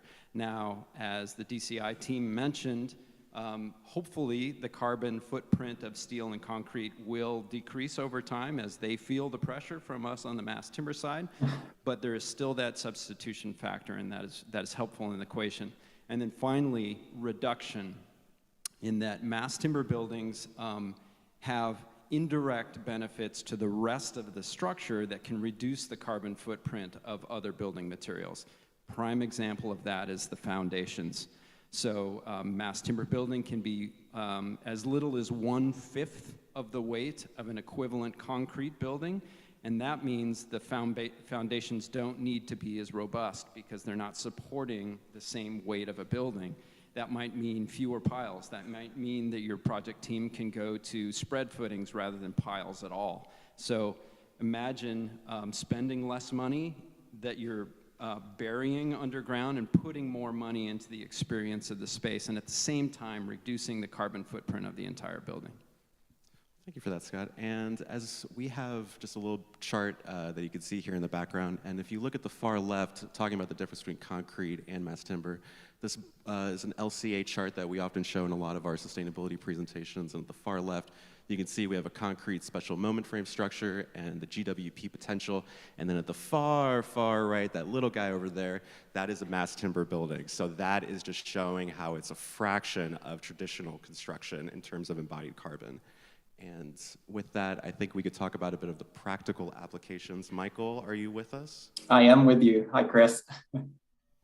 Yeah, I think on Chinatown, just in related to the project in Chinatown, 843 North Spring Street, you can see it's a hybrid structure.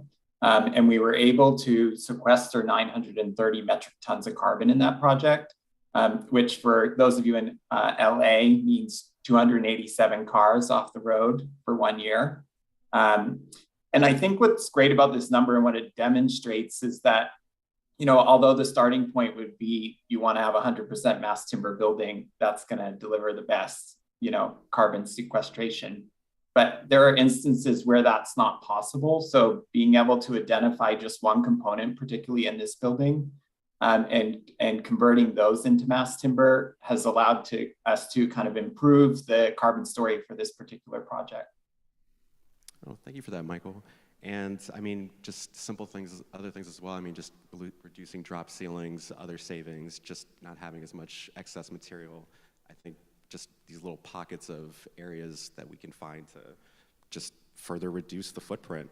But Michael, while we are on the subject of Chinatown, and congratulations again to the Lehrer team, most people understand mass timber as type 4 construction only, but I think something that's unique to the Chinatown project that you mentioned is that your team actually found a hybrid approach to deliver the project, and I'm wondering if you could share a little bit more for the audience about that.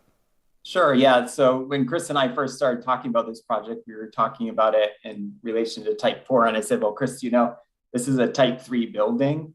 Type 3B actually. The building itself was designed before type 4 was actually adopted in its current form.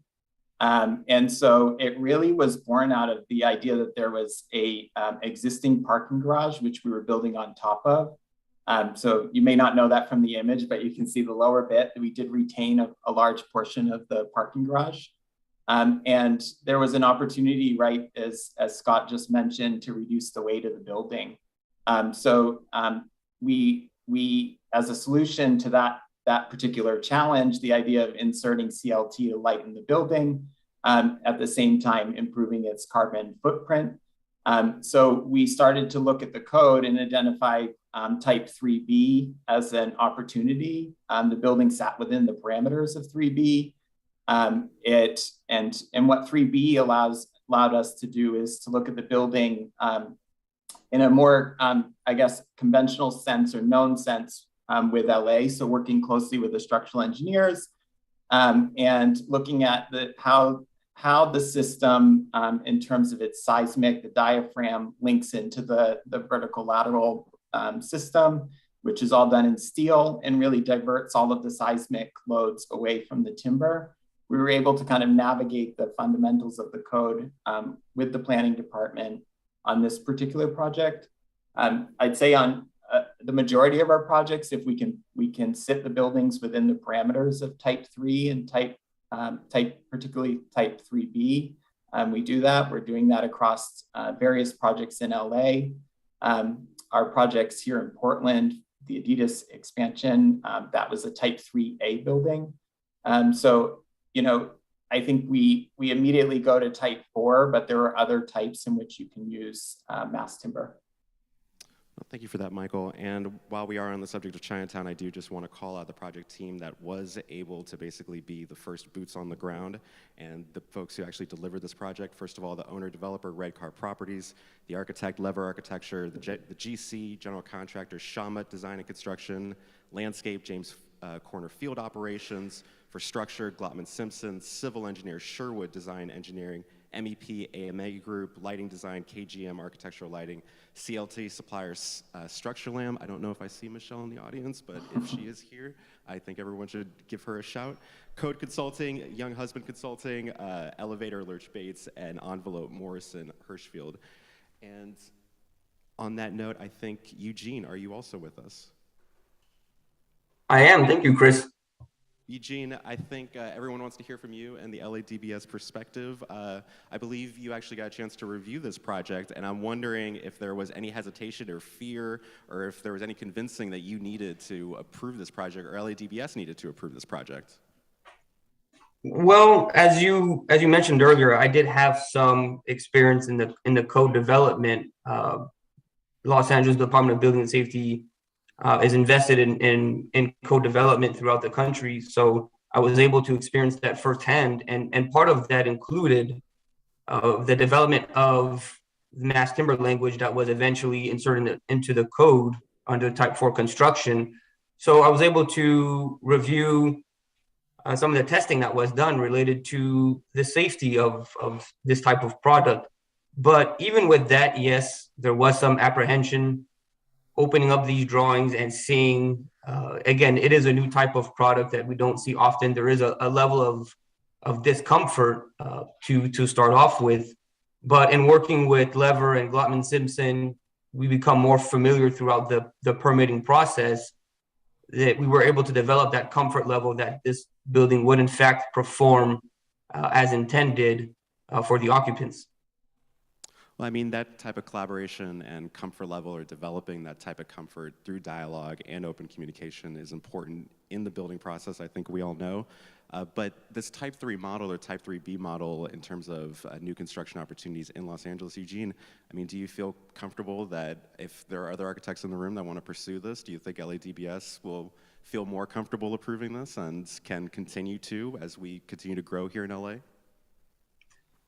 Absolutely. I mean, Department of Building and Safety really at its core is an enforcement industry agency, correct? So we're looking for the basic safety of the occupants related to any type of events that may occur that will require the egress or exiting of the occupants. Michael touched on it briefly. It actually, this hybrid approach actually helps in that you're able to differentiate between the types of systems where mass timber can be used in a more comfortable gravity system at this point in time, and any type of seismic or lateral forces can be directed to more conventional type of systems. In this case, it was a steel system in place to appropriately capture and transfer loading for the building. So this hybrid approach is actually before Type 4 construction entered the code, was actually a quicker way to get this type of product into a building and permitted. Eugene, even though you're virtual, you're reading my mind, because that was going to be exactly my next question. I think a lot of us are familiar with the July 2021 code updates that did allow mass timber construction from a gravity perspective to rise as tall as 18 stories in California, something that we have never been able to do before, and it expediting the construction of tall mass timber. But as you mentioned, there are other issues that are not codified, such as lateral loads, where we talk about CLT diaphragms or shear walls.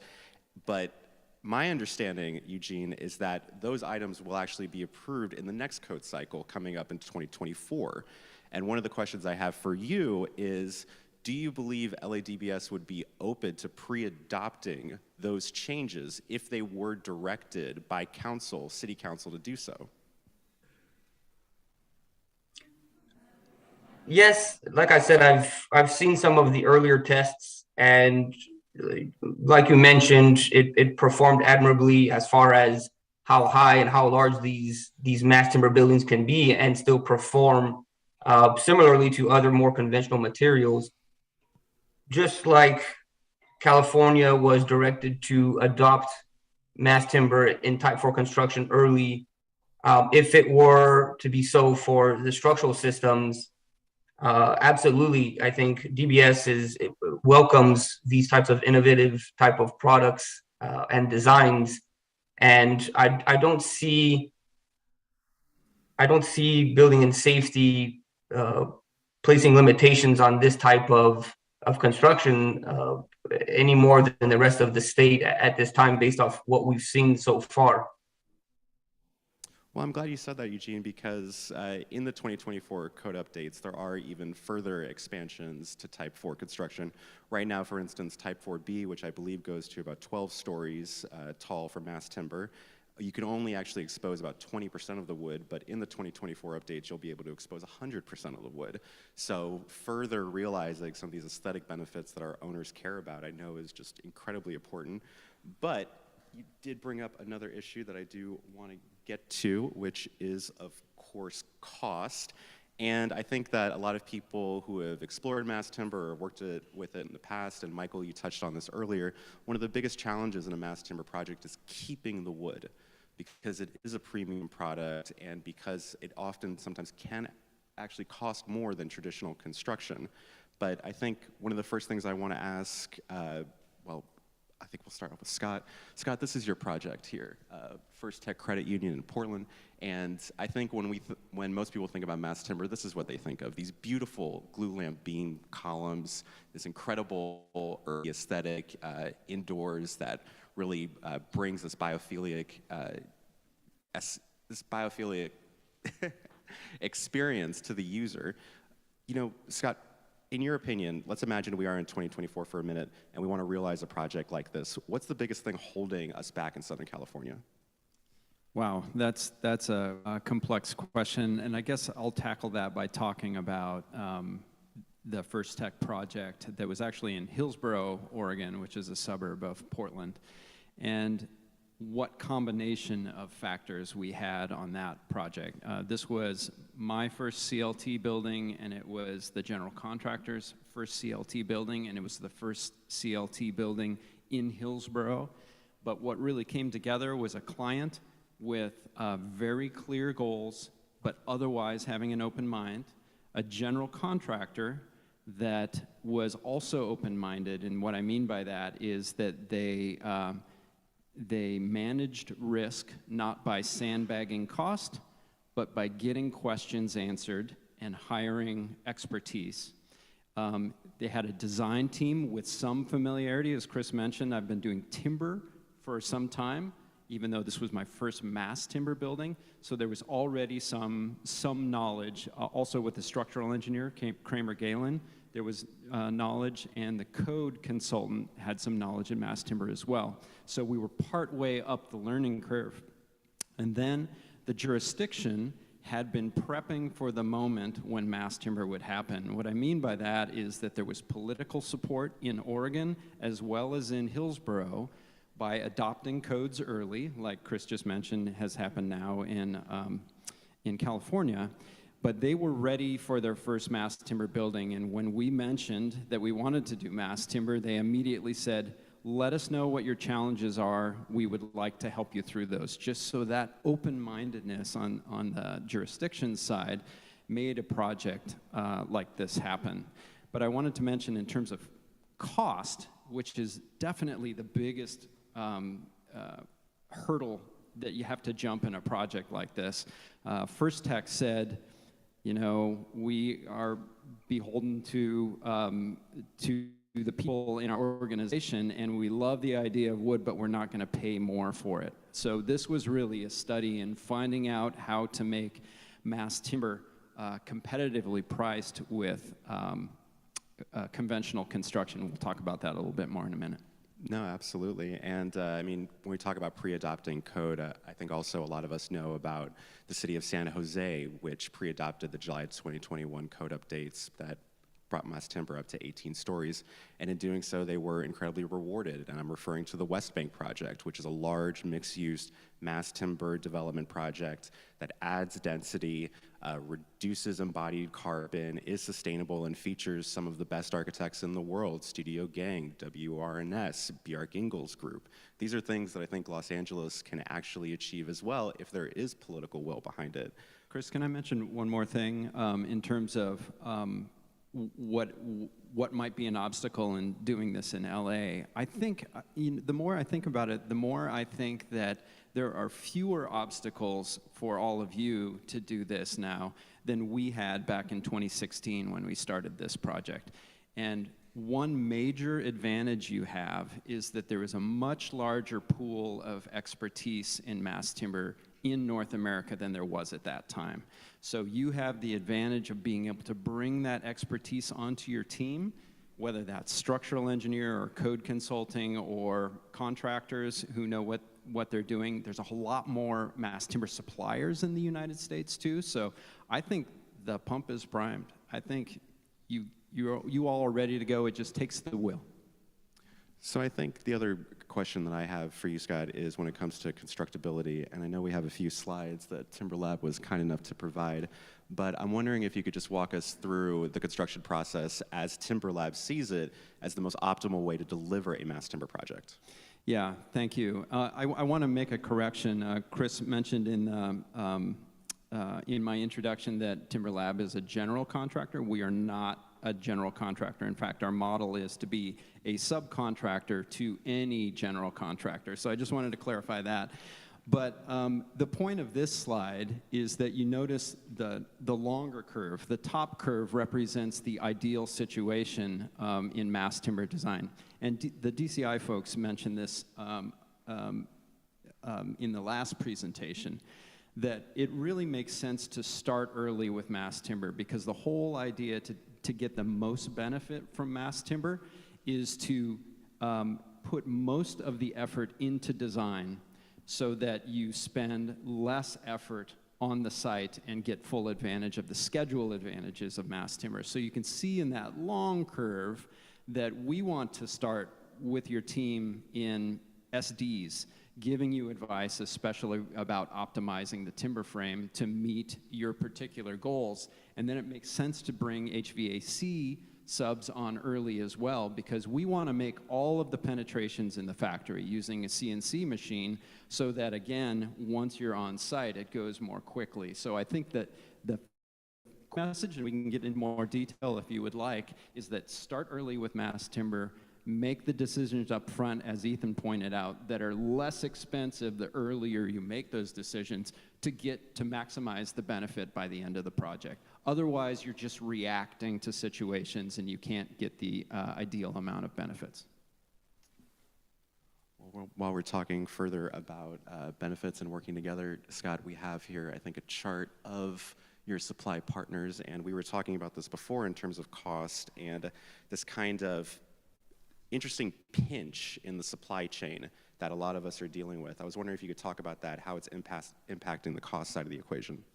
Yeah, this is something that we hear about every single day at Timber Lab. All of the projects that we're involved with are worried about cost. Commodity costs are crazy right now in all markets. But I think one advantage that mass timber has is, as I mentioned before, the growing domestic supply chain.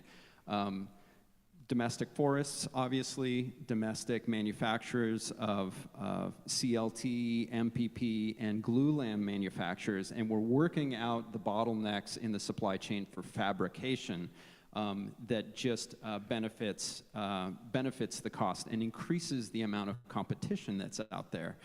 So you're probably aware that some of those supply chain snags, some of the biggest ones are overseas supply chain snags, and we have seen mass timber win in competitions with steel recently because of the lead time of some steel products.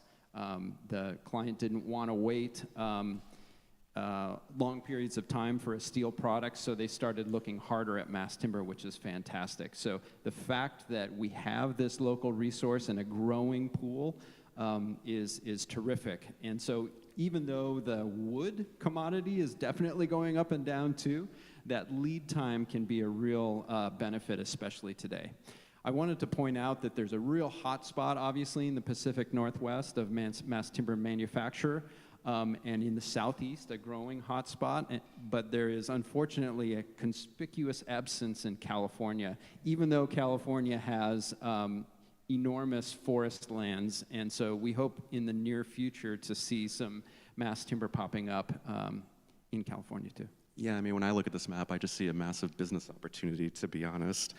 But while we're talking about further cost and construction issues, there's a little bit of nuance when it comes to, let's just say, CLT. And I think something that a lot of the audience would appreciate to know is just thickness. I mean, 3-ply, 5-ply, 7-ply. Scott, in your experience, could you just illuminate or just guide us when each of these different thickness levels should be used in various project types? Yeah, that's a great question. I mentioned before optimization.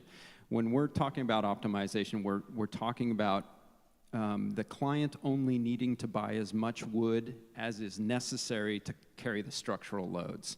And if you design the structure right, it's optimized and you buy just the wood fiber you need to. And that's because the #1 factor in making a mass timber building economical is reducing the volume of wood fiber. And I've got a couple of slides on this.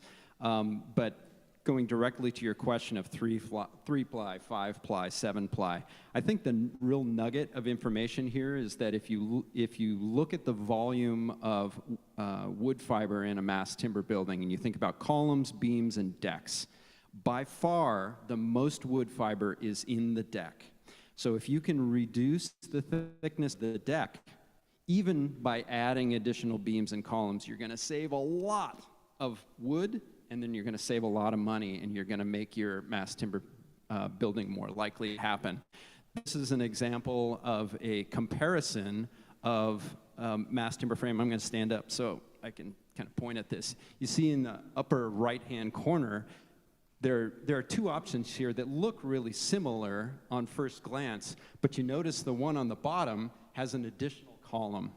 So this is an example where we were able to go from a 5-ply CLT deck down to a 3-ply CLT deck by having the beams, instead of being at 13'4", down to a 10-foot column base spacing. And that's only in one direction. In the other direction, it's really long, 30 feet or more is possible. And so the upshot of that is that doing that reduction to 3-ply saved this project about 25% reduction in wood fiber. 25%. It's hard to believe that that's true, but that's been proven again and again. So to directly answer the question about thickness of CLT, the answer is you want the thinnest CLT you can manage in your project, even if it means adding beams and columns. That's really the way to get to an economical mass timber building. And to do that, you really need to think of structural bays differently. You think of a rectangular structural bay that is somewhere in the neighborhood of an aspect ratio of 3-to-1 or even 4-to-1, as opposed to the really more square structural bays that you tend to see in a concrete or a steel building. Well, I mean, when we talk about, you know, making sure that you're very optimal or you're optimizing how much wood that you're using, something else that I think is important to just be aware of that I think we've all dealt with when it comes to building owners is that one of the things holding back mass timber construction is this thing that's kind of out of our scope, but it's building insurance. A lot of insurers will look at a mass timber building not as the engineered wood product that it is with incredible fire ratings as high as 3 hours, sometimes more, but it simply is just another wood building and therefore exposed and therefore combustible, and they will price it as such. And that's how it actually becomes incredibly uneconomical. So being optimal with the wood and where you're placing it, and actually another kind of tally on the type 3B model and its value is that it actually kind of it shortcuts that process and delivers the project a lot faster and at a lot cheaper rate. But even more than that, in terms of further supply chain issues, Scott, installing. Every time that we get in early discussions with an owner, their biggest question is who's doing it, who could we talk to? I often can only say Timberlab. And I'm just wondering, when it comes to installing, I mean, who is available? Are there more people that we don't know about? Should we know about? Could you share a little more? Yeah, that's a really good question. People wonder about the pool of qualified contractors who can do this, and they think this is an emerging technology, so maybe there isn't the same pool. But kind of going back to those curves that I showed you earlier, really the hard part of mass timber is in the design, and doing as much in the factory and in the office of the architect and of the engineer as possible up front, so that the construction is really easy. Generally, mass timber is installed by carpenters, union or non-union. But especially, I'm interested to hear from Michael on this, with the hybrid construction, it's really interesting when there is kind of multiple trades working in the same space. I know that Lehrer has had success working on projects where the install of the mass timber, because it's hybrid, is actually done by the concrete workers or the steel workers. So that's all again to say that the installation, this is a sweet, beautifully fabricated kit of parts that fits together and is well labeled so that it goes together really fast. So it doesn't take deep expertise in the field, because the deep expertise was in the design. Michael? That's right. Yeah, Scott. So on the Spring Street project, you know, the mass timber panels, the CLT panels, were installed by the concrete sub. And I think one of our goals to try to, as Chris said earlier, we try to keep the wood in the projects is to really think about that kit of parts that you're referring to and keeping that kit of parts as simple as possible so that it can easily be performed by a multitude of subs. For instance, our project here in Portland for Meyer Memorial Trust, the mass plywood panels were installed by the light timber framer. So whoever did the lightwood framing also did install that. It was clearly, you know, the system was very clearly articulated and reduced to its minimum parts to make sure that that could happen. I would just add there, our Timber Lab folks who are installers, I can just imagine they're cringing right now because there is some nuance that you have to be aware of when installing mass timber. I don't want to make it sound like it's a total slam dunk for anybody walking down the street, but the actual assembly, the hard parts are worked out in design. Of course, you need to consider water management on site in ways that you wouldn't have to with a concrete building. But a team like Timber Lab can help any general contractor through those particular mass timber challenges. Well, I mean, and we're getting to the fun part of the discussion now, talking about different projects and when mass timber is appropriate and what project types they are appropriate. The thing that I've noticed the most, and I'd be interested, Michael, Scott, both of you to hear your perspective, is that the most aggressive usage of mass timber in terms of creativity, and we saw that beautiful picture earlier of the Portland airport, for instance, these huge curving glulam elements that Joe Biden just plugged, I think, yesterday. But when I look at the largest projects, whether it's our Microsoft projects or the Adidas campus or the work that Google is doing, it's always being done by an institutional owner, an owner with really deep pockets. Whereas a private developer who is much more cost conscious, I could see valuing this type 3 or this more limited hybrid approach just so they can kind of get the projects online. Yeah, I think maybe the private clients are just less vocal about it. I think the companies that you mentioned have a big kind of presence in minds of especially Americans, but people around the world, and they want to use that and increase their PR for making great decisions like mass timber. But we are seeing lots and lots of private developers developing mass timber buildings. And the types of buildings, in my experience, the vast majority tend to be kind of in the commercial office space for a number of reasons. Fairly simple buildings with a lot of repeatability, simple long spans, minimal kind of acoustic requirements, just made it easier, kind of the easiest entry point for mass timber buildings. But we are seeing a lot of institutions like the Portland Airport, for example, who have a presence and want to say something about their community. Also, companies that have carbon goals are definitely turning to mass timber. And we're starting to see more and more conversation about mass timber housing, which is a really important decision to have, and people are trying to connect the dots of the housing crisis to mass timber. Is there some way we can improve the health of forests and solve the housing crisis at the same time?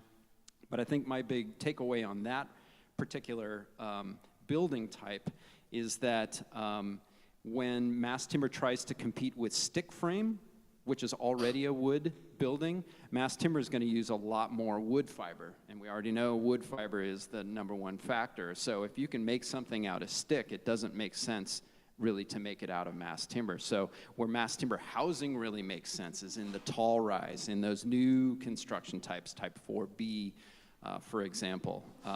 So I think that's why we haven't seen so much adoption of mass timber in housing. So we got about 5 minutes left, and one of the things that I think it would be great to kind of circle back on that Ethan mentioned earlier was sustainable forestry. Just frequently asked questions. Everyone always asks, well, if you're building everything out of mass timber, you're chopping down the forest, and if you're chopping on the forest, that's going to impact climate change.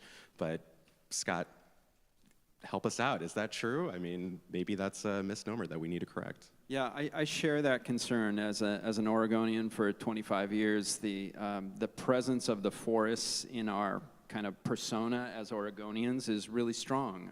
Environmentalism in general is a strong factor for many of us Oregonians, but I think that the point to make there is that over the last several decades, we've been growing more wood in the United States than we have been losing due to harvest and to fire and beetle kill. In general, there is a supply, and as Ethan mentioned earlier, our forests are actually overstocked right now, and that is making them unhealthy. So I think now, and I want to be really clear that there's a lot we can do to improve forestry, but I think, in my opinion, having the conversation of let's not cut down any forests is the wrong conversation. The conversation that we all need to have is about how we specify wood to ensure the most sustainable forestry to make mass timber buildings, because I really see it as the best solution. So with that, we are almost out of time, but before we leave, I think we could go round robin to everyone, Eugene, Michael, Scott, and just get your take. Number one piece of advice you'd give the audience on realizing a mass timber project. Scott, go to you first. I guess my advice would be there's a lot of business as usual kind of inertia that we don't even realize sometimes. When we think about laying out a structural grid, we tend to think 30 by 30. But let wood be wood. Wood wants to have a different aspect ratio, and it does certain things really well. So be open to what wood wants to do, and explore the beauty that's inherent in wood. Michael? My advice would be to commit early.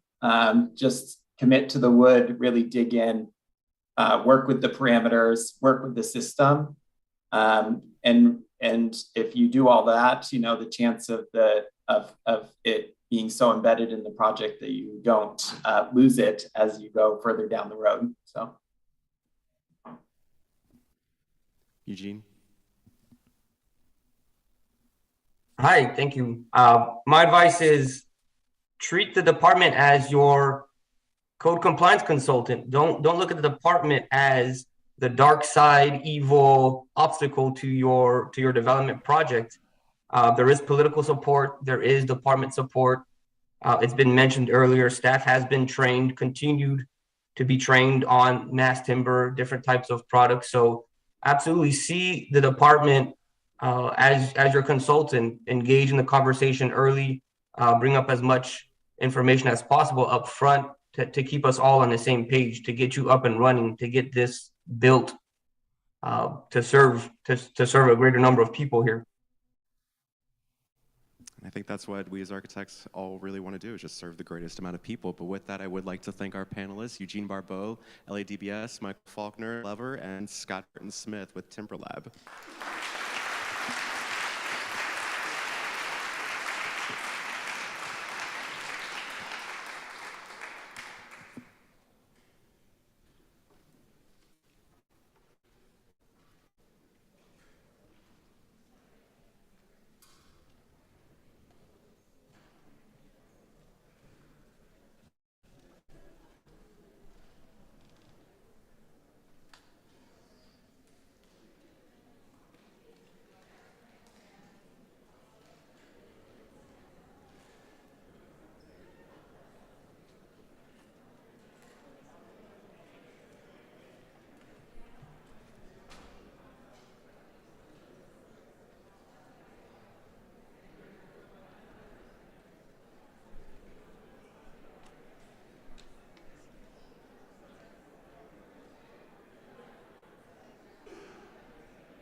Okay, everyone. So we are about to move on to our next panel, and they just keep on getting better and better. Being moderated by Kathleen Hetrick from Bureau Happold, we are going to be having a panel on upstream environmental justice, the role of healthy materials in a just transition. Panelists include Jesse Buckmaster, Martha Dina Arguella, and Leela Bod, who will be joining us virtually.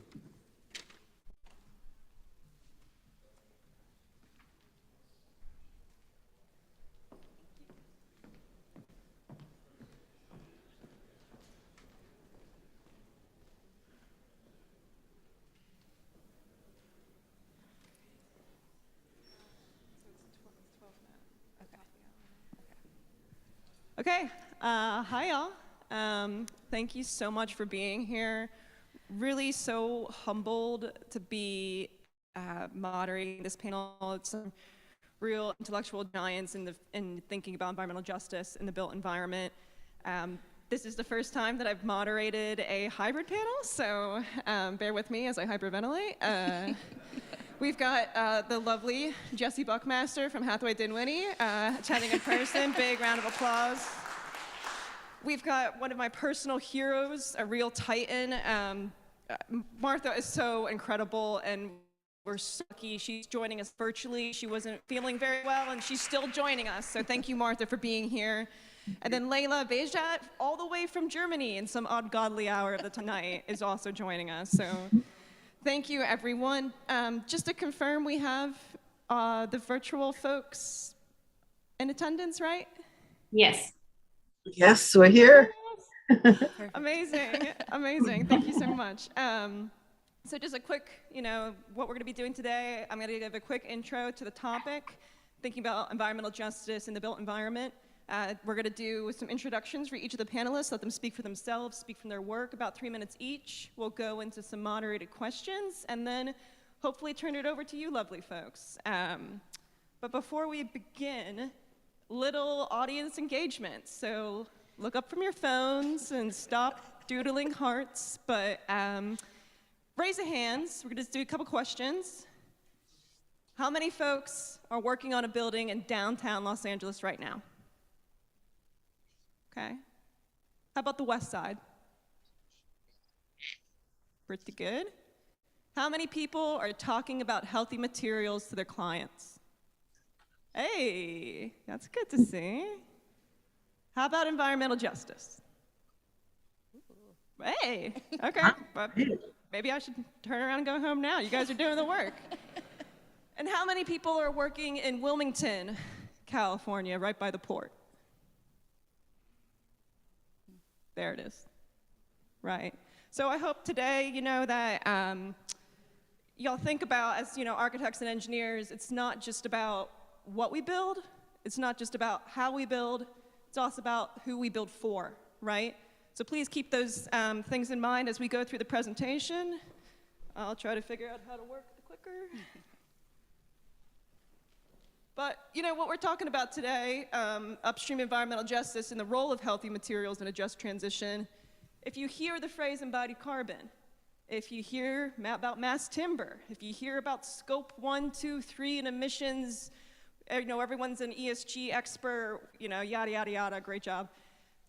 Every time you hear those words, those buzzwords, think about environmental justice, right? For so long, healthy materials and health in the built environment has only focused on operations, right? How can we improve the health of the occupants? But in doing so, and that's great, that's amazing work has been done in this field, well certification, living building challenge, you name it, right? We need to look further afield. Who are we impacting on every stage of the life cycle? Not just about the embodied carbon of A1 through A3 for manufacturing, but when we specify insulation, who's getting impacted? Who's getting the formaldehyde emissions when we're choosing different adhesives, right? Who's getting exposed to the transportation emissions from our highways, our ports, right? When we had all those ships lined up outside the port of LA and the diesel emissions, who was feeling that? It wasn't me in West Los Angeles, that was for sure, right? What about our construction workers? As it's getting hotter, who's protecting them? And even, thinking about demolition, landfill, and recycling, We've got a battery recycling plant in East Los Angeles right now, the Exide plant. The government is on the hook $450, I think, like $1 million to clean up the pollution of a recycling plant, right? So when we're making these choices, we have to think across the whole life cycle. So I implore you to think about that today. And it's not just about health, right? We're talking about water pollution, you know, minerals to make the batteries and our solar, and where are they coming from, and do we have enough? Thinking about things like modern slavery, you know, our labor force, who's protecting them? Biodiversity crisis, energy crisis, ozone, air quality, all these issues, and of course, chemical pollution, and even the health of our soils.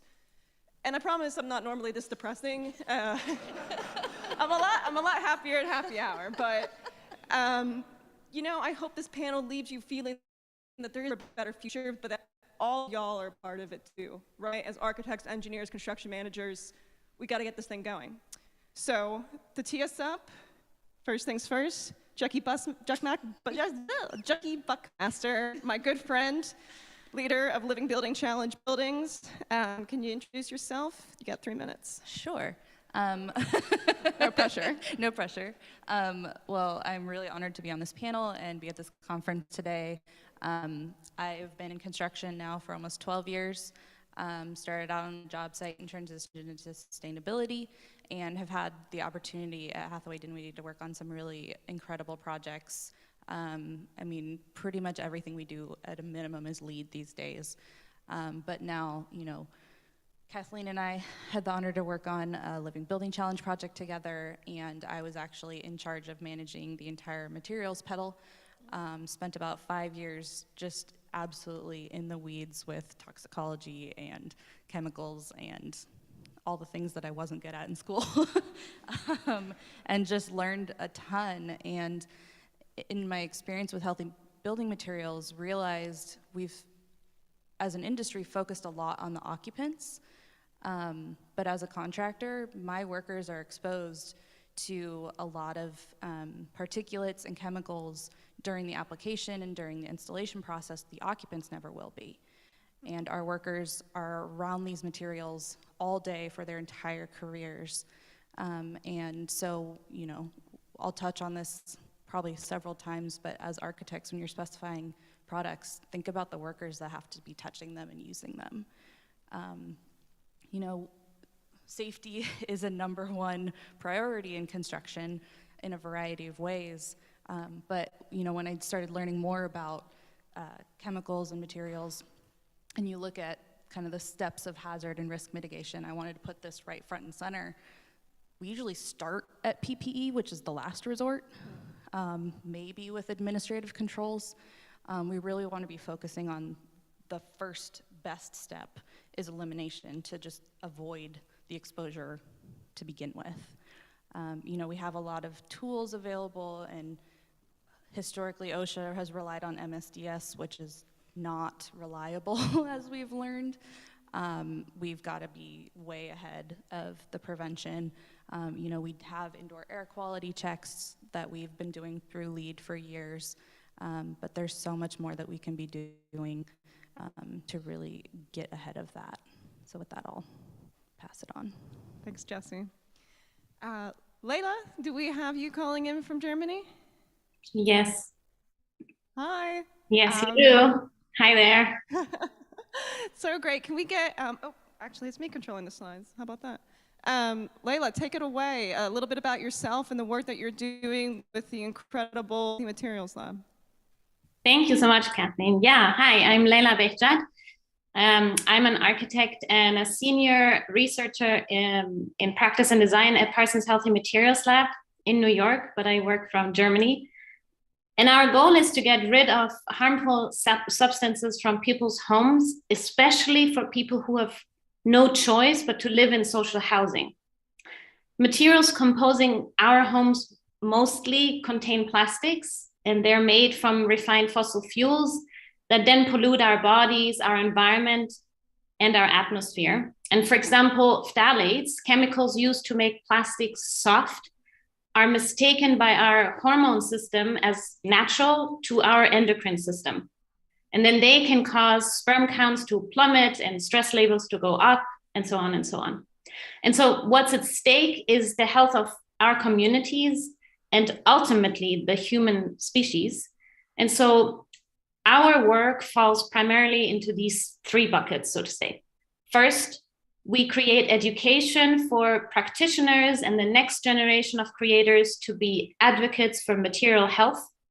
Second, we research and compile examples of healthier materials and practices to build healthier spaces.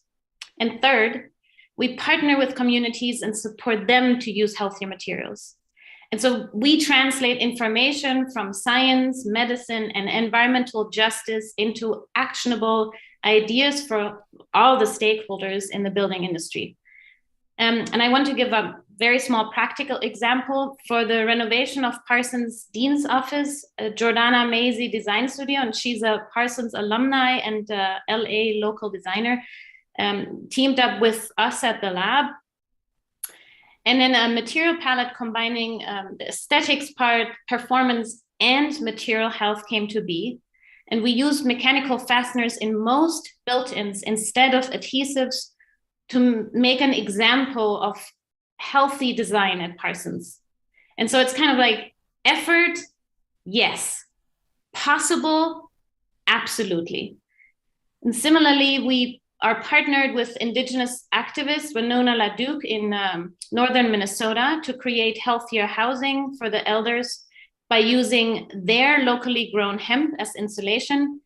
And we are collaborating with Dawn Services, a community group serving people with disabilities in Western Pennsylvania, to create a healthier home prototype with benign materials. And some of my colleagues are actually there today. And so this work touches me as it touches everyone, and it is personal because all people deserve to live in a home that helps them thrive, not get them sick. We think that curiosity is key. Ask what is in the materials that you're specifying. Avoid materials linked to health hazards at any point in their life cycle. And then I'd say let's strive together to choose materials that are benign, that biodegrade and reduce carbon emissions so that all people may have the chance to live a healthy life. Thank you, in a nutshell.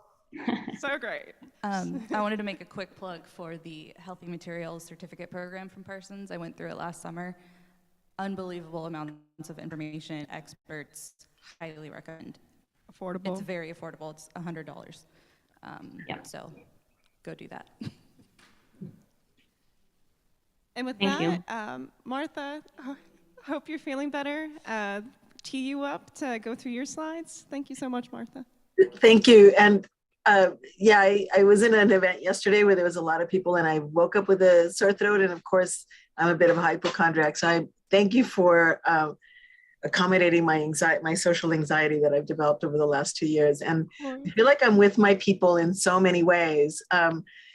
You know, I come from a health background. I worked for many years helping develop programs to get low-income women into breast cancer services and cervical cancer services. And we thought of early detection as prevention.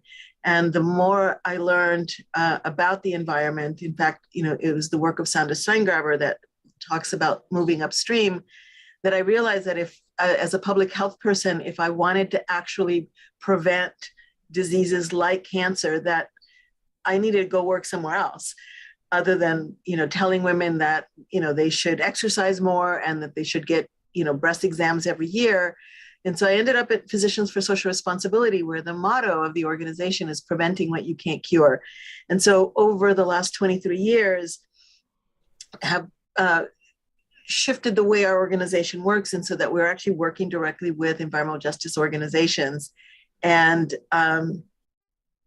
what we've been doing is building power to change systems. And some of the work that we've been doing is trying to keep fossil fuels in the ground. And so recently, the city council finally has declared, and has yet to act, but they have declared, as City of LA is apt to do, that oil should be a non-conforming land use. And that victory and that work has really been a place where we, as communities, we think here's an oil field. What are we going to do with it? What could be a health affirming land use for that? And communities immediately go to the things that they lack: green space, housing. And so we have to ask, what's in the soil? How do we clean that up? And so we've also created the first ever climate emergency mobilization office that is helping center justice, because often policies, in particular climate policies, are not centered on the folks who suffer the most impacts, who are on the front lines of fossil fuel production, of plastic production, of the production of all the stuff that we use as part of modern life. And so we are working within that office to try to center on justice, to bring the voices of frontline communities, to have this broader view, because when you live on the front line, moving upstream to prevent harm is a matter of life and death. And so as we look to policies that decarbonize, we have sort of said we need to demand that there's energy democracy and equity at the center of those policies. So we've been doing a lot of that work at the city of Los Angeles, at the state, in terms of changing the rules. And so this is a big part of our framework, and I hope you can see it. We really want to move away from an extractive economy to a restorative economy. And so what does it mean if we just take away the focus from, pulling minerals and other value from the ground, from people, and what we've often been in the place is fighting the bad stuff, right? No refineries, stop drilling, don't do that. And the environmental justice community actually wants to say, this is what we should be doing to restore the balance of our communities and moving away from these extractive practices. And so it's made us, as a physicians organization, really sort of ask the question, what are the health impacts?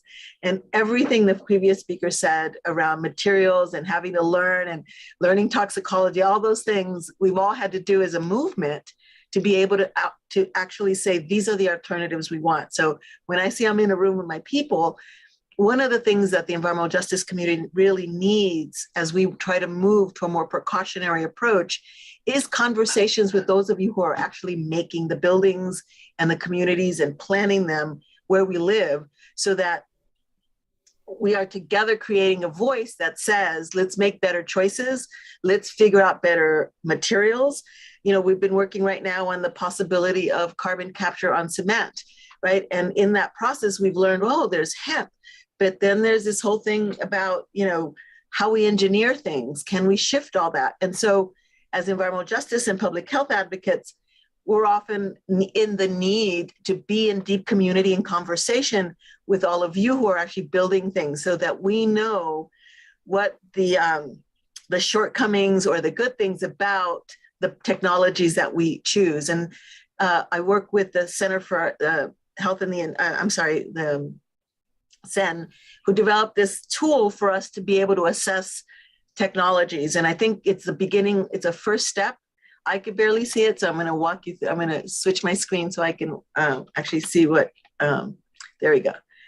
So basically, does nature have a solution for a problem? Yes. Choose that solution. No. Are you trying to fix a problem that another technology caused?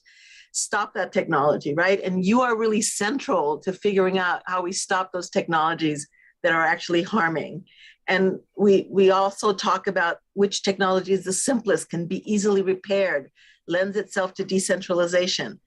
So I think I've gone over my 3 minutes, but I think, what I'm excited about for this conversation is how you help us as an environmental justice movement figure out what those alternative processes and technologies are, so we're not having to trade off, right? Living in a healthy home versus, the refinery that's next door, the plastic production that's next door, the foam insulation place that's also there, right? So, because our communities are peppered with those kinds of production facilities.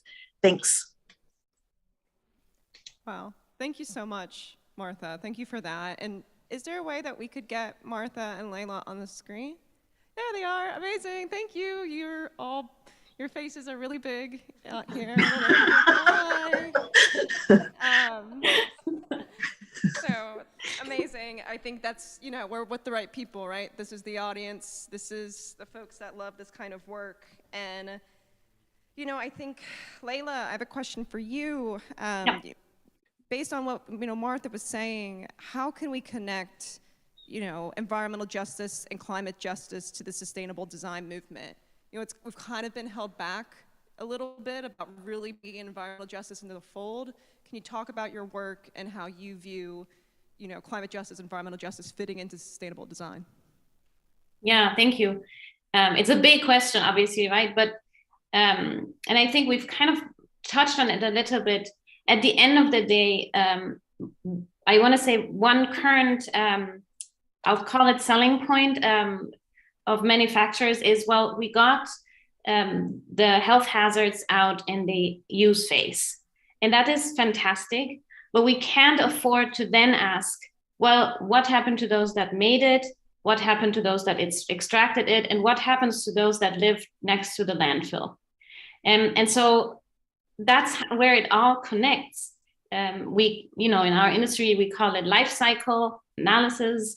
And so, for example, currently, we're looking a lot at bio-based plastics, which is one step further, right? We have taken out the petrochemical component.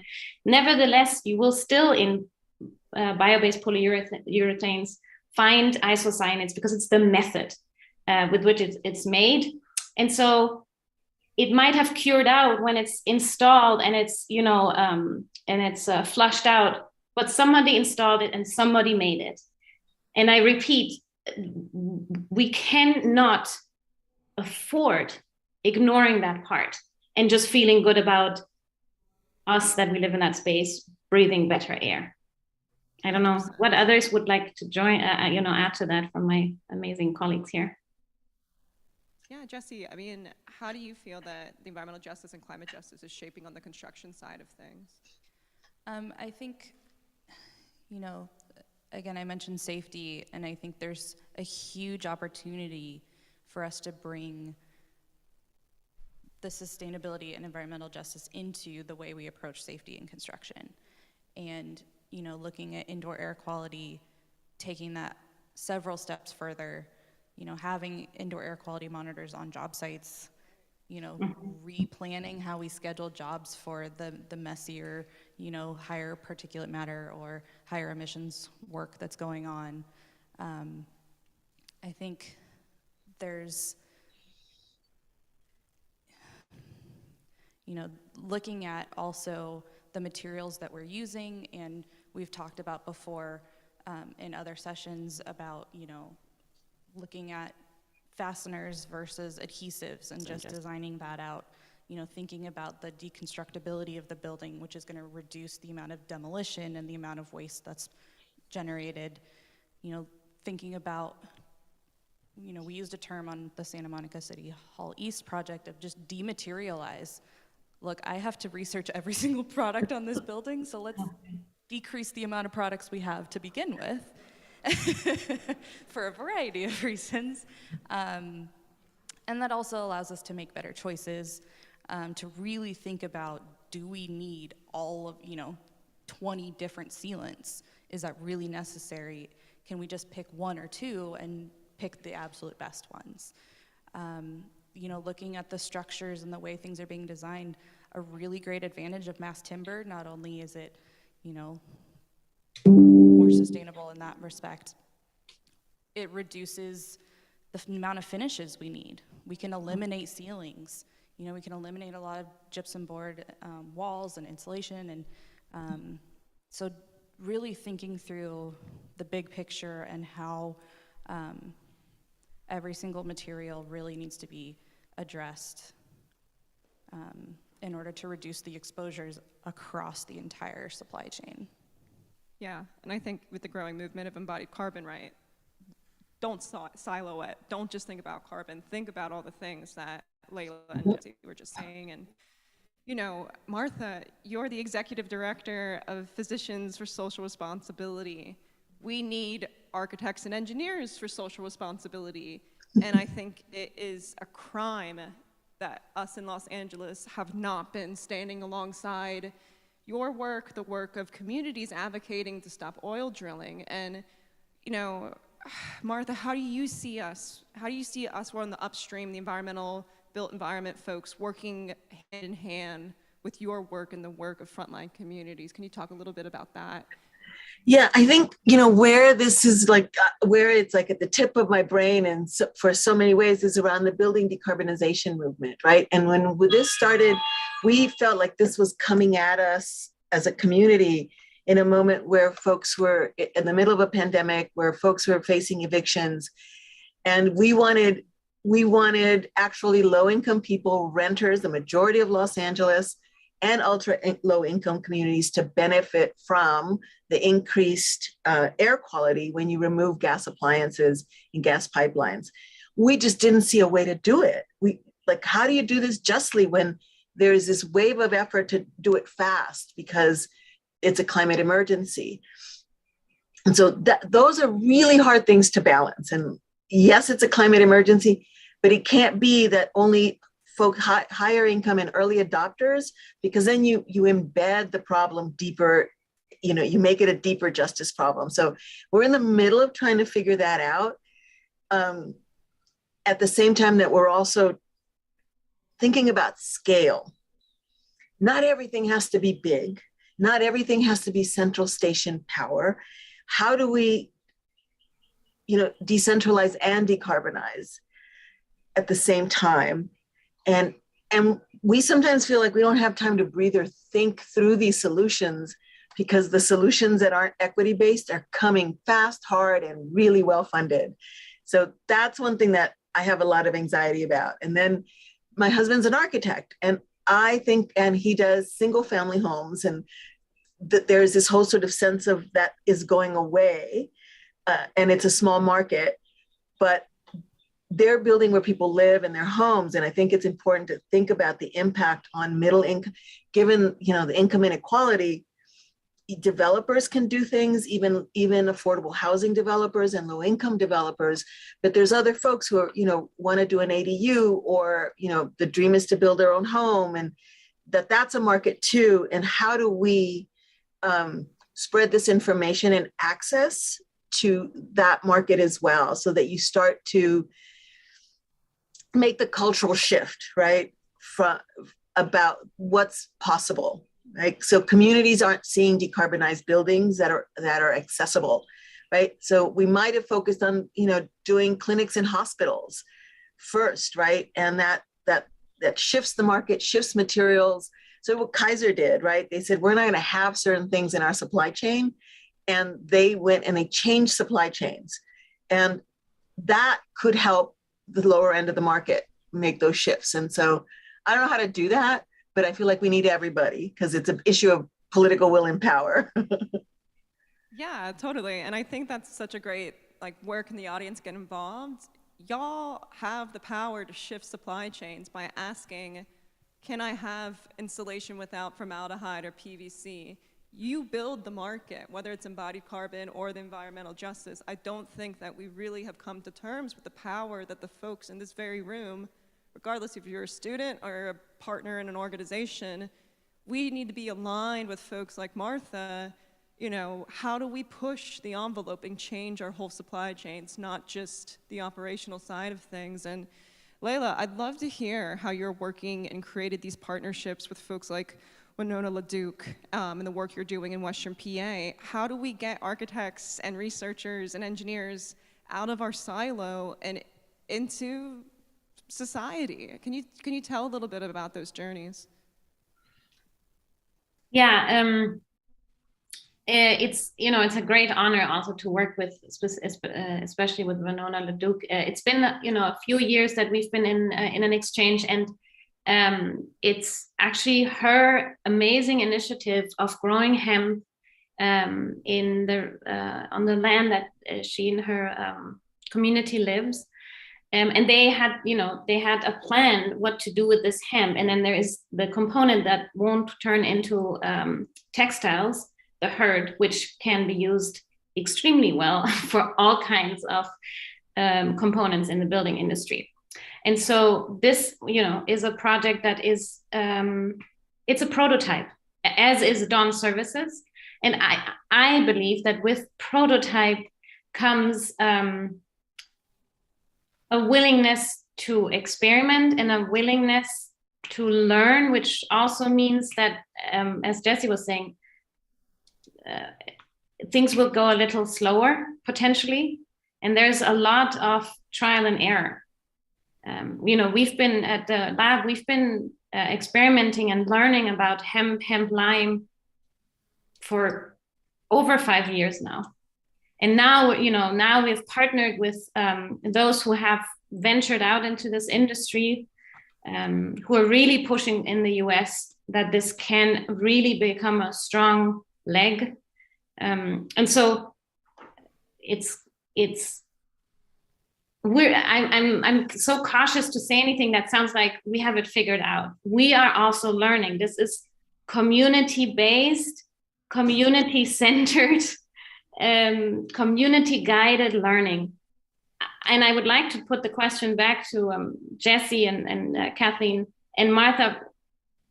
I'm not always sure that is a comfort zone for us architects and designers. And so it takes a lot of learning, I'd say. Yeah, Jesse. Yeah, I think the communication and education piece is huge, and meeting people where they're at. Yeah. As a contractor, starting conversations on our Living Building Challenge project with subcontractors of, we have to evaluate every material you use. Half the time they don't even know what they're supplying for products. Mm-hmm. And we set up a really robust workflow process, engaging everyone as early as humanly possible. I did a one-on-one onboarding with every single subcontractor and walked them through what the expectations were, what the goals were, the support that we were providing them, that they weren't alone.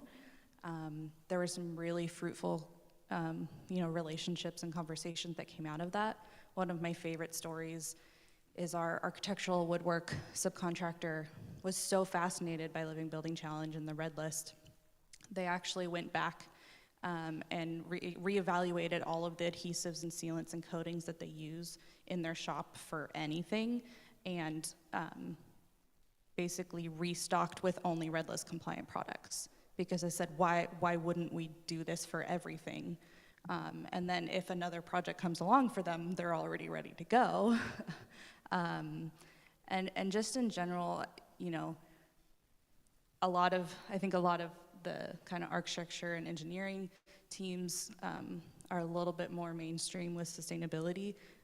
Construction is still catching up. And so, even just the environment, climate change conversations can sometimes not connect all the way, but I've found talking about health makes it personal, and I've been able to make a lot better relationships with people when you start telling them, well, if we use these products, it's better for your health. And the bottom line in construction, we always talk about our goal is to make sure everyone goes home safely to their family. Materials that we use should be part of that. Yeah, and I think that's such a great point of sometimes climate change isn't the conversation that you can have with a client or an engineer or the community. And I come from a very conservative military family. One of my brothers is actually an oil lawyer, and the other is a fireman. And they respond to the health and the environmental justice conversation because they remember how we grew up, but they don't respond to climate. But I think we have to tailor those conversations and really build a big tent. And, speaking of a big tent, Martha, the work that you've been doing with, Just Transition, in communities across Los Angeles, what can we learn from the success that you have had? What are some lessons learned that you think that we could adopt in the building industry? Okay, so you got me on a not hopeful day, because we've been working with 3 industries, metal industry, garment cleaning, and auto body shops. And sometimes I feel like, oh my God, this is gonna go really well. And then we have a setback. But what's been really interesting is we've been exploring this concept of good neighbor agreements between a facility production and what that would look like. Because, in public health, there's this whole idea that if you control a situation, you feel better about it, right? Workers, the more control they have, they actually have better heart health outcomes.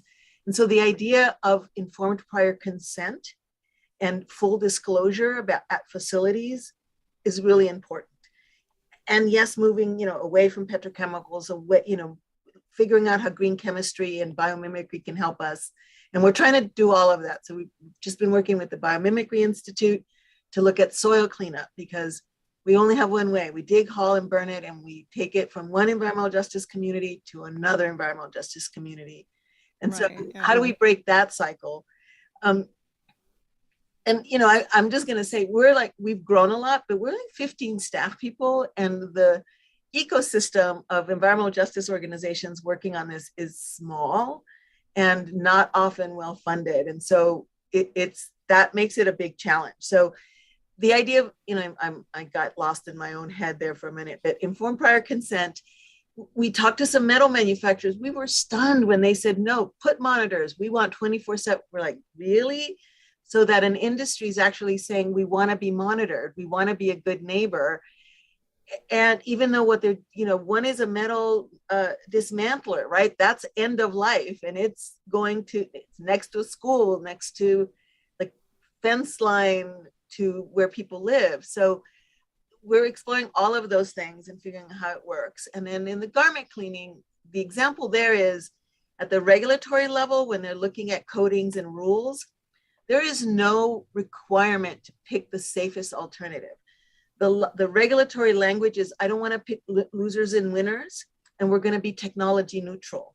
Well, technology isn't neutral, and it will have disproportionate impacts. And so we got rid of perchloroethylene, which is a really toxic chemical, carcinogen, and then we did green earth. So all of us who are going to green cleaners, we're using hydrofluorocarbon that has some toxicity.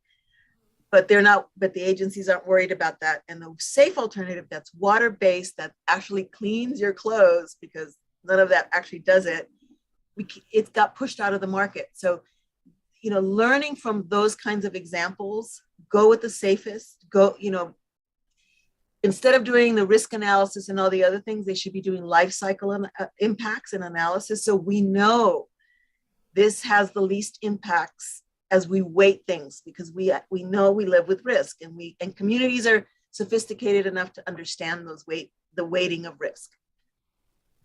Right, and I think during one of the former panels, maybe it was Jessica from DCI, was saying, like, if you don't know what the problem is and how to quantify it, you can't change it. You can't make that improvement. So I think it sounds like we're at time. Please reach out to all of our panelists. They are juggernauts on this subject. You will have the most enlightening conversations of your lives. Thank you so much for our panelists for being here. Your work is incredible. Society is so lucky to have you, and you're awesome. So thank you guys. Thank you so much. I will be reaching out. Thank you so much. Thank you so much.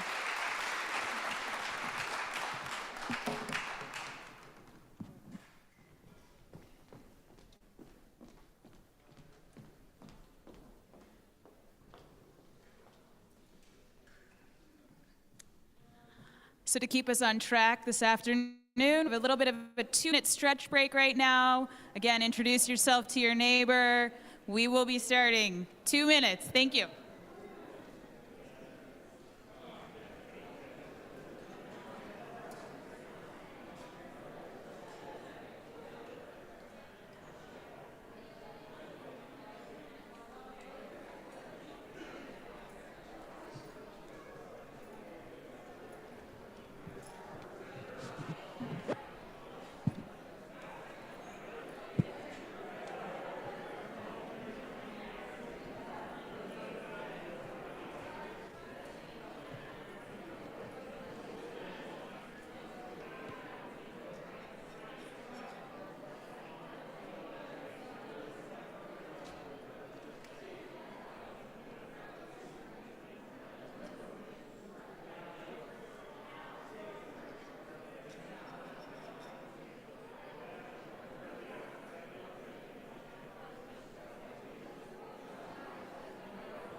Hi, everyone.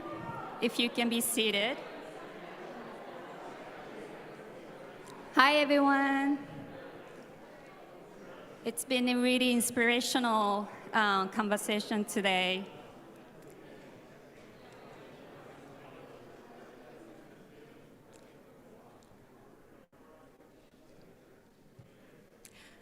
So if I may, I'd like to introduce Rosa Cheng. Rosa Cheng is a vice president at Smith Group and National Director of Justice, Equity, Diversity, Inclusion.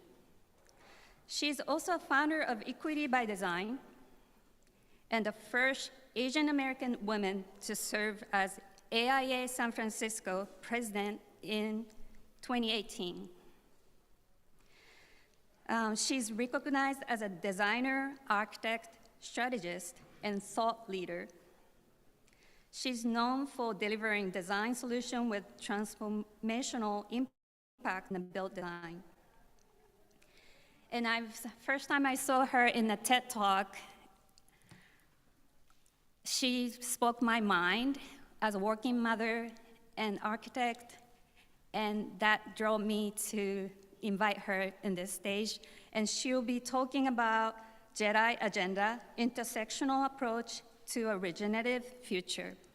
Rosa, thank you.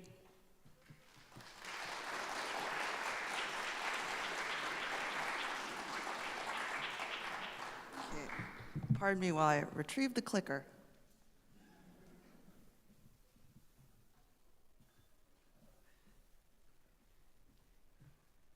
Did I go the wrong way? Went the wrong way. Okay. So I gave this talk a year ago on Earth Day at the Living Futures Conference, and a lot has changed since then, but a lot is still the same. So I think it's worth going over much of the same material again, and then hopefully, if you've heard this before, you'll learn something new because I have added some additional research. So one may ask, what is the JEDI agenda, and what does it have to do with climate change or climate crisis solutions? First of all, many of you have experienced directly this confluence of intersectional pandemics. So COVID, climate crisis, natural disasters, social injustice, everything under the sun that you can imagine being thrown at us is upon us, right? So you can't ignore. The interesting thing is I started talking about this 6 years ago, and people were kind of looking at me strangely like, well, not the pandemic part, but everything else, you know, as these challenges that we have in the world together. And scary as it is, they've come true, and with more urgency that we can't ignore them anymore. So JEDI stands for Justice, Equity, Diversity, Inclusion. A lot of people know DEI, EDI, IDE, whatever it is. We say JEDI because justice has to come first, and we can't ignore that justice has to be the first and foremost part of the equation. So in 2021, we started the JEDI Agenda series by Equity by Design, AIA San Francisco, to talk about these issues. We had a series of 4 sessions where we brought on prominent speakers, including Hop Hopkins from the Sierra Club. I'll be talking about a little bit more about what we learned from Hop in a little bit.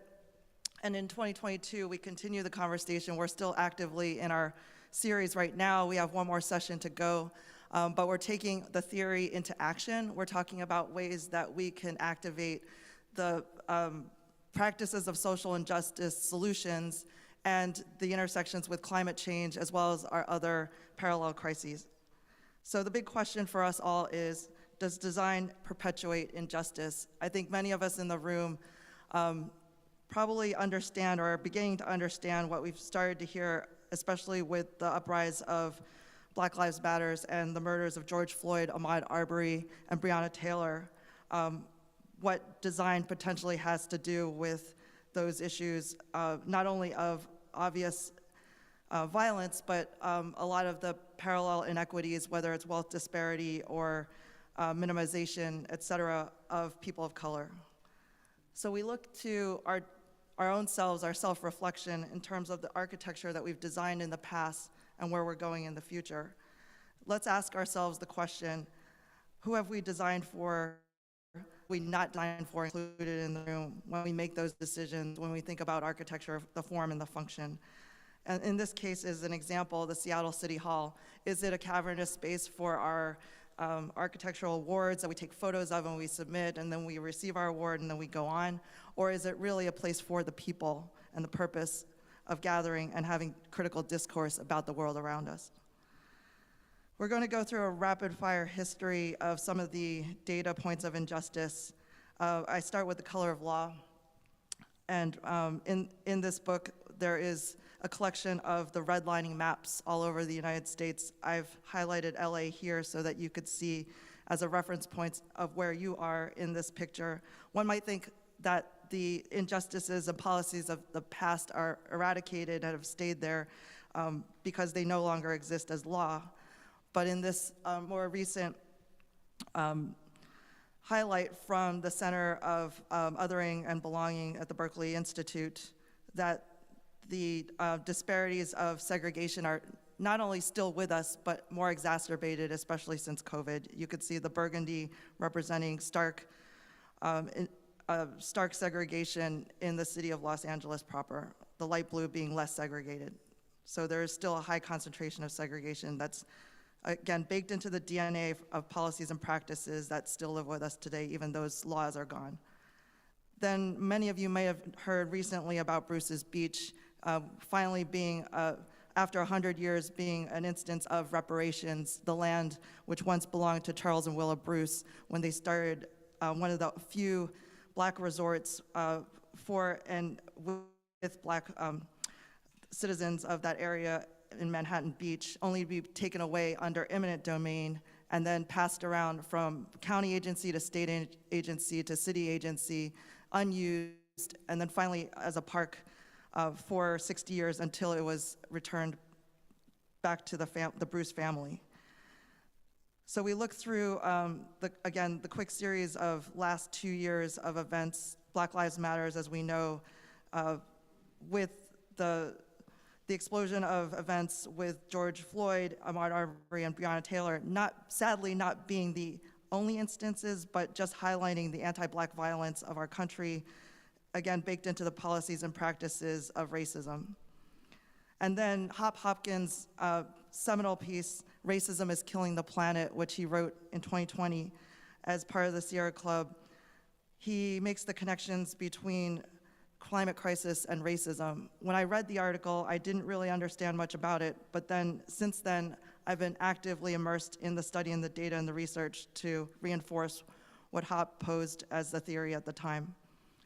So to put it simply, the connections between climate crisis are deeply tied into our attitudes towards the land, sacrificial zones, which he states we become desensitized. We think that, in order to keep certain areas pristine and pure with the national parks, et cetera, that we have license to do our dumping, or pollute our water or our air. And then that's connected deeply to this idea of disposable people, the idea that certain people don't matter and are undeserving, or are, their poverty is their own deserved situation, and therefore they deserve to live in those disposable, the disposable people live in those sacrificial zones, and that's the way it is. And then finally, deeply rooted into that is the history and the policies and practices of racism. And again, people think about racism in a certain particular way, but we're going to unpack that as well. Some of the evidence of what we see about these theories, sacrificial zones, I'm going to give two quick examples. One is the pipeline. We know that there was a lot of back and forth between the protests between the oil company and then the local indigenous tribes. And the other example being Hunters Point, where a lot of affordable housing or Section 8 housing is occupying lands that were funded by the U.S. Navy and therefore previously polluted, and a lot of toxins and unhealthy conditions are in those areas. Then we cross over into the parallel study that was by Scientific America relating to, sorry, one second. Okay. The social determinants of health on racism and combined with racism, this study shows that the neighborhoods that were once redlined, where we know that people of color are living, bear the brunt of the extreme heat island effect and the negative impacts health-wise of those effects for those neighborhoods. If we go to the next slide, we're going to see that in terms of those that produce unhealthy conditions and those that receive those unhealthy conditions, Black and Hispanic populations and communities are 56 to 63% more likely to be impacted by the PM 2.5 versus the amount of pollution that they actually produce. And related to that is the recent phenomenon of the wildfires that we've seen in the last few years becoming not only more frequent, but also more pervasive in the negative air quality that it leads to. And in this report related to the impacts of the vulnerabilities on people of color, communities of color, again, Black, Hispanic, and Native Americans are more likely, 50%, to experience the negative impacts of the air quality. And then finally, when we let COVID in most recent years, when we compound the general everyday exposure to PM 2.5, the natural wildfire issue phenomenon, and then COVID, we see a corollary, we start to make the connections between those that have to be not only essential workers in their occupations, but also breathing the air in those redlined sacrificial zones, deemed as disposable people we are conditioned to believe don't deserve those healthy environments, the clean water, or the land to live on. And then the data we can't ignore is that that impact shows in who is getting COVID, not only experience it, but severe health impacts, whether it's hospitalization or imminently death because of those conditions compacting our overall well-being.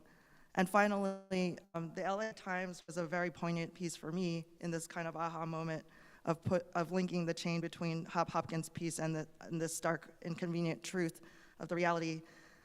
You can look at the redlining map of Los Angeles and then the COVID air quality impact map that LA Times put together, the dark black dots symbolizing the number of people who are getting COVID and severely impacted and hospitalized, and then the red and yellow and orange representing the poor air quality areas of Los Angeles proper. And that you could start to see those zones related to the red line areas on the map.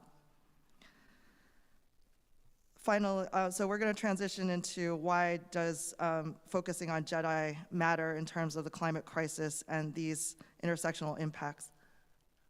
So in practice, when we think about racism, we're going to talk about racism specifically in terms of justice, equity, diversity, inclusion. This concept of racism has been polarized in terms of good and bad. Somebody had mentioned that before in a previous conversation. But we're here to kind of break it down into these systems and scales of thinking. So internalized being what we're conditioned to think over, and they're all connected. And so what we're influenced by the world around us, our thoughts, patterns, behaviors, our interpersonal racism, which is our outward behaviors, what we say inadvertently, intentionally or unintentionally, the unconscious bias coming out when we interact with people that are influenced by what we perceive.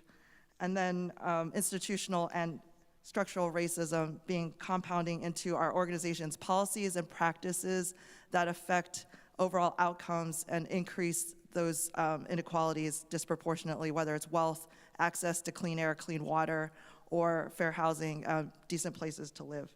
And then structural embodied also into our governing factors in government policies and practices that we've seen come out even more recently in society at large. So how do we go about solving that issue? If it's baked in all around us, if we can't avoid it, how do we start unpacking it and disrupting it and recovering from it? So in the book, How to Be an Anti-Racist by Dr. Ibram X. Kendi, he himself talks about being a racist as a Black man if he does nothing. So the aha moment for me is that racism is pervasive and all around us because it's baked into, it went from attitudes to baked in policies and practice in our laws, and even in how we plan and design. How can we think differently if we do nothing and we say, well, I'm not a racist, then you're actually perpetuating the systems that are pervasive and exist around us. In order to combat those systems that are in and around us, we need to be active and anti-racist. So he postulated that it was a daily practice like yoga or baking bread or anything that we have to do on a daily basis. We can't be complicit. We have to be active and aware of not only what we're thinking or unconsciously believing, but then how our actions or inactions are affecting or perpetuating those practices or the compounding effects that I showed before. So we know about IQ, and many people know about EQ, emotional intelligence, but ICQ, intercultural intelligence, is an emerging thought of how we can, again, build awareness and the empathy about our attitudes towards other people that are not like ourselves, but also break down the monoliths of demographics, i.e. Black, Asian, Indian, et cetera, but we're actually more complex individuals in our culture, in our lived experiences, and that we need to start thinking differently about breaking down those monoliths and treating people as individuals. So Milton Bennett came up with this continuum as a way to start thinking about the progression of changing our mindsets.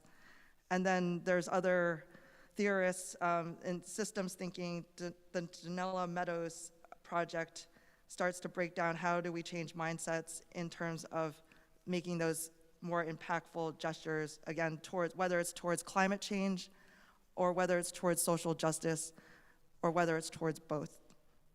And so the next series of diagrams that I'm going to show are institutions and groups that have taken those theories and actually applied them to frameworks. So the anti-racist development continuum is an open source document created by Crossroads Ministry in Chicago to kind of be able to rate ourselves where we are in terms of our progression from denial that something doesn't exist or minimizing to somebody who actively acknowledges these issues and is trying to, on a daily basis, disrupt or recreate new solutions.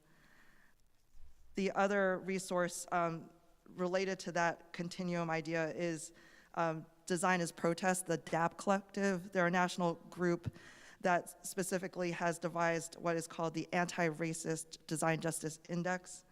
It is a comprehensive document. It's a free open source framework on their website. And we've done a lot of collaboration with them in our JEDI series that I just mentioned, where we've done active workshops in not only understanding the ways that practice, organizations, academic institutions, and governments are complicit and have not acknowledged the policies and practices that perpetuate injustice, but then taking these exercises of mapping and charting our actions versus our mindsets, and understanding if we propose a policy to change something, is it really having a bigger impact or not based on where we are on the continuum. So equality being something that people view as something that's good and ideal, and that's a step point for us, but equity, justice, and liberation are the progression of the mindset. And they're different in that equity recognizes the past histories of injustice and tries to make a Band-Aid situation like a temporary improvement. Justice is a little more active and intentional in how that we can actually disrupt it and come up with something new. And liberation, which is the ideal situation, is to completely eradicate the past systems. And again, it sounds like, oh, we'll never get there, but we have to have that kind of focal bullseye point in order to progress over time. And some people have asked, well, how does that apply to design or even climate crisis? So if we think of, I'm going to use restrooms just as an easy way for people to get their idea around the differences of mindset. So in equality, if we provide equal access to restrooms. Going beyond the binary, we would provide one single bathroom that was all gender, but then the rest of the bathrooms in the building would be binary, male, the typical male-female that we see, and nobody ever, questions that. In an equity situation, we would say, no, that's not good enough, and we would introduce multi-stall, all-gender restrooms where anybody could go into one, but we may say that, well, we did one of those all multi-stall restrooms in the whole building, and that's good enough, that's equity. If we go a little bit further in justice says that, well, no, that's not good enough to have it on one floor. We need to have an abundance of choice, and we need to have that on every floor. We need to have these all-gender multi-stall restrooms. And in liberation, everybody would be able to go to any bathroom without it being labeled and being told it was okay to go into a bathroom. You would just know its function, and you would use that restroom, whether it was multi-stall or single. So hopefully that makes sense to everyone as a way to frame how we can apply that type of mindset and action to climate change, climate solutions, decarbonization, et cetera. At Smith Group, we started to see how our organization can start to apply these JEDI practices. So we came up with this overarching umbrella of educate, cultivate, and activate to really hone in on how we can measure, not only prescribe new policies and practices, but also fix the ones that were broken in the past. And in those subsections, with educate, again, it's difficult conversations, it's bringing up things such as critical race theory that some people don't want to talk about or acknowledge, but having safe spaces and holding these conversations where nobody is judged for having the wrong answer, but we're open to the reality of acknowledging the past and the tragedies and the histories of the past that continue to plague us today. The second section is cultivate, which is this active idea of looking around in the room around us, understanding who's not in the room and who needs to be in the room for the conversation. So that requires us to have that intercultural intelligence, that understanding of other cultures, intentionally adopting promotion policies for people of color and those historically underrepresented to get to positions of leadership. And again, I'm just going to fast forward through some of these, but this is the start of the frameworks of how we would be able to not only adopt these practices, but measure them over time, and then correct them, course correct them and adjust them and measure again. One of the examples I'll show you what we first did shortly after the tragedy of George Floyd's murder. We talked about immediately eradicating policies and practices that would prevent people of color from leadership positions. So we had this post-it exercise where we intentionally called out things that we observed that were unfair and unjust, not only in the policies, but in actions of the promotion process. We immediately took charge and we proposed to the board of directors examples where we said, okay, well, why do you have to be licensed to actually be a principal or an associate in a company? And through more discussion of the why and the fears, et cetera, we were able to take that particular criteria off as a requirement for a leadership position because they could be qualified in bringing in new work or some other essential skill that we needed, but they just don't have their license. And so even though that was heavily debated, what we saw was that in the class of that year that was promoted, that there was a sea change of people that felt open to apply for the positions, but also in the vetting process, that there was this undoing of intentional biases that were called out so that we could have not only a diverse set of new associates, but that people understood it and there was a transparent policy of how and a process of how they were promoted. I'm going to shift to projects now really quickly. A couple of projects that embody climate crisis, addressing the climate crisis and social justice. So affordable housing was brought up today, as well as the sustainability and intentional regenerative design thinking in those projects. A project that we're working on right now, which is going through the grant funding process and if approved through TIRCIP, which is California funding for transportation system. This project called the Earth Center is in Eureka, and it will not only address affordable housing, so student housing, workforce housing, an intermodal transit center, which will have hydrogen fuel cell buses, but also car share, bicycles, basically every mode of transit that somebody would want to take would be at this center. But on top of that, there was an intentional thinking of the people that would be living here and what resources they would need to be successful. So we did an intersectional persona exercise where we tried to represent diverse lived experiences of young single parents or transfer graduate students who didn't have a car, or those who might be neurodiverse or have physical or mental challenges. And then we wrote that into the prospectus of the grant program. So the solution, which includes these infographics, pose different scenarios of how somebody would go about a day in the life of this project. And what we research as being the walkability, not only the walkability factor in and around this project, it's taking over an existing parking lot, but what was missing as critical resources for those intersectional personas. So for the working single parent, a daycare on the ground floor was added. For those with need for access to medication, mental health, neurodiversity, et cetera, a pharmacy was also positioned in the building. And to complement that, there is a bike shop as well as some retail to support this idea of the town square or the plaza that was intentionally created in the center of this development. So again, nobody thought maybe 5 years ago that you could mix all these things together, but with that urgency of, if we want to save the planet, we have to start caring about the people first in the planet, and we have to have purpose for what we're doing. So the 3 Ps, people, planet, purpose, I think combined was the resultant of how this project came to be a reality, because the people in the room believed that it needed to exist. Finally, I'm going to shift to students. We talked about the next gen being Gen Z, and the rest of us as well needing to be a critical part of the solutions that we need very quickly to change and reverse where we are with the trouble that we're in.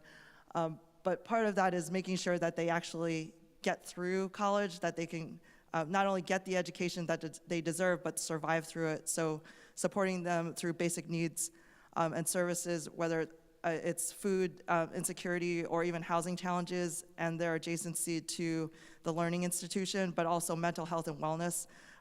We're doing a lot of research with the 8 dimensions of wellness. So it's a holistic look at student success and what we're calling persistence. And in that process is what we've raised as nothing about us without us. So co-creation, bringing the students actually into the design process, and holistically looking at not just the aesthetic outcomes of the spaces, but do they have a message or a subtle message of you don't belong here, exclusivity. And even with that, when we looked at all the really cool CLT projects, I loved each and every one of them, but in the back of my mind, I'm thinking, who gets to be in these spaces, who is deserving, who is welcome to be here? And sadly, most of the population, the disposable people, will probably never get access to those cool projects that we just saw earlier today. So how do we reverse that? In the institutions, we're building academic buildings that are intentionally made for students and created with students. So student clubs are involved actively in all our higher education projects. They come and brainstorm with us. They tell us what's missing. Oftentimes, it's if they're super commuters, they're commuting more than 1.5 hours to get to an institution because they can't afford to live nearby, or they're living in their van or whatever. They have no place to study or to concentrate or to make those essential connections with mentors and their peers that say, don't quit, keep going. So in this project, that's an all-electric science and engineering building at SF State. So sustainability is paramount to the project, but this idea of student persistence and success is integrated. So everything is, it's not just one thing that's important, it's all those things that are important. And on each level of that building, not only is there educational spaces that invoke curiosity and creativity about climate change, about solutions in engineering that would help solve climate change, but also this idea of, so LEED is part of the building itself and they could be proud of it, but in every floor there is a place for students to land because they asked for it. They can hang out anywhere, in the building, but primarily the center core of the building says out loud, you belong here, and your success is our success. And so in that program, there's also a student success center, front and center in the lobby, not off to the side, not an afterthought. But again, it's that hangout space, it's that critical space where students of any background can come and be legitimized in learning science and engineering. And that's reinforced with the academic program. The dean especially is in support of underrepresented students coming into STEM and being experts with their local lived experience of the challenges, whether it's clean water, clean air, or polluted land, that they're coming into the program and they're helping to solve for that. So this is the heart of the building. You could see here that the colored spaces in the middle, that hinge point, is the student success, student persistence space on every single floor of the building.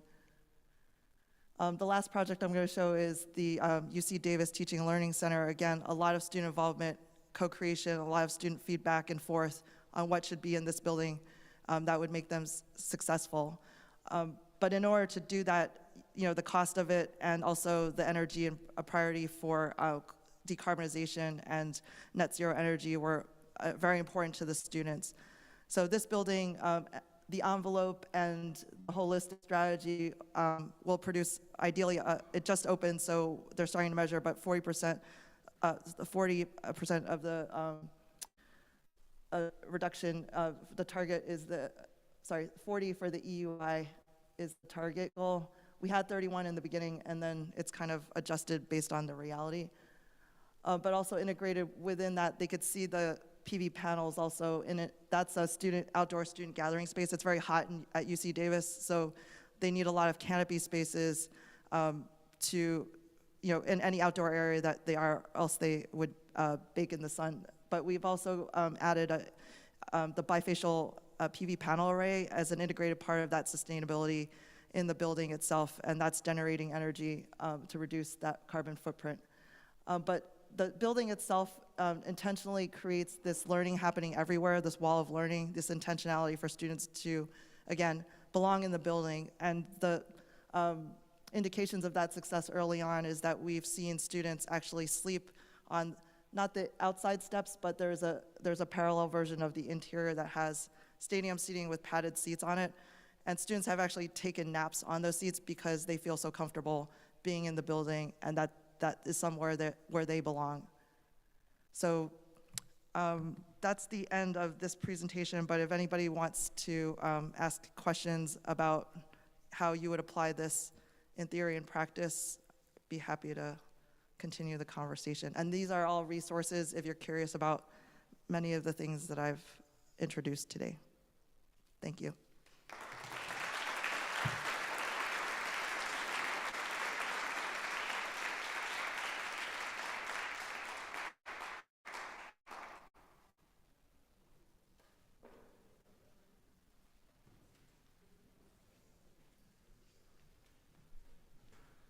Good afternoon, everybody. My name is Brendan Bailey. I'm a project architect with Torty Gallis and Partners. I'm also a proud member of the AIA Los Angeles Committee on the Environment. And it is my pleasure to introduce the next presentation and series of panelists. So the next presentation will be entitled From Integrated Policy to Experimental Design, Notes on the Future of the American Home and Community. And it'll be presented by Lynn von Koch-Liebert and Peter Zusman. Lynn von Koch-Liebert is the Executive Director of the California Strategic Growth Council. Lynn has held a variety of executive level roles in public and private sectors, working both nationally and internationally to effectuate change. She has an expertise in organizational management, strategic planning, business development, and project management. She has worked across a variety of sectors, including affordable housing, homelessness, international development, logistics, infrastructure, resiliency, and emergency planning. Peter Zusman, AIA, is founding principal of the Brooklyn-based multidisciplinary practice Bureau V Architecture. The studio is dedicated to culturally responsive and inclusive design, with work ranging from arts and cultural institutions to multifamily projects to performances, installations, and events. Peter has taught at the architecture at Syracuse University, University of Pennsylvania, and Columbia University. Please welcome to the stage Peter and Lynn.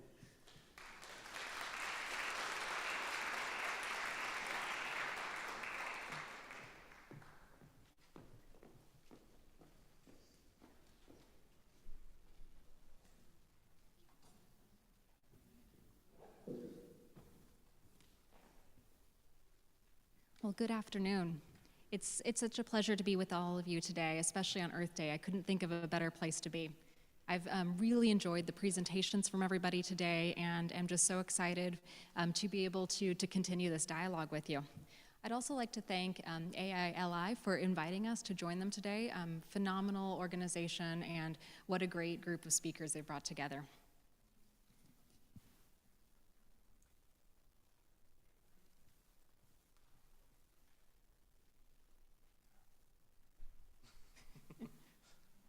Would you like to go first? Yeah, sure. Okay. Okay, we'll switch. So I'm Peter. We thought the order was reversed, but no matter. I also would like to thank Brendan and the AIA chapter for inviting us. So I'm going to talk about a project that we worked on in Brooklyn, New York, and kind of talk a little bit about what I feel design's role as a cultural tool to really start to think about the problems that I think this entire panel and day has really been focusing on. So Mini Living invited us to collaborate on an, hold on, let me see, here we go. Mini Living invited us to collaborate on an urban cabin, which was to bring the logic of the kind of small space efficiencies of Mini Cooper, literally, the car company, into the domestic realm. The project was part of a series of installations that were actually installed as mostly ephemeral projects around the world to sort of raise attention to the idea. And our iteration was to steer the design that's coming from Mini Living into a very New York-specific prototype, a dwelling unit for an installation display that happened at ADO, which was a space in Greenpoint, Brooklyn. Also, I believe Karina Sebastian is here tonight, or this afternoon, and she was actually one of the main designers working on the Mini Living side, so her work is absolutely on the screen as well. So this project happened in 2017. So we're about not quite a year into the Trump administration, which set, I think, a very specific context for this project for us. New York City's identity, its historical successes, its diversity of creativity, its phenomenal culinary experiences, are all very much made possible through its position as a locus of immigration in this city, or in this country. I think it's a multi-century story of strife, pain, displacement, but also of dreams, hope, invention, and new ideas. As we were considering the design of this project, New York City was to us a really important place to help to try to, at least in some small part, be part of the resistance against the real xenophobic rise that was happening in America at the time. And while we're thinking again about this tiny prototype dwelling house installation that was going to happen in Brooklyn just for a few months, we were, like probably most of America, feverishly reading the news, watching the tragedy unfold thousands of miles from us, here at the border between Guatemala and Mexico, where families fleeing violence, fighting for survival, were not only met with a continental-sized journey, but with multiple stages of struggles and rejections. Alongside this context of migration and xenophobia, we were also actually thinking about humor, something that I often feel is really lacking in design and in architecture. For decades, a city named Wunsiedel, which is a small town in eastern Bavaria near the Czech border, has been the home to an annual neo-Nazi march to visit the grave of one of Hitler's henchmen. It's been happening for years and years and years, and it's really been a scourge on the city. So in 2011, the city went so far as to exhume the body of this neo-Nazi and take him outside of the city to try to prevent these parades, but it didn't work. Then in 2014, a group of residents banded together and created what they called the Right Against the Right campaign, which essentially turned their march into a fundraising race. So you can see here they painted a start line at the beginning of the march and a finish line over here on the left. And they invited all the townspeople to come sponsor a Nazi. So while they sort of raced to the finish line, they were raising money to actually fight some of these xenophobic issues. At the end of the race, they actually threw rainbow-colored confetti all over the Nazis, and it actually stopped this parade. So the sort of the power of humor really as a force, I think, is a really important thing that we were thinking through, which spread very quickly. This is just a few years later. This is actually in Sweden, if I recall, another protest against a xenophobic right-wing protest. And of course, this using humor as a tool like this politically is something that has been around for a very long time in Western culture.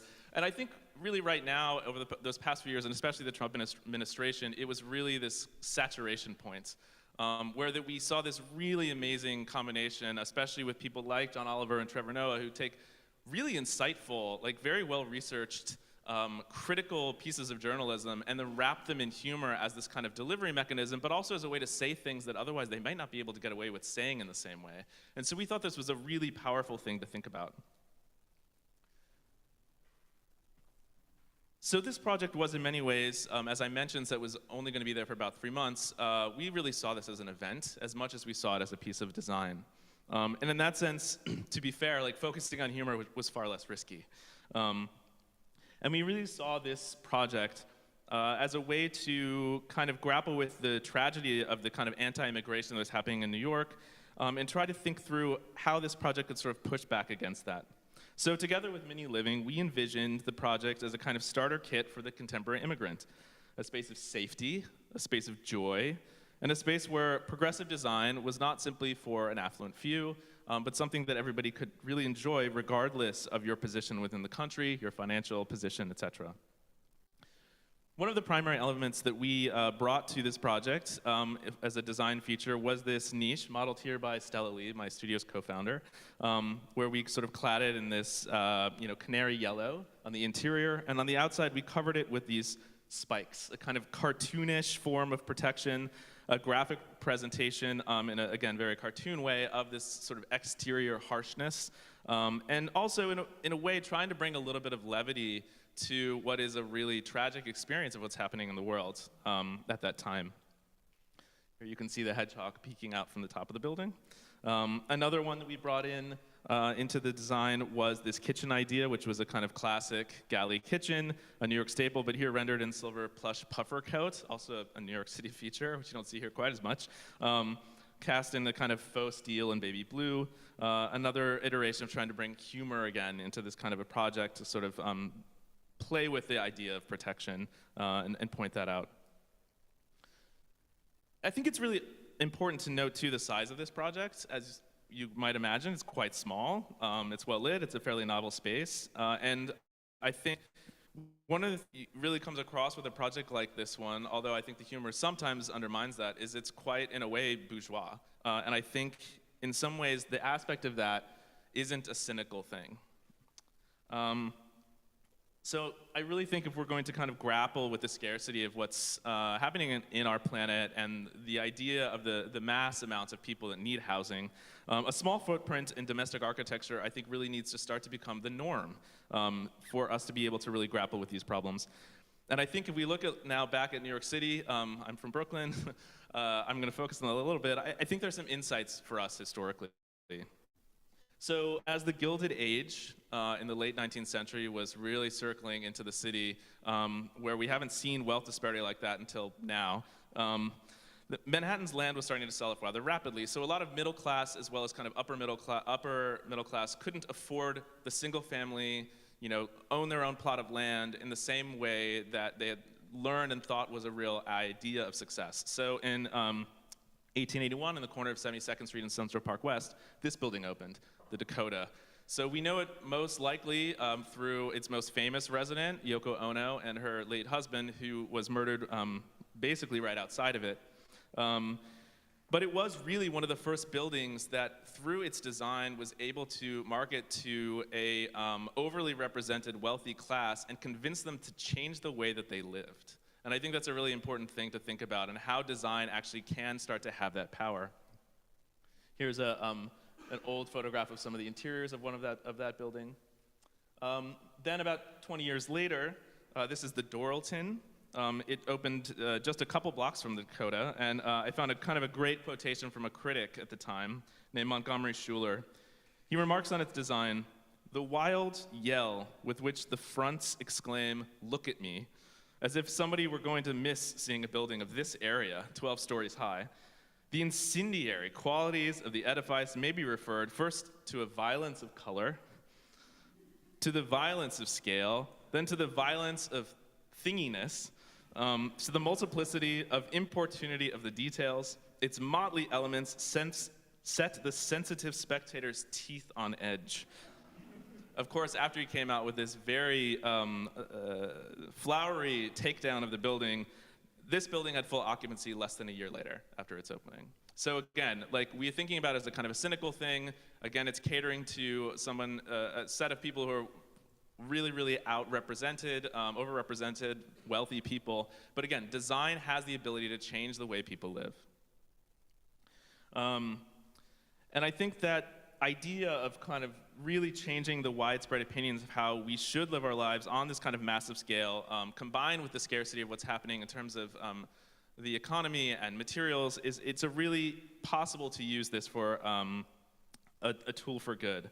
So I think but our Gilded Age, I think, is very different than that of the 19th century. And so I think there's a number of things that for small footprint living to really take off, we need to start thinking about and reframing. And I think one of those is a real fundamental shift about the way we see, especially in America, property, ownership, and investment. We've made shifts that are large like this, I think, in the past, like we've shown before, like this single plot of land that now held many wealthy families. So we need to rethink the American dream and its kind of mythology, a story I think that's forced onto us from our forefathers. I mean, we think about now, especially with Black Lives Matter, the tragedy of someone like Thomas Jefferson, a slave owner, but also another tragedy of his was he was a land surveyor. So he spent, as part of his job, divvying up native-owned lands so they could be sold off to other people. So this kind of idea of land ownership is a cultural problem that's really built into this country that I think we need to really start to reconsider, which again was rekindled with the mostly white GI Bill, of course, after World War II, which was really about, again, trying to get that single family home on its own property of land to a lot of white Americans. Being a Brooklyn resident, having lived through our collective trauma over the past couple years in a very, I would say, micro unit, another really big aspect and important thing to think through is what does a shared amenity mean for someone living in small footprints? And I can very personally vouch for you the importance of the park system that I came very much to rely on, even in the dead of winter in Brooklyn. And here, my friend Sam Biederman, standing outside of McCarran Park, which is a local park to both he and I.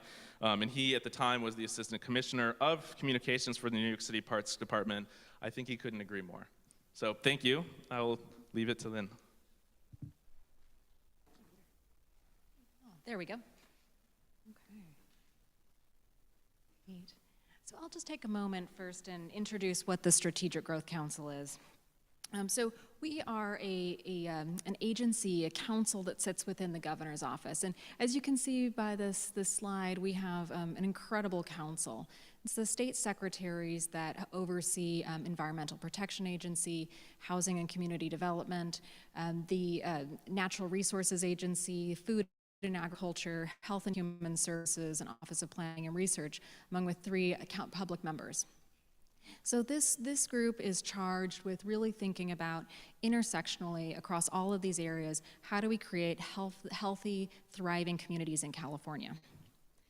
Now, the organization that I run reports to this council, and we work at that nexus point, trying to think about interagency policies, trying to think about how we can blend the missions of the agencies that we represent to be able to come up with solutions.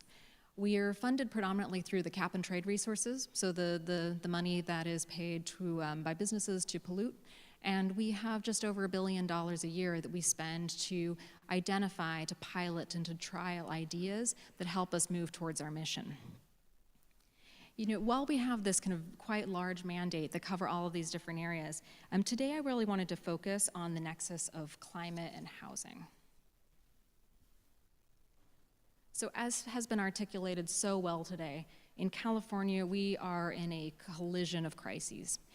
We have a housing shortage that is unlike anything anybody has seen before in California. And this burden is borne most disproportionately by those who are lowest income.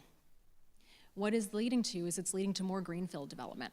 We're having more housing that's being built in areas that has been working lands or natural lands. And we have commuters who are now driving hundreds of miles over and over every week to be able to get from the places they live to the places they work, where their kids go to school and the services they need. And all of that car reliance and transportation is having a very heavy impact on vehicles mile traveled and our ability to meet our greenhouse gas goals. We're also seeing the impact of climate change. So the housing stock is not exempt from this at all. The extreme heat that communities are feeling, the natural disasters that are impacting our housing stock, and the inability to even get insurance in many households is compounding all around the state. We're also seeing an increase in climate migration. I think this is best articulated by really thinking about what happened in the city of Paradise. So with the wildfires that tragically burned down the city of Paradise, we lost 8,200 houses. And that led towards tens of thousands of people having to find new places to live and going to, for instance, the neighboring city of Chico to be able to find shelter. Of course, as we all know, and it's been very articulated by speakers earlier today as well, this climate change is having a disparate impact on communities that are in the worst position to be able to bear that as well. So I think what our council really tries to do is we try to think about, as we have this collision of challenges and crises, how do we think about the solutions in a way that are outside of the silos? How do we think about creating solutions that are really community-centered and find solutions that are going to work best for the folks that we are working with to be able to support? Now, I think one of the things that's really exciting for us as an administration is that in this January's budget, Governor Newsom made a really radical new statement that hadn't really been publicly stated by the administration before. And he said that housing can be a climate solution, and tasked my agency to really start thinking through that. So there are many ways to think about housing as a climate solution. And over today, we've seen many examples of what that can look like. And so today I wanted to focus on where we build and what we build. Very exciting, in January, the governor proposed $1 billion to this new idea about accelerating houses in places where we're going to have a reduced impact on our climate. So this was described as downtown-oriented areas that bring people closer to their daily destinations. So thinking about building housing in places where people drive less, where they're closer to jobs, where they're closer to services, where they're closer to friends, where they're going to be positioned to have a more livable, thriving life because their housing is located where they need to be. This is just a really great place-based solution that thankfully we have some models that we've been building at the Strategic Growth Council that really test and articulate how this can be happening. So we have 2 programs within my organization that have been working on this type of model for a number of years. The first one is the Affordable Housing Sustainable Communities Program. And we saw that in slides earlier from Tim, where he was showing these great examples of how housing can be developed for low-income tenants that include incredible things like solar and reduced energy costs, decarbonized building structures. But then also that include, importantly, connection to transit, making it possible for people to live in areas where they don't have to have a car, where they're close to a bus stop, where they're able to build where the building includes infrastructure that connects you to active transportation routes, so that we can imagine a world where people can bike, where they can walk, where they can take public transit, and live in healthy, comfortable, affordable housing in those areas. The other program that we have is the Transformative Climate Communities Program. And this is an incredible program that's now going into its 4th round of funding, where we provide catalytic grants to local community-based organizations and groups that have been impacted the most by climate change. We provide grants of between $35 million to $70 million, where all of the projects are community-centered, community-driven, community-designed, and then lead towards increasing resiliency and meeting greenhouse gas goals in their communities. So the key finding that we have from eight rounds of the Affordable Housing Sustainable Communities Program and 3 rounds of TCC is that it works. These projects make sense. By integrating these solutions, looking at the challenges holistically and integrating them to find solutions, we're able to do both at once. We're both able to tackle our climate challenges and build affordable housing in places where people need it most.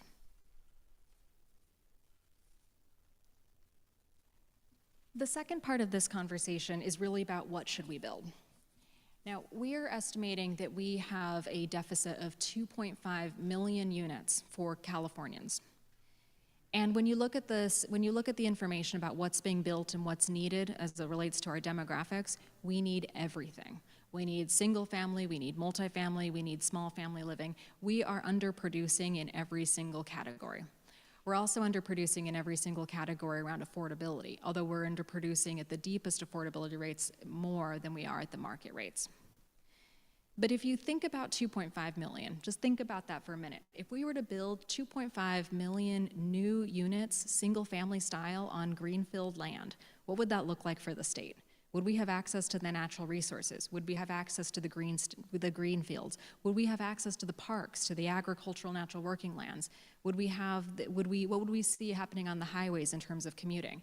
It just won't work if it's 2.5 single family homes.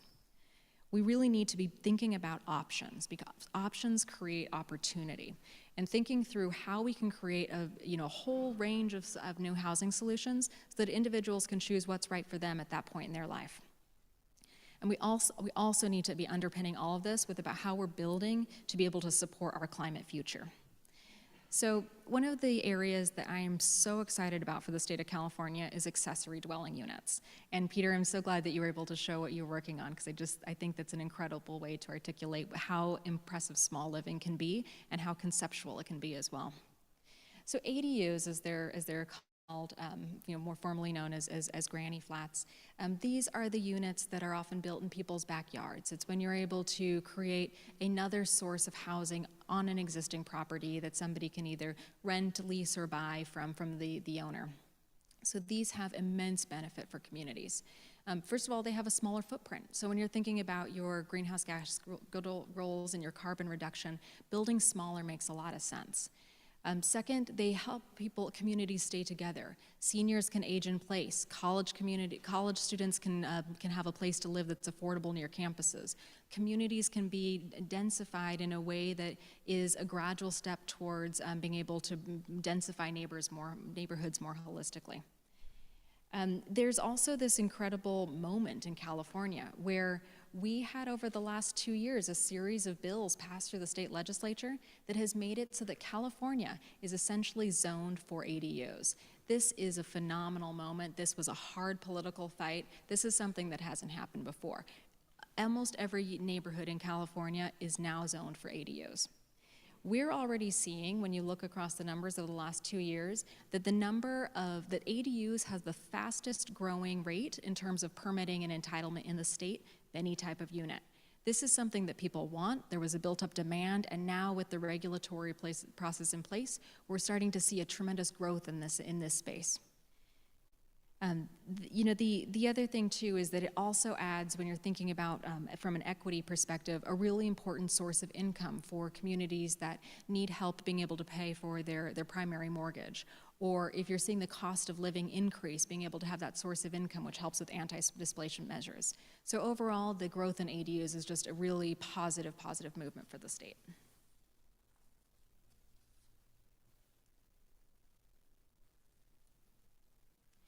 So summing up my points, the thing that I really would hope to leave with this group today is just the importance of multi-benefit solutions.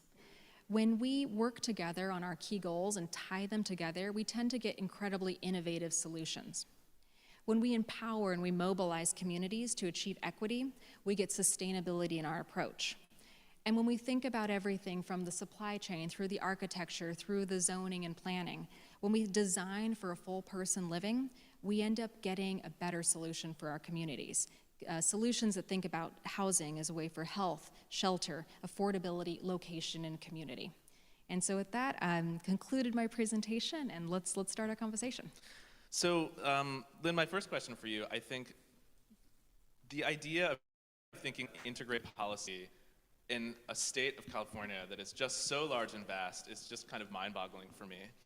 But at the same time, I really feel like there've been some incredible successes here, and since we were focusing on, again, this tiny little footprint, but thinking about international policy, I'm curious what you think international policy could really gain from the insights of what's happening in California in terms of its regional integrated planning that you've been working on.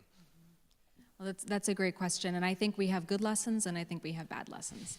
So I think the lesson that we want to help people get ahead of is the need to be building to meet your needs and to not let those numbers slip, because once you get into a deficit of demand versus supply, costs go up, challenges increase, people tighten in and are less willing to work together. So really making sure that you're building what your population needs is an important lesson that I'm hoping we can be communicating to others who haven't reached our housing shortage situation that we're in. I think in terms of positive examples that we can be exporting, I think California is just really creative and innovative. And when you look across all of the work that has been presented today, and we're thinking about one, kind of this commitment to climate goals, and kind of the continual pressure and focus that we've put on all of our businesses, our developers, architects, everybody to come together and think about how we can be creating a greener California when we're doing our development, I think that's a really important lesson as well. And Peter, you gave a great presentation where you were showing these examples of how people have morphed through these roles of understanding what the concept of home looks like. And as we are thinking about how do you embrace micro-living, what are some techniques or skills that you would recommend that we carry forward to help people embrace the concept of micro-living personally? I think one of the main things is creating a sense that even though it's small, that it has a kind of feeling of home and safety. And so there's a way that you need to be able to make people feel that it's identified as their own. And so I think like making sure that people can really own the space and really occupy it and make it, something that they can really be proud of and understand is fundamentally theirs, even if it may be something that is temporary for them to live in. I think another really big piece of this is the vast amounts of other ideas and things that we need that are much more about shared ownership, much more about public amenity, and all of those aspects that you then are not building into your one little property, but you're now trying to think through pooling resources, sharing massive open spaces, and really thinking through what are all of those spaces and how can we make them happen, which I think is fundamentally needs to be a city idea, a regional idea. Like those types of problems are not going to be solved on the individual property of land, which I think is why we really need to fundamentally rethink our addiction to property ownership in the same way that we have. And I think another piece of that is really this question of kind of, even to expand further, America's social safety net, right? I've heard this articulated really well by Jerusalem Demsis, she's a journalist with Vox, where one of the things she was describing about like why NIMBYism is such a problem here is that the entire concept of American longevity is not built off of a social safety net, it's built off of you owning a piece of property. Mm-hmm. So the idea that then all of these people don't want this in my backyard, it seems so cynical, and like it's mostly white people saying they don't want this, people of other ethnicities moving in or people of lower income, and it's wrong, they shouldn't be doing that, but at the same time, there is a little sympathy for them because like if their property value for some reason gets lowered, they've just lost their, their nest egg. And so we're built and really systematized in this country about ways that property ownership is the only way for things to happen in so many levels. So there's a lot there just to support this tiny little idea of a house. I think a kind of somewhat related question. Now that we've all kind of gone through this COVID experience and are still going through it, I think we're really seeing cities fundamentally change and already have changed. So for instance, in New York City, the real commercial high-rises in Midtown and downtown, a lot of people are not returning there. And so we think through, this is the Zoom class, they're moving out of the cities. But no, there's all these other industries, small businesses, food shops, coffee shops, places to get lunch that are now collapsing as well. And so there's a lot of change there. But one thing we're also noticing is even with that Zoom class, people still want to be in cities because there's a density, there's a proximity to culture. So I'm curious, in your experience, when thinking about a really integrated kind of regional concept of planning, how does culture play a part of that? It's a great question and great observation about kind of what brings people together. And it's very interesting because when we do these processes with affordable housing, or when we think about regional planning, or when we think about kind of how do you set state policies, the more localized you go, the more nuance you get in the answer. And I think that sounds very straightforward, but I think the process doesn't always set us up for that finding. A lot of times we do think at the regional level or the state level, and even at the city level, which is sometimes also doesn't get you down to the point of why do people want to live in the places they want to live? What are the things that are important? What are the things that make people feel safe, that make them people feel at home? And a lot of times it does come down to culture. It comes down to history. It comes around to a sense of safety and belonging. And one of the things that I really enjoy about the work that I do is that our programs, while they're state-level programs, are really structured to be community-centered, where our teams are working very closely with the beneficiaries of the projects to be able to really design what the outcome of the program is going to look like. And I will not tell you how many times it includes things like childcare, an arts center, access to recreation, access to music, the connection with the food industry. All of these things are the elements that make people really feel like they're at home. And if you begin to lose that, then your sense of belonging is harder to reach. And so I think that always finding those ways to be able to make sure that plans, that programs, that regional policies are all person-centric is really important to that sense of culture. And if I can take you back to the question around green space, I just love that photo that you showed of your friend in the park. I agree. I think we need to be thinking about cities and design and building in a way that really incorporates green space. And if I can opine for just a second, last week I was in Watts visiting the Jordan Downs project, which is, for those in LA, it's historically it's been historically a low-income housing section of town for quite a long time, and now it's going through a full redevelopment where it's transitioning from kind of these two-story block-style housing to taller towers that make way for parks. So you're going to have this transformational area where now you have 1,500 units of affordable housing surrounded by park space. And it is easy to see when you see the renderings what a difference this is going to make in people's lives. But what it takes is the willingness to have height.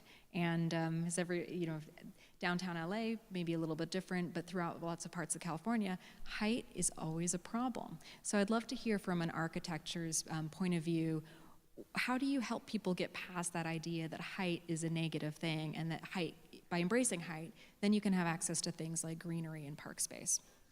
I think that's the fundamental question. When we think about this NIMBYism issue, it's all about, this is going to bring so many other things that I don't want here, but what about what it's going to bring that you do want? And I think that is a perfect example of it. I'm a huge fan of, wildly diverse sets of building forms near each other. So when you do have that tower, you then can have that opportunity to actually relocate all those lower building forms into this larger one, actually add more housing, then give that kind of amenity back. And it's those types of the solutions that I think are really important. From an architecture side, I think there's also a little bit of PTSD from the sort of heroic modernism of the tower in a park. I think we've really sort of the trauma of Pruitt-Igoe in terms of design industry, and really seeing how these types of systems in many ways failed to come up with the heroicism of what really needed to happen. But there are exceptions to that. Like in New York City, the public housing sector have lots of towers in a park, and they are full all the time, and there are waiting lists to get into these buildings. It has failed in other ways. They're not being maintained. There's budgetary issues and lots of other things that are happening that need to be fixed. But that juxtaposition of those two things is actually a really important thing, I think, for the sustainability of density. I mean, the first time I ever went to Hong Kong, it was such a phenomenal experience to walk down and see these tiny little, sliver buildings rising 70 feet in the air right next to this giant park. And so part of that, I think, is really done because of the geography of that, but it's just such an amazing juxtaposition that I think we need to really, really lean into and think through how all of these massive multifamily buildings can be a thing for good, because they're accompanied with all these other amenities that are actually potentially improve your property value.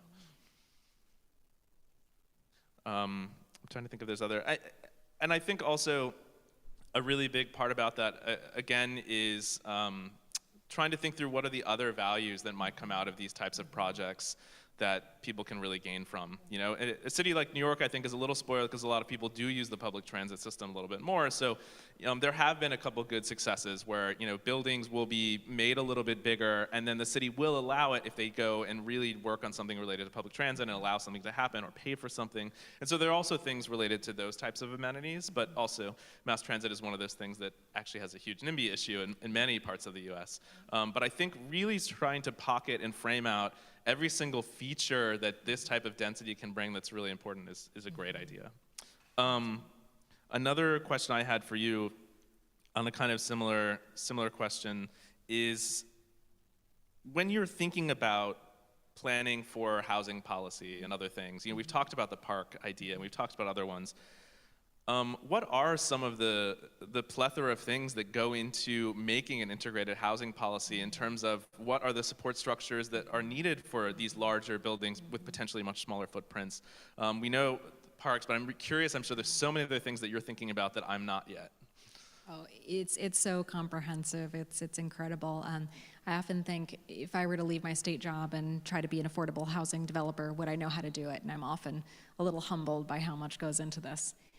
So when you build successful affordable housing, it often comes with service components as well. So really thinking about how do you create the social structure that is going to help people be able to thrive in this environment. So particularly if you're doing a service-enriched program that is working to support somebody who's experienced homelessness or who is living with a disability or who is a veteran who may have additional needs as well, really thinking about that services side is an important part of the housing component.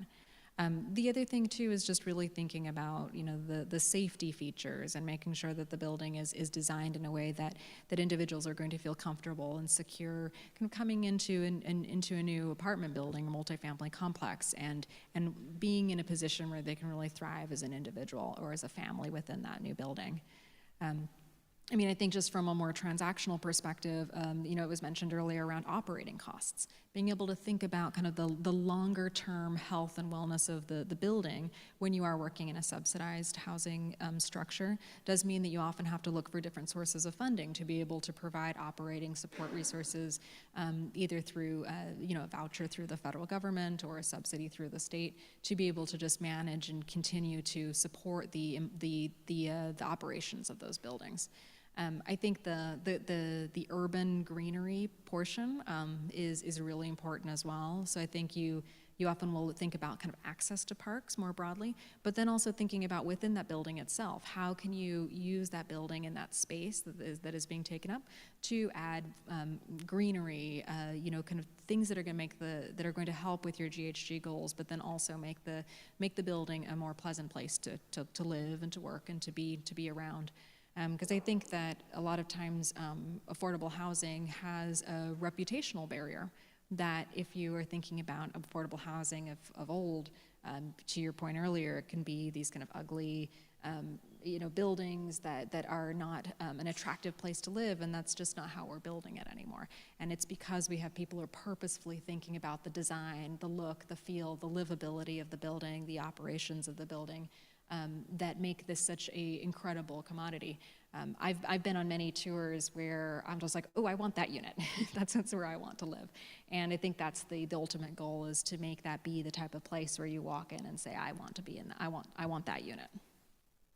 And Peter, you mentioned concepts of shared ownership, and you know, of course we can't let you get away without explaining that a little bit more, and maybe about drawing on some examples that you think maybe this is working, something that we could be learning from in our country. Sure, I think there's a couple examples. I mean, number one are the ones that already work on some levels, right? So like in New York City and other places, a co-op is simply a very simple concept of, you know, these aren't individual condoed units. We all collectively own this building. We have to think through how to make and, you know, usher in this property and this resource for the future. And that alone is a form of that. I mean, it comes not without its strife, but I think there's models already that we're working with that I think can be retooled in much different ways. You know, we've talked a little bit in the green room about the concept also of like land trusts and how that can really potentially be part of this, although that also has its limitations in terms of funding and other things. I think from a design perspective, One of the things that I would love architects to do more is look outside of the immediate context. You know, if you look at places like I don't know how to exactly say it, I think it's Tolau, or these like structures that are built mostly in rural southern China by one particular community, and they're multi-story, sometimes house up to 800 people that are built in rural areas. And they're these really phenomenal structures that are actually quite environmentally sound for the age of some of these technologies. But I think if we really start to look outside of the things that we see every day and go through and think through, like, what does the wealth of the cultural history of this world have to offer us as designers, I think there's solutions that are there that we just haven't found yet. And really sort of digging into those types of things and getting outside of the only Western context, I think, is also a really good way of trying to find solutions to these problems. Yeah, that's great. And I was just given the 2-minute notice, so maybe I can pivot us a little bit. And because we have this incredible expertise in front of us, why don't we talk a little bit more about what we see that architects can be doing to be able to move along the issues that we've discussed today. I'll start. I really think it's important to be educators. To really be able to communicate to elected officials, to policymakers, the importance of kind of design elements, the importance of thinking about all of the different materials and supply chain and components that have been discussed today, helping really explain how that process works, so that when folks are thinking, they're in the policy role and they're thinking about rules and regulations, they're understanding the whole process that you all go through, so that we can find ways to streamline, and we can find ways to be more inclusive in our programs for these design elements, for these environmental considerations that are going to be able to make our buildings greener and more livable. I would absolutely lean into the question of education. I think, when we think about building and designing sustainable structures, that is a moral imperative. But there's this other side to it too that I think is equally as much of a moral imperative, which is it's our job to convince people to live differently than they are now. And I think design is fundamentally a way to do that. And we have to think through about the concepts about not simply, dreaming up the future, but being able to explain to someone why this future is better than the one that you're living in right now. And that is why, I think many of us in this room got into architecture, to really think about how to exist how to make new forms of existing that don't exist now. And so I think really, really leaning into that concept of education, not only designing it, but being able to explain that, being able to convince someone. I think in that sense, at least for me, architecture is so much of a performance. You have to really, really explain these things. And I think that's the part to me that I think is the number one thing we as designers could do. There's a lot of skills that we have to mesh together, and if we can pull that off, we could make huge strides, I think, in the topics that we're focusing on today. Well, Peter, we're getting the hook, so it's been wonderful to speak with you. Thank you so much for the conversation. Likewise. Thank you.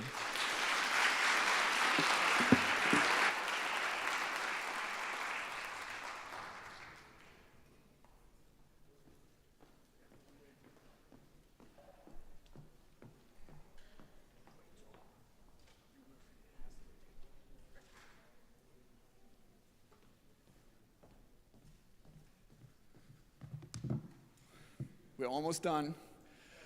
So again, my name is Fabian Kramkus. I'm serving on the committee as well, and it's now my distinct pleasure to introduce Michael Lehrer, FAIA. He's a former president. Michael Lehrer is the founder of Lehrer Architects in his native Silver Lake district of Los Angeles.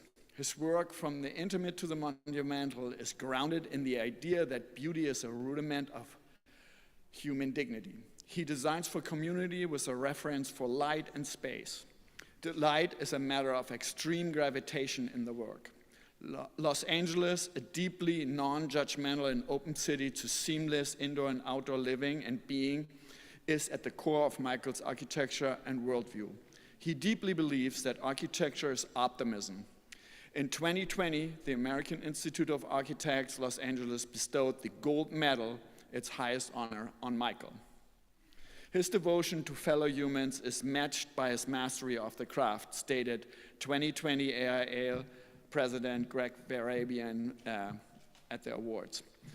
He is an architect fully engaged in architecture as a means to contribute to society as a whole. Lehrer Architects LA has won over 150 major design and sustainability awards, including 50 design awards from the national, state, and local chapters of the American Institute of Architects. Educated at Berkeley and Harvard, Michael is a chairman emeritus at Harvard Graduate School of Design Alumni Council and is past president of Homeless Healthcare Los Angeles. He is the past president of AILA, where he founded its annual ongoing legislative day, now in its 23rd year, which has fundamentally changed the nature of the profession in Los Angeles. He also initiated the AIA-LA push to make great streets, a central initiative in our city.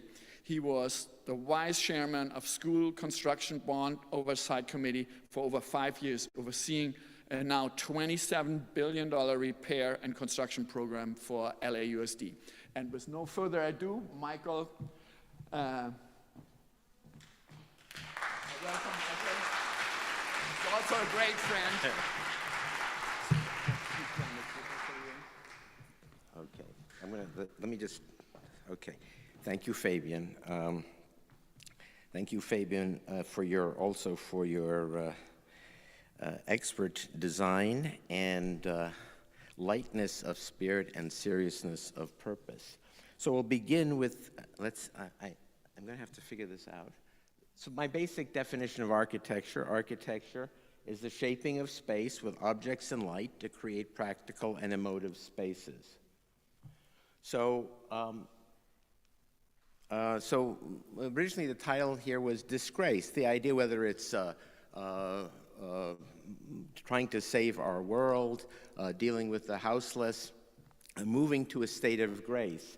But more recently, I've realized that for me, it's this simple. Architecture is optimism. And delight, one of the three Vitruvian virtues, firmness, commodity, and delight, is a matter of extreme gravitas, a very serious and important part of what we do as architects. So today I'm going to talk through these three rubrics, ethos, design, and engagement. So 52 years ago today was the first Earth Day. I was in 12th grade at John Marshall High School, student body vice president, and I created and founded a recycling center there. So the good news was that it was successful in that a lot of people bought the recycled trash. The bad news was that it was an extreme mess, and I had no idea how to control it, so I don't know whether it lasted a long time or not, but it was good. I'm a native of Los Angeles. I live and work in the neighborhood I was born in.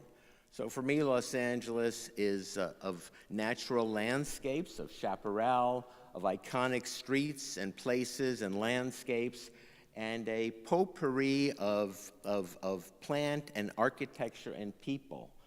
And I think ours is a Seussian city, and I think Dr. Seuss, a Southern Californian, really springs from our people and our landscape. I think that if you look, this is on Sunset Boulevard, one of my favorite city views. I don't know if this is an acquired taste, but I think it's beautiful. And if you take out some of the more unusual things, like our palm trees, or take a nondescript place with palm trees, it's exotic, it's Los Angeles, and beautiful. But if you take it away, what you're left with is someplace else, and it ain't Los Angeles. So our city, our centerpiece is our most gracious climate. The climate allows us to reinvent ourselves and our culture daily, add water, everything grows, people and plants. And I think really our only shared attribute is that we're all different.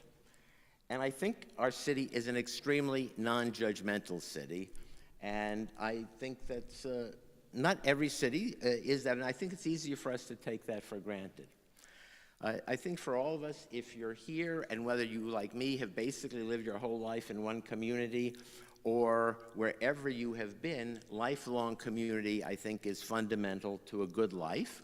I think as architects and designers, lifelong leadership as designer and as citizen. I think what we bring to the table has value to society, and lifelong engagement. When you, by being involved, especially if you want to make things happen and get things built, that you need to be engaged. So beauty and love are transcendent qualities that capture the mind's eye and soul and transform lives and culture. There's love of community, love of the people, of the land, of nature, love of the grace of place and space, and love of making places that aggressively make people happy. So for architects, loving community, I think, is among the most fundamental and basic loves that we can have. And I think our job and our work is to make communities of desire, to make places that make you, places that you want to be, that make you happy to be, and that that places of desire. So the first place of desire for making our own studio in Silver Lake. I bought the building 17 years ago. The LA Weekly had been there. I bought it from a sex toy manufacturer. So the vibes were different. They're good now. They were different vibes then. But our main community is a community of makers. But we host symposia, concerts, mariachis, and weddings. And all of those are part of what makes community. Also, we've designed the studio for my wife's studio, Mia Lehrer's studio, Studio MLA. It's across the river. It's in a big factory building, and we put a building within the building where the landscape architects work. But from the studio, there's the outside indoor space, which is the community space, which in this case, the Design for Dignity conference many years ago was in that space, while the landscape architects were working in their place. So in dealing with housing and sustainability, I want to mention what I think is a profound, the profound conundrum of infrastructure, and that is that the more effective it is, the more invisible it is. And it's hard to build stewardship for something and to care about something that you can't see. So beauty and infrastructure, I believe, and this is our role, must be an inseparable unity to change the culture. Two projects I'll show briefly in terms of some of our sustainable and infrastructural work relate to water, and clearly water is life, no water, no life. So a project which is permit ready, we hope it to be in construction within a year, is on the LA River on the east side, just south of Colorado, the Los Angeles Glendale water treatment plant. And this project on the river will be seen by millions of people a week from the freeway. And it aggressively embraces the LA River, and you can see it from the freeway and say, oh, the LA River is important, and taking our wastewater and turning it into recycled water and tertiary recycled water is an important thing and something to celebrate. A project that we designed, it was completed 16 years ago with Mark Ganji. FAIA are the Water and Life Museums, Diamond Valley Lake Museums in Hemet, an outcome of building Diamond Valley Lake, which is the largest man-made water storage lake in North America, a 6-month emergency supply of water for Southern California. At the time, it was the first LEED Platinum museums in the world. We had a 550 kilowatt photovoltaic installation on the roof, and the idea that the building was working hard to do what it had to do, and that its sustainable creds would be a secondary read, not the first one of just creating a nice place. And so growing up in the Hollywood Hills, in 1957, my parents put sliding doors next to our family room. So I grew up with the sliding doors open all day, and indoor-outdoor living was fundamental to me, and it remains in our architecture. This is a school building at Milken School. We blew open the walls so you have indoor-outdoor classrooms.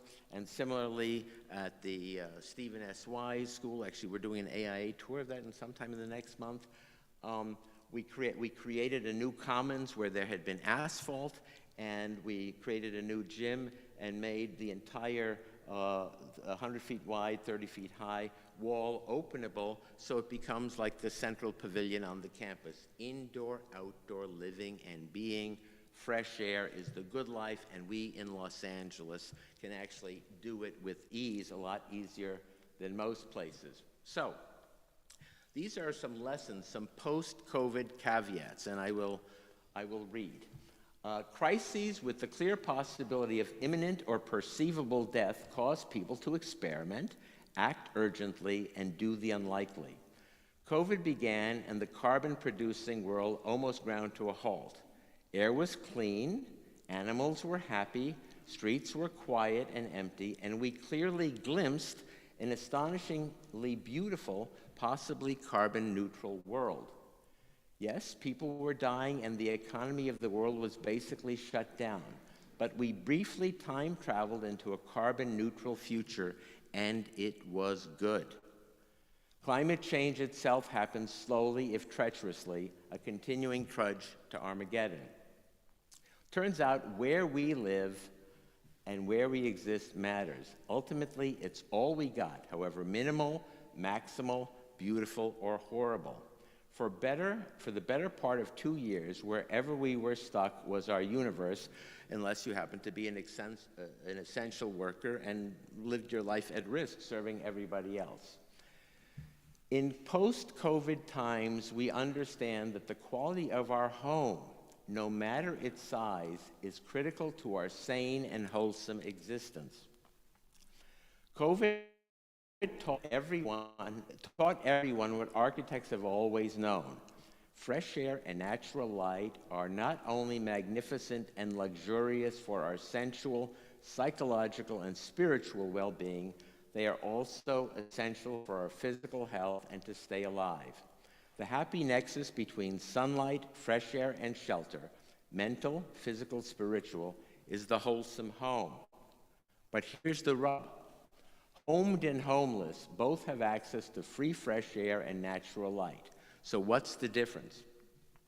Architecture's role is to harness, control, and celebrate the sunlight and its shadow and its energy. When homed, it can be celebrated. When unhoused, it destroys people embodying their loss of agency and autonomy and dignity. So home. If we start with the ideal of the primal hut, this is for everybody, whether you're at the bottom of the social ladder or the top. Shelter as safety, identity, state of mind, importance, prestige, accommodation, memory and prophecy, aspiration, sanctum, autonomy, and agency. And again, this is for at every level, not just the top, every human being. And harm reduction. And as most of you know, harm reduction is the idea of meeting people where they are at with no judgment and respecting them and helping them be their best selves. And then lived experience, a term with a lot of currency, that there are things that you can only know if you have that lived experience and have to be engaged, if not central to the conversation. So now I'll trace what I would call the continuum of housing. So we start with the untended to homeless on the street.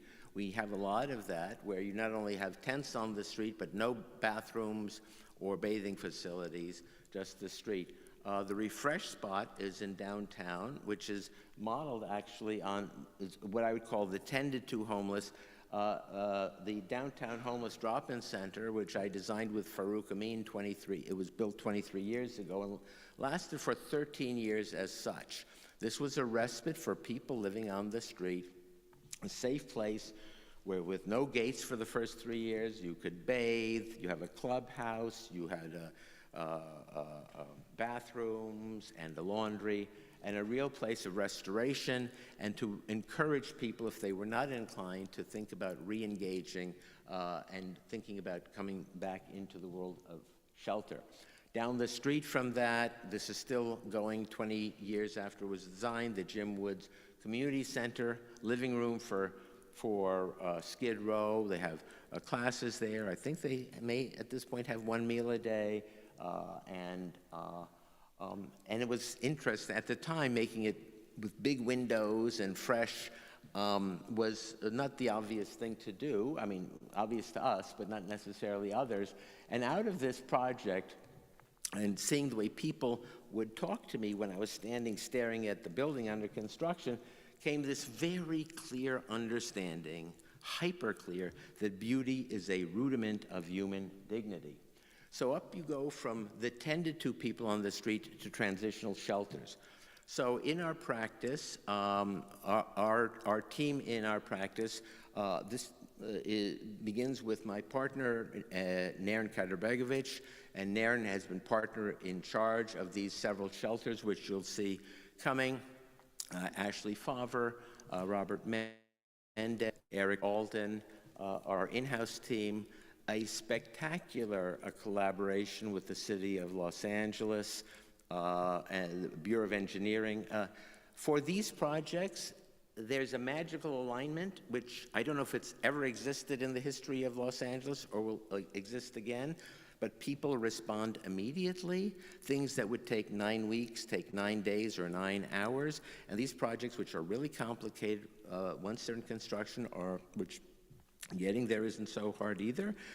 It's hard, but fast, between 2 months and 3 months. And then also in the city, Maria Quinones and Eric Villanueva, and also a very deft next level builder, Ford Construction.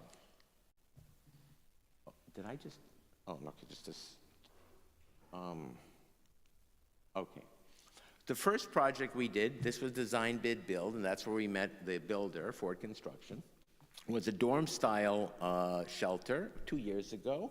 So you can see those are building components brought in from Riverside, and the work was to, create a coherent campus and sense of place, and also beginning to use our own take on how you make a place of delight and take building components like these trailer things, which are not inherently beautiful, and make them a little nice and maybe even a little beautiful. Then from there, we've done 5 of these transitional shelters. These are tiny homes villages over the past year and a half. The first one we did was Chandler Village in North Hollywood on an interesting shape, but a really crummy piece of land to build on. And this was the first project in Los Angeles. So with this project, we actually tested what would it mean to build for this typology to actually come into being in Los Angeles. These projects have been widely published all around the world, and I don't think there's any particular downside to that. It's nice, but it's important with the idea that capturing the imagination of the public on projects like this is really important. There are 3 audiences that I think need to be addressed most fundamentally when you do projects like this. One are the people on the street who are being served, and these tiny homes, we'll look closely at one in a second. The second are the neighborhoods into which you put these projects. The least they need to be is benign, and at best they should be seen as enhancing the neighborhood, and that this typology begins to look familiar in what we would call as complete neighborhoods that house our sisters and brothers who used to be on the street, as well as people who are well-homed. So the units are 8 foot by 8 foot by 8 foot. They assemble, they're pallet shelters. They're designed and come from pallet shelter in Washington State. They have nailed the sweet spot between permanence and impermanence. They are not the most expensive part of these projects. These cost about $8,000 a piece. They have electricity, so they have heating and air conditioning, operable windows, and maybe as important as anything is lockable doors. When you've been on the street, having a lockable door is a profound transformation in your own sense of agency. And they have, they're like little monopoly homes, right? They have The second project we did was 2 miles away, also on the 170 freeway in Laurel Canyon. At the time, the biggest project in California, Alexandria Village. Same ideas. So, yeah, it would be good to have these homes sitting on a piece of asphalt, probably better than being on a tent on the street. But creating places of desire, communities of desire that actually make you happy to be there and you feel like someplace has been made special for you is not trivial. It's, I think, fundamental. Our third project was Alvarado Village in Echo Park, a square site right in Alvarado. And the green rectangle there was, you know, a way to say, well, there's got to be a center there. So we shaped our stairs to deal with the topography and used color to create, again, a sense of a there. One of the very exciting things about these projects, and I would actually say it's probably a pretty exciting thing about being an architect, is that we actually have to do abstract, formal, painterly thinking about light and reflection and color. We have the opportunity to do that once we've solved all the other problems. And with each project, there's less money to spend on paint because we compete against others for these jobs. So if someone's $10 cheaper than us, they'll get the job. But you know, and also a modicum of experimentation into how to achieve a new. Oh. So this project is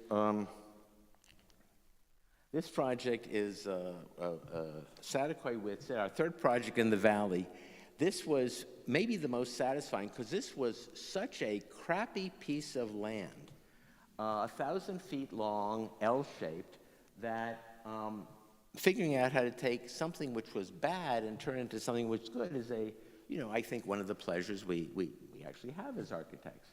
And it was the space that was really just the space between the freeway and the warehouses and the dead end of that boulevard.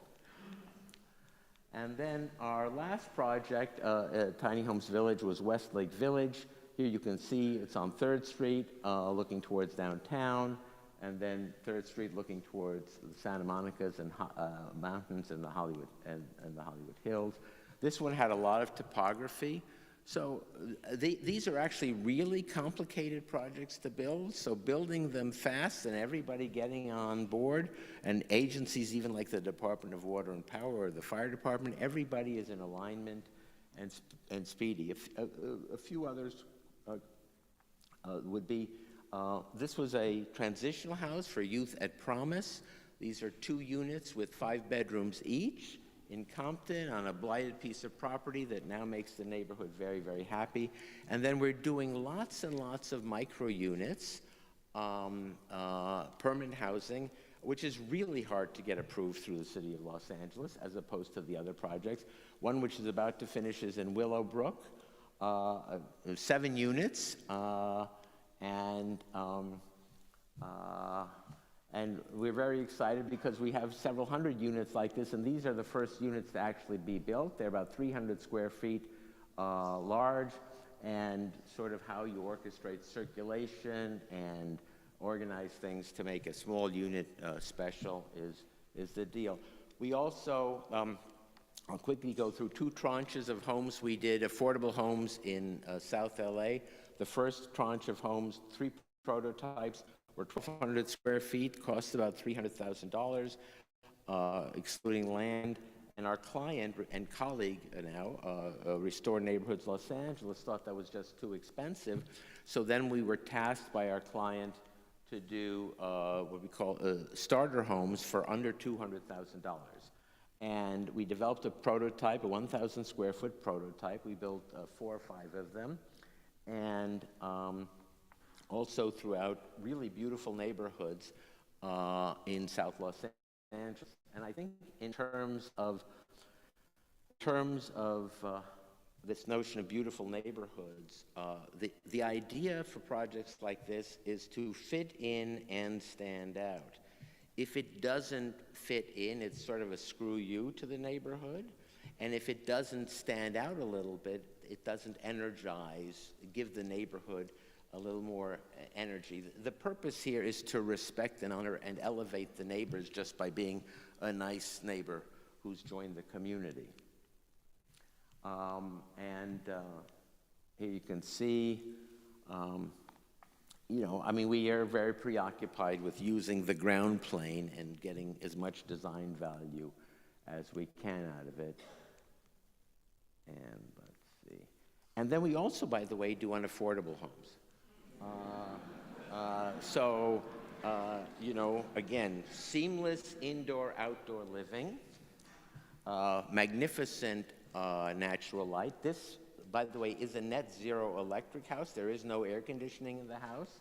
The roofs are covered with photovoltaics.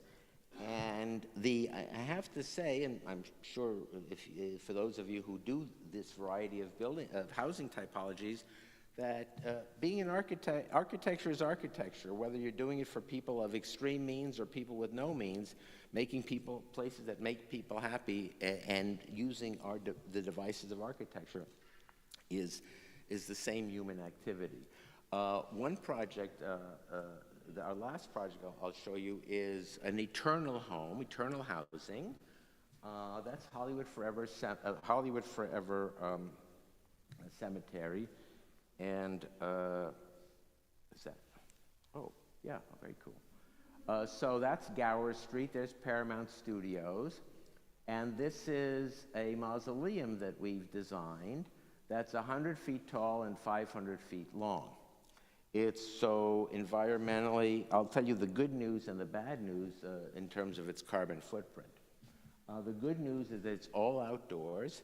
Our idea was this, and this is in construction, by the way, right now, that it's all outdoors, that it's a topographical landscape, riffing on and inspired by, oh, I'm sorry, thank you.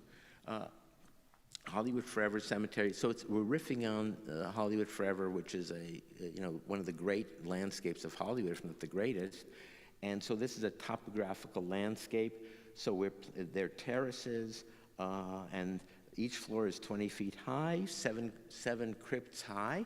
And this is will be a permanent home. And this is some way between housing and parking. This is the permanent home for 25,000 currently living but future dead people. And it's on axis with the Hollywood sign. So finally, infrastructure and housing always take much, much, much longer than the public imagination can fathom or endure. Most people, normal people can think, maybe remember two weeks back and maybe think 2 weeks ahead. We as architects exist in the future present. By the time the subway is built, no one gives a shit about it because for 7 years, all they know is that there's been disruption. And that's our fate to do that. So you need long-term projects. We need these long-term projects, but we also need, as architects and as human beings, devices for immediate gratification. How do you improve the street? What are things you can do in weeks or months as opposed to years so that you engage the public imagination and support? Also, as architects, this is not about being oblivious to how shitty life is and how fucked up human nature is. Always was and always will be. But good news actually matters, and what we do is say, wow, there's a lot of chaos here. We're imagining, and we're going to find some beauty and order and the best possible future for this. So good news actually matters, and stories matter. Community is a self-fulfilling prophecy. If someone tells you a place is fancy, it becomes fancier. If someone tells you a place is bad, it becomes better. The extremely psychological nature of the city affects the way we value and devalue our communities. So, tenacity matters. Stick around community for a while, and because seeing cities change is like watching hair grow. And let's all hang in there. Thank you very much. Thank you for your patience for me and for all day.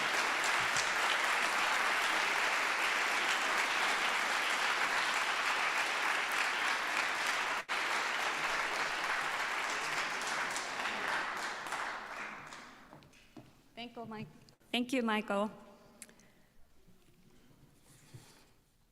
So we almost end. Well, thank you all for attending the 1.5 degree Celsius Symposium on Climate Change. We are so happy to have this conference in person. And let's review the last 2 years. We went through quite a stressful time. We were isolated in our own space, and we felt alone. We felt alone, hopeless, and overwhelmed. We longed for human connection, touch, and hugs. So we should acknowledge that we are all here together in this zipper hole and are connected by a cause. There's a different kind of energy when you are with a large group of people trying to reach the same goal.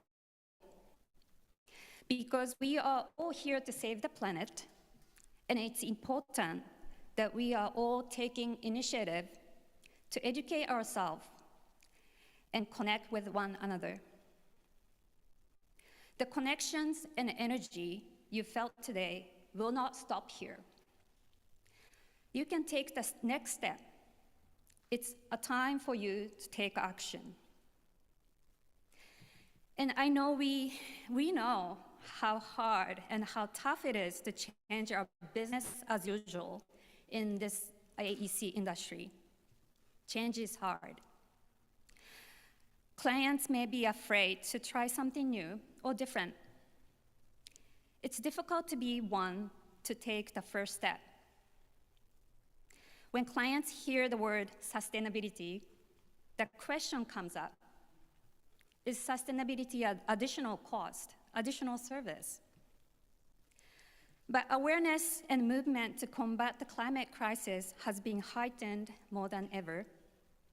We have witnessed the presenters and speakers share their inspiration and knowledge. We already have the technology, skills, and tools to reduce the carbon emissions from building materials. We also have brilliant minds, kindness, and willingness to go extra mile. So you, as an architect, can provide design and problem-solving services to every person and community. I like to see hands. How many of you felt inspired to take an action and make the difference for your project? Hopefully see. Maybe you can take a look at your neighbor. Hopefully you see many raise hand. So let's take action. And if you feel lost and don't know where to begin, join the local chapters of AIA committees. Quote, JEDI, or Women in Architecture. We are all here actually in this conference too, so talk to them. Join Carbon Leadership Forum, USGBC, or any other organizations. If you feel discouraged because building codes do not enforce a stricter measure, join the advocacy group such as AIA Climate Action Committee.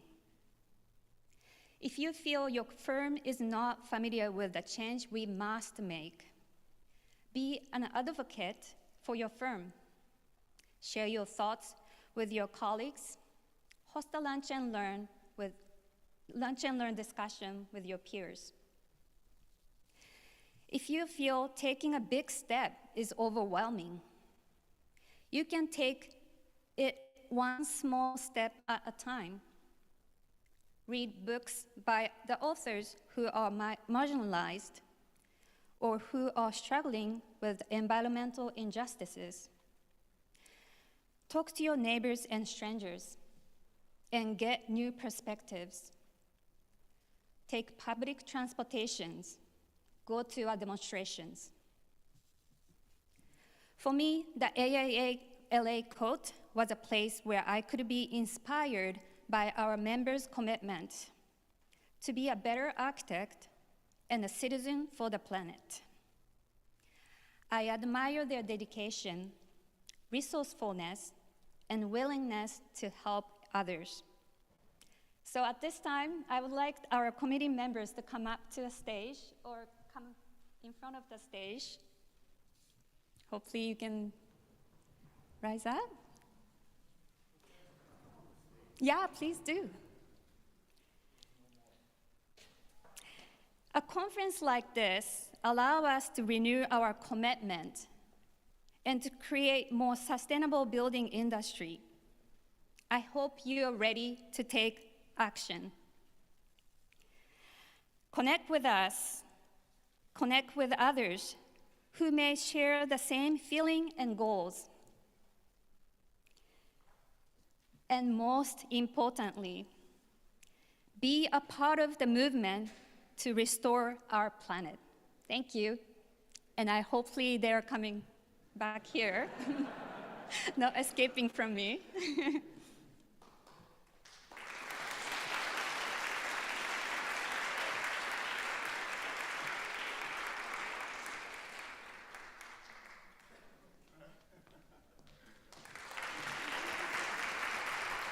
We couldn't have done this symposium without all of our efforts, so please give a big round of applause to everyone here.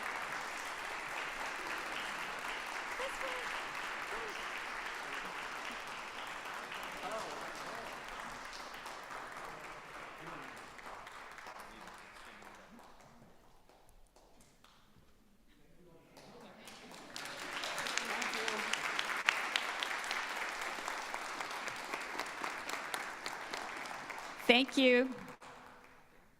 Oh, there's a happy hour at Hayworth showroom, and we can directly go from here.